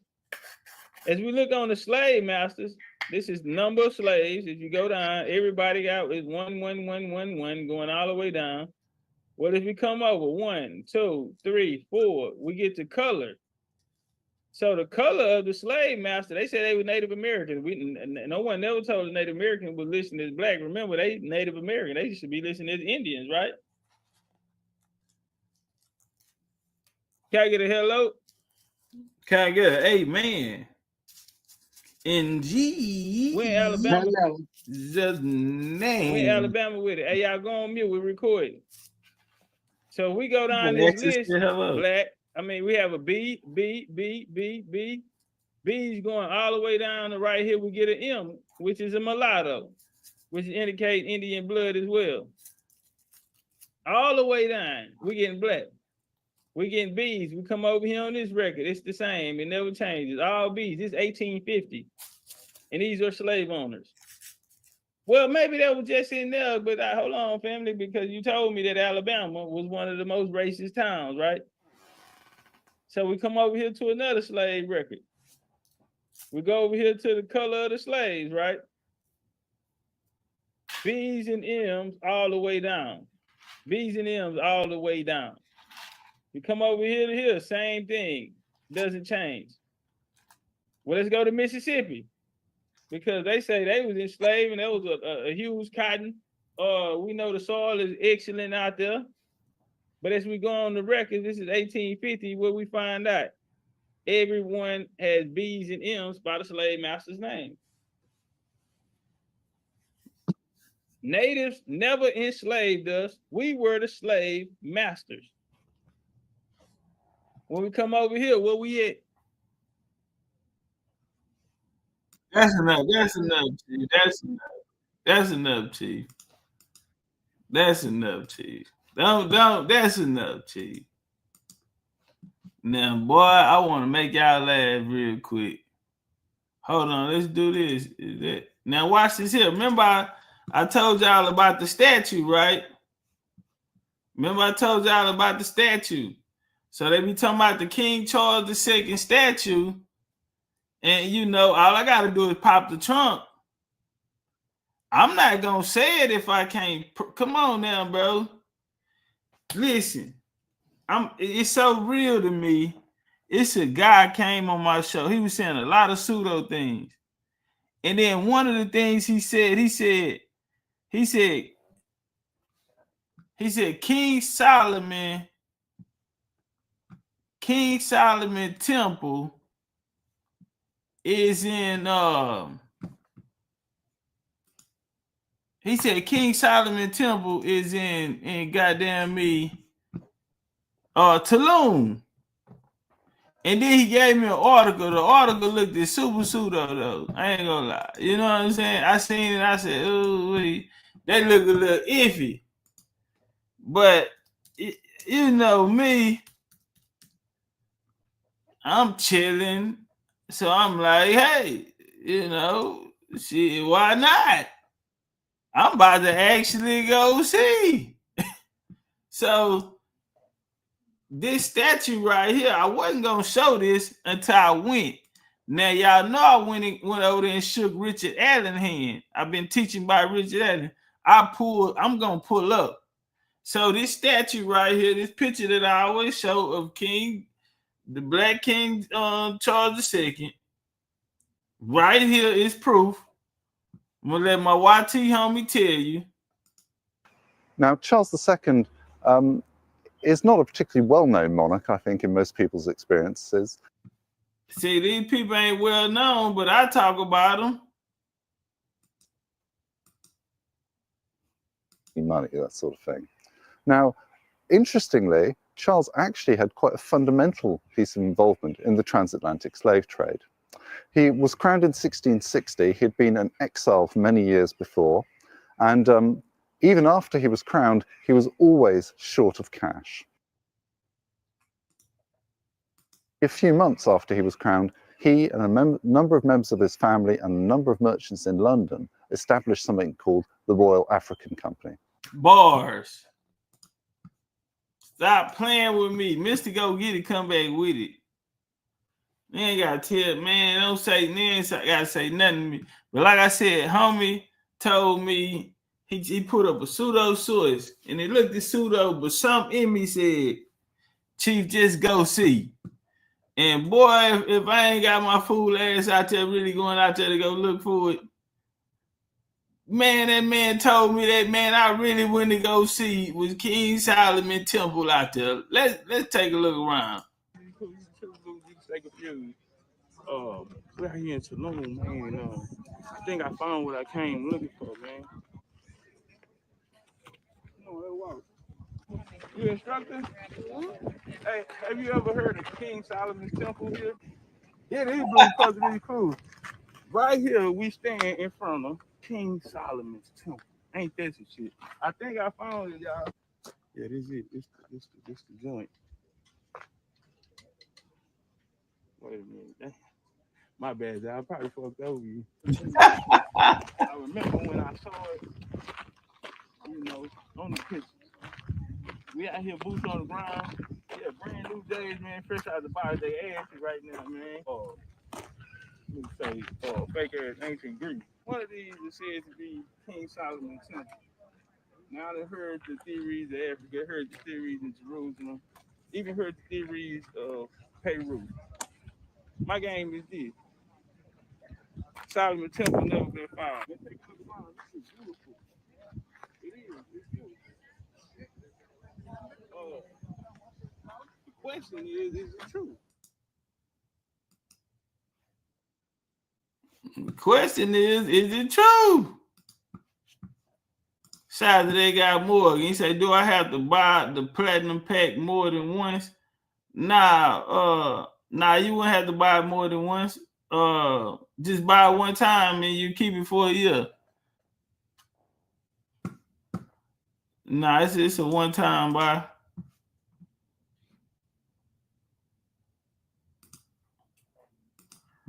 Y'all want to see something funny? Now, I was at USM the other day, and Judge Joe Brown, y'all know, boy, I got to turn him up every time. Yeah, and I told him I'm mad he ain't take me to the White House with him. Able to sneak in and just jump to the front of the line. Okay. My last question to be this. Can I share my screen, beautiful queens? Woo, what it do? Okay, y'all let me know if I'm up. Can y'all see? Okay. Now we gotta talk about this, Judge. We gotta talk about this. Okay, so I saw you at the Trump Black History Month, and I'm mad you ain't take me with you and tell them I was your nephew, grandson, or something. Cause it was a lot of ladies in there, and you look like you had a good time. I did. Actually, see the lady in the hat. Okay, I'm ready to explain. Go, Judge Joe. Hold on. Hey, See the lady in the black hat. Listen to me. See the lady in the black hat? Dancing with me? Right. Her father is Jim Brown, the great NFL football player. All right. Her uncle is Minister Louis Farrakhan. Okay. So Brown and Farrakhan kin. I didn't know that. Yeah. So I was having a good time, and what I'm doing is from the perspective of the camera, I am flirting with this sister across the room. He say he flirting with his sister from across the room while he dancing with Jim Brown daughter and Louis Farrakhan niece. Yeah, he over there doing his bill. He flirting across the room. Talk to him, OG. Better go ahead. Yeah, you had a good time. I was doing this like, come on down, you know. Yeah. Hey, come down the stairs. She was on the level above me. Yeah, come to me. Get over here. So what was your experience like there? Because Trump, he looked genuinely happy to look in the crowd and see, especially those youngsters. Because I knew a lot of those young people that were in college. I remember when they went to go do their interns in Washington. And so it was a lot of college students there, the next generation, and a lot of them going conservative because they're seeing, the true eyes of the Democrats. So how did that make you feel to see that in your lifetime? Well, I saw it happening in the late 60s, and then I saw it coast downhill very quickly till it got to the bottom of a gully, and it's climbing back out again. Appreciate you, It's not something I haven't seen. It's been a long time since I've seen it. Well, we never seen it. That's why. Let me start with the hospitality. Now, the last time I was at something like that, they had corporals and sergeants, maybe a lieutenant somewhere. The lowest rank I saw in the whole place was a captain, and it went all the way up to colonels or the Navy equivalent. And military-wise, colonel is in charge of a regiment, all right? That's several thousand troops. So they have a colonel passing out champagne to the guests. I said, whoa, damn, deep. Or a captain over here giving you directions to the cloakroom. So I said, whoa, they put it on. So they had the champagne, good stuff, the wine, quite a few good. I told y'all. Now listen, when we did that video on that Black History Day there, didn't I tell y'all they were smoking in the back room and that, they had a whole section, because I seen some people, like when Kodak and them was performing, they like, what Trump is? Well, Trump not finna be in there taking pictures with them. I mean, they can hurt. Come on now. They can come, but I can't take a picture with you. Come on now. These niggas go out here and unalive somebody to get caught up in the RICO.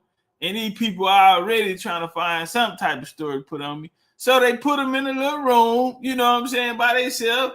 It's recreational in D.C. Then they're smoking the White House out. And I told y'all they was drunk. And the DJ was jamming. And like he said, they pulled out the champagne, the wine, the good stuff. Yeah, they pulled out that rich nigga shit, presidential shit. Trump had goddamn colonels and sergeants out there pouring niggas liquor.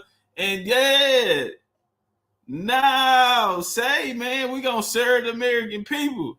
I told y'all though, I said, man, them niggas in there fucked up, man. They in there smoking out. They got the perks in the restroom, man. They turned up in the white. I told you, nigga, I just felt it in my soul. And like I told Joe Brown, nigga, I'm mad you didn't take me. I wasn't there, and I told y'all. They had hundreds of people. It was crowded.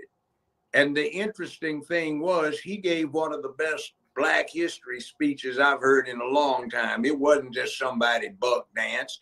He talked about the participation of Black folk in the Revolutionary War and the early armies, political situation, gave an analysis of what Black folk needed to do to get more into it, and how there was an underplaying of Black folk. Like, why wasn't there a statue in the White House area of Frederick Douglass, Muhammad Ali, Malcolm X? I never heard anybody talk about putting Malcolm X in the White House.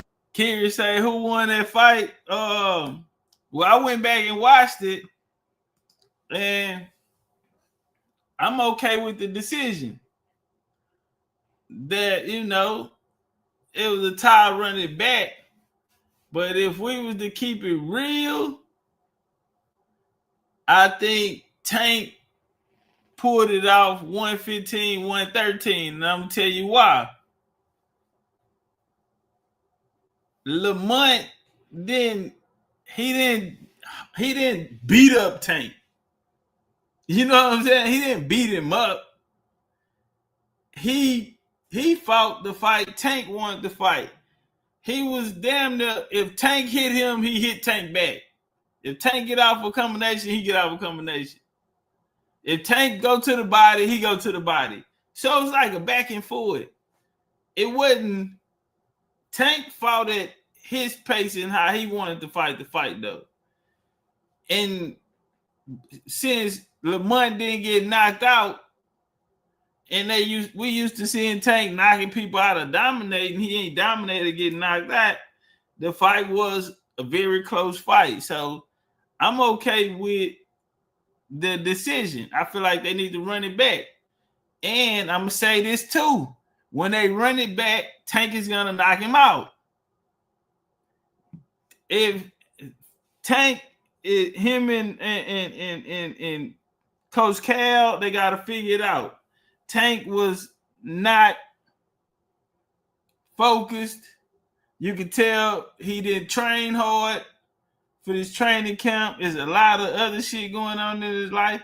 And, you know, it was that bad night. And the fact that Lamont couldn't go in there and take the belt from him while he was going through that, when they get in the ring the next fight, Tank is going to knock him out. I guarantee you, watch. He's going to knock him out. Tank, if you say Tank don't fight, Tank will box you. Tank stop jabbing and shit after like the 4th, 5th round. Tank gonna take your jab away from you. How what you call him? He was in the how his defense was set up. Tank gonna exploit that because anytime Tank wanted to hit him, he hit him, which is a bad sign. Now he couldn't get that left hook off though, but you know Tank, you know, I'll say now even with the kneel down, now we gotta know the rules are if you take a knee that don't qualify 8 count unless you had got hit. So since Tank didn't get hit and he took the knee, he can go get his face wiped. That's why you have officials there, boxing officials there from New York Commission. They reviewed it and said it wasn't a knockdown. So they could have told the ref, nah, that's a knockdown. But they reviewed it, and anybody can look this up in boxing. You know, look it up in boxing. You are allowed to do that if you didn't take, if the person didn't punch you and you had like an emergency or, you know what I'm saying, something like that. So I'm okay with the decision. I feel like they should run it back. Lamont, you know, I want to see him get his bag, take care of his family, but Tank gonna knock him out next fight. I was right. Like, wow, and you know, he was talking about the various and sundry contributions. And he got to talking about an analysis of the need for education and the development of concepts of economy and how to run businesses and such like that, and finance and these kind of things. And I said, oh, that's a whole lot different than I've been hearing. And the other thing is quite frankly, the women had a much better attitude than they do at any democratic function I'm tending to have been to in the last, that I have been to in the last decade or so. They was much more pleasant. They was dressed to impress that night. They were. And he didn't rush. Dressed to impress, for sure. He took about 45 minutes. And the other thing was, there was the podium. He didn't get on the podium. He got down near the crowd. Correct. Yeah, he was right near the crowd, and they made him blush when they told him one more term, and he had to walk off. He was smiling, so he was like, "It's so much love in here." And that I say, I gotta ex-judge about that part right there. Just the energy in the building. The next day, it was a lot of, you know, CNN, MSNBC. They were trying to downplay it, saying he was degrading them, but it was the total opposite. You know, I thought one of the most degrading things is that senile idiot talking about you ain't black if you don't vote for me. And I've said this on this venue before. One of the worst speeches I've ever heard in my life was 1972, delivered by Joe Biden after he got introduced by Faubus, Stennis, Eastland, Byrd, the former Grand Dragon of the Klan, and George Wallace. And they were introducing him as the next and greatest young Dixiecrat who knew how to keep the Negro in his proper place. So what? I'll listen to that. It was outside of the Capitol building in Delaware, in Dover. It was a rundown, ramshackle old mansion that was 280 years old. All right, y'all. That was the questions I had. Appreciate you, beautiful queens, for allowing me to ask them questions. But I had this ex-judge. I seen him turn it in. He was getting it in. Yeah. Yes, he was.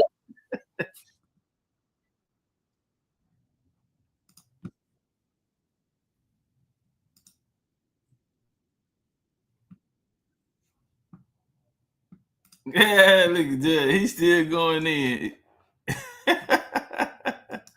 I should have played that part. He still was going in. Yeah, man. Hey, Lamont getting knocked out next fight. I'm telling you, bro. I'm telling you. Tank is different. Now, I know they grew up and they, you know, Tank. I remember when, you know what it reminded me of? When Mayweather fought Madonna. Mayweather, Madonna won. And everybody said Madonna won or he got with Floyd. But then when you go back and watch the fight, you say, wait a minute. Because, you know, doing the hype and all that, I didn't watch it 3 times on a 150-inch screen. I'm seeing it clear as day. Got the mute, that bitch muted, and I'm just watching the fight. He not beating Tank up. When Tank is waiting, he waiting. When Tank is trying to find distance, he trying to find it. His father wasn't even giving him instructions to like press Tank.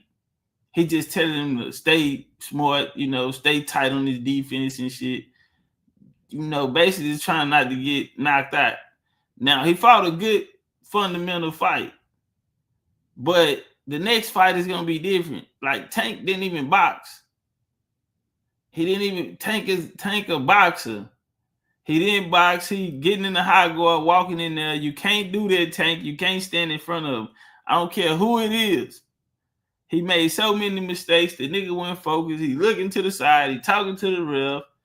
And, you know, Coach Cal trying to tell him something. He like, nigga, whatever. I got you. I told you I got this.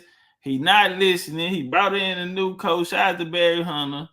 But Tank need to fix whatever him and Cal got, because Cal gonna tell him how to break him down, or what he at in the ring, what they see.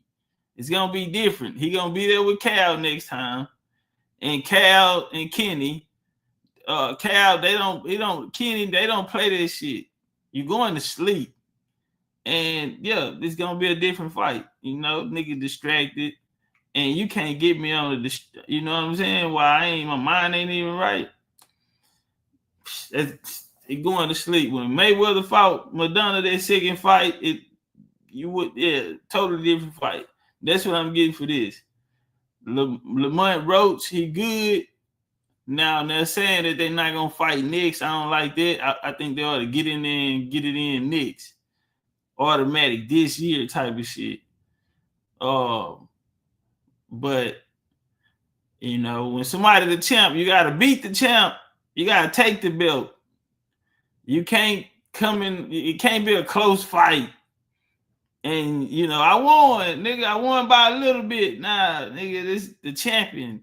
This is, you know, this nigga done packed the house out. Lamont, you got A sides and B sides. You know, they not gonna let Tank lose if you got with him or you had a close fight. You know, you got to beat the champ. Go in there and beat the shit out of him. Which I think Lamont, he was, you know, he didn't press the issue. He fought back. He stood his ground, but he didn't press the issue. You know what I'm saying? And made Tank fight and you know, showed that he was, you know, beating the shit out of him. You know, and Tank, all them niggas be bigger than Tank too. So it's like, you know, bullying. But he couldn't, because Tank was exchanging with him. I'm like, this nigga looking big and strong, and Tank is still in the pocket exchanging with him. That's not Tank. Tank gonna walk you around the ring. And it was just so many things looking at in that fight. It's like, that's not Tank. Tank gonna come out. He gonna touch your lead hand. He gonna touch your lead hand. Even if you're in that high guard, he gonna touch you to see where he can open it up. You know what I'm saying? He looking for that left hook anyway, or the uppercut. And, you know, he was coming in with the high guard, getting in close with him too, because Lamont said Tank can't fight on the inside. So now he trying to prove a motherfucking point instead of just boxing him, even though it would benefit Lamont on the outside. But Tank got this shit like Tyson, where he'll get low and he can get in. But it was traps he was setting, and Lamont was falling for him. Man, it was a lot of things I saw in that fight. But I didn't see focus. Tank, I don't feel like he had a good training camp. And as we can tell, he showed up and his goddamn coach ain't even coaching. He mad at him, ain't shake his hand after the fight or nothing. So, you know, hopefully they get that done. And I think this a wake-up call for Tank, because Tank be trolling, fucking with everybody, and he got bit by that karma bug. You know what I'm saying? That it can happen to you too. You feel me? So maybe I need to be a little humble. Remember Rick Ross was going off on Drake plane, talking about it was old and all this shit, and then his plane had an emergency landing. You know what I'm saying? Niggas be playing. Niggas need to just chill. You feel me? Niggas get to a spot and get too comfortable and feel like it can't happen to you. You know what I'm saying? And he got bit by that karma bug. But after the fight, he said he going to the gym. So Lamont is a good fighter. But this next fight it's gonna show that it's levels to this shit. Tank gonna put him down, guarantee you. But shout out to Lamont. Lamont been whooped by a lesser talent. You know what I'm saying? They know each other, and he know how Tank fight. But what's gonna fuck him up is Tank like to get you comfortable and then hit you. He like to let you build your confidence up. And Lamont coming off this fight is gonna come in the fight confident. He going to sleep. he going to sleep. He going in there feeling like that first fight this fight is gonna be like the first fight. We seen the best Lamont Rowe. That what he did was the best he could do.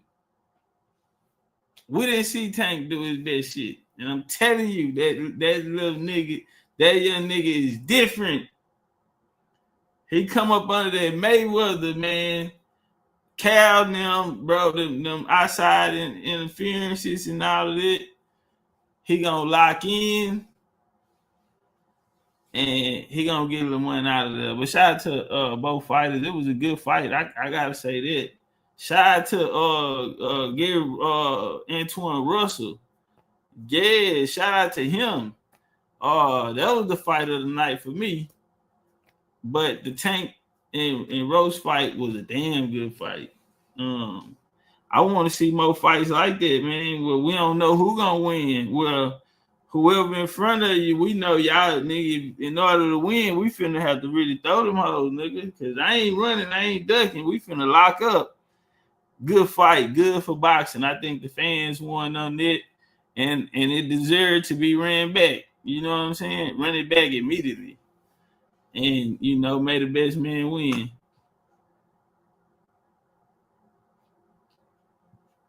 Funky Time News. Yeah, man, that's sad, bro. Little Ronnie. Yeah, that's sad. Especially with his daughter. That's the coldest one right there. Coldest one. But, man, appreciate y'all pulling up, man. We're going to get up out of here. We've been in this hole for a little second. Y'all be cool like y'all be cool. We gone. So can you run for my money? Sipping bubbly, feeling lovely. Living lovely. She's lovely. I wanna be with you. Hey, I wanna be with you. I wanna be with you. Hey, I wanna be with you. I wanna be with you. Me just love me. If I didn't ride blade on her, would you still? If I'm in my mind and word, would you still? Keep it 100, I'd rather you trust me than to. Keep it a whole 100, don't got you, I got nothing. I got something. Hold up. We gon' function, no assumptions. Feeling like Tyson with it. Got out Tyson with it. Only for the night, I'm kidding. Only for life, yeah. Only for life, yeah. Only for life, let's get it. Hit that shoulder, man. I know what coming over me. Backstroke overseas. I know what you need. Already on 10, all money come in. I'm feeling go out. This feeling don't drought. This party won't end. If I didn't ride blade on her, would you still? If I'm in my mind at work, would you still? Keep it 100, I'd rather you trust me than to. Keep it a whole 100, don't got you, I got nothing. Run for my money. There is nobody, no one that'll run me. So can you run for my money? Sipping bubbly, feeling lovely. Living lovely.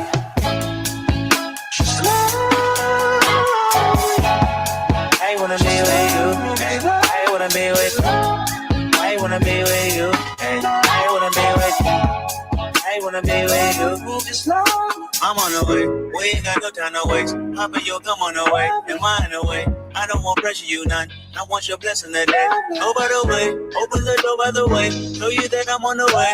I'm on the way. I know connection is vague. Pick up the phone for me, babe. Damn it, we jamming. That had a two for your nanny. Curving your hip for your memory. Remember, Gardena, I took the studio camera. I know Top will be mad at me. I had to do it. I want your body and music. I'm about to be one to prove it. Look what you made. Told you that I'm on the way.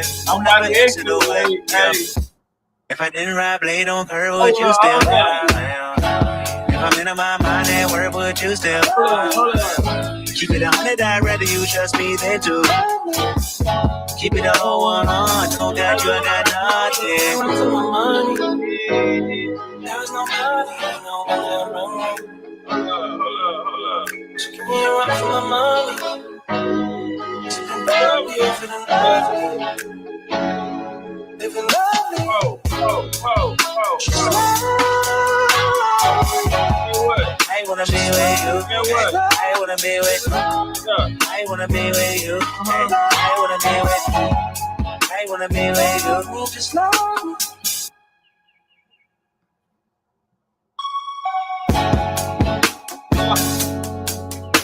Big Joe Sykes, 2 in the building. Big in the building. We gone.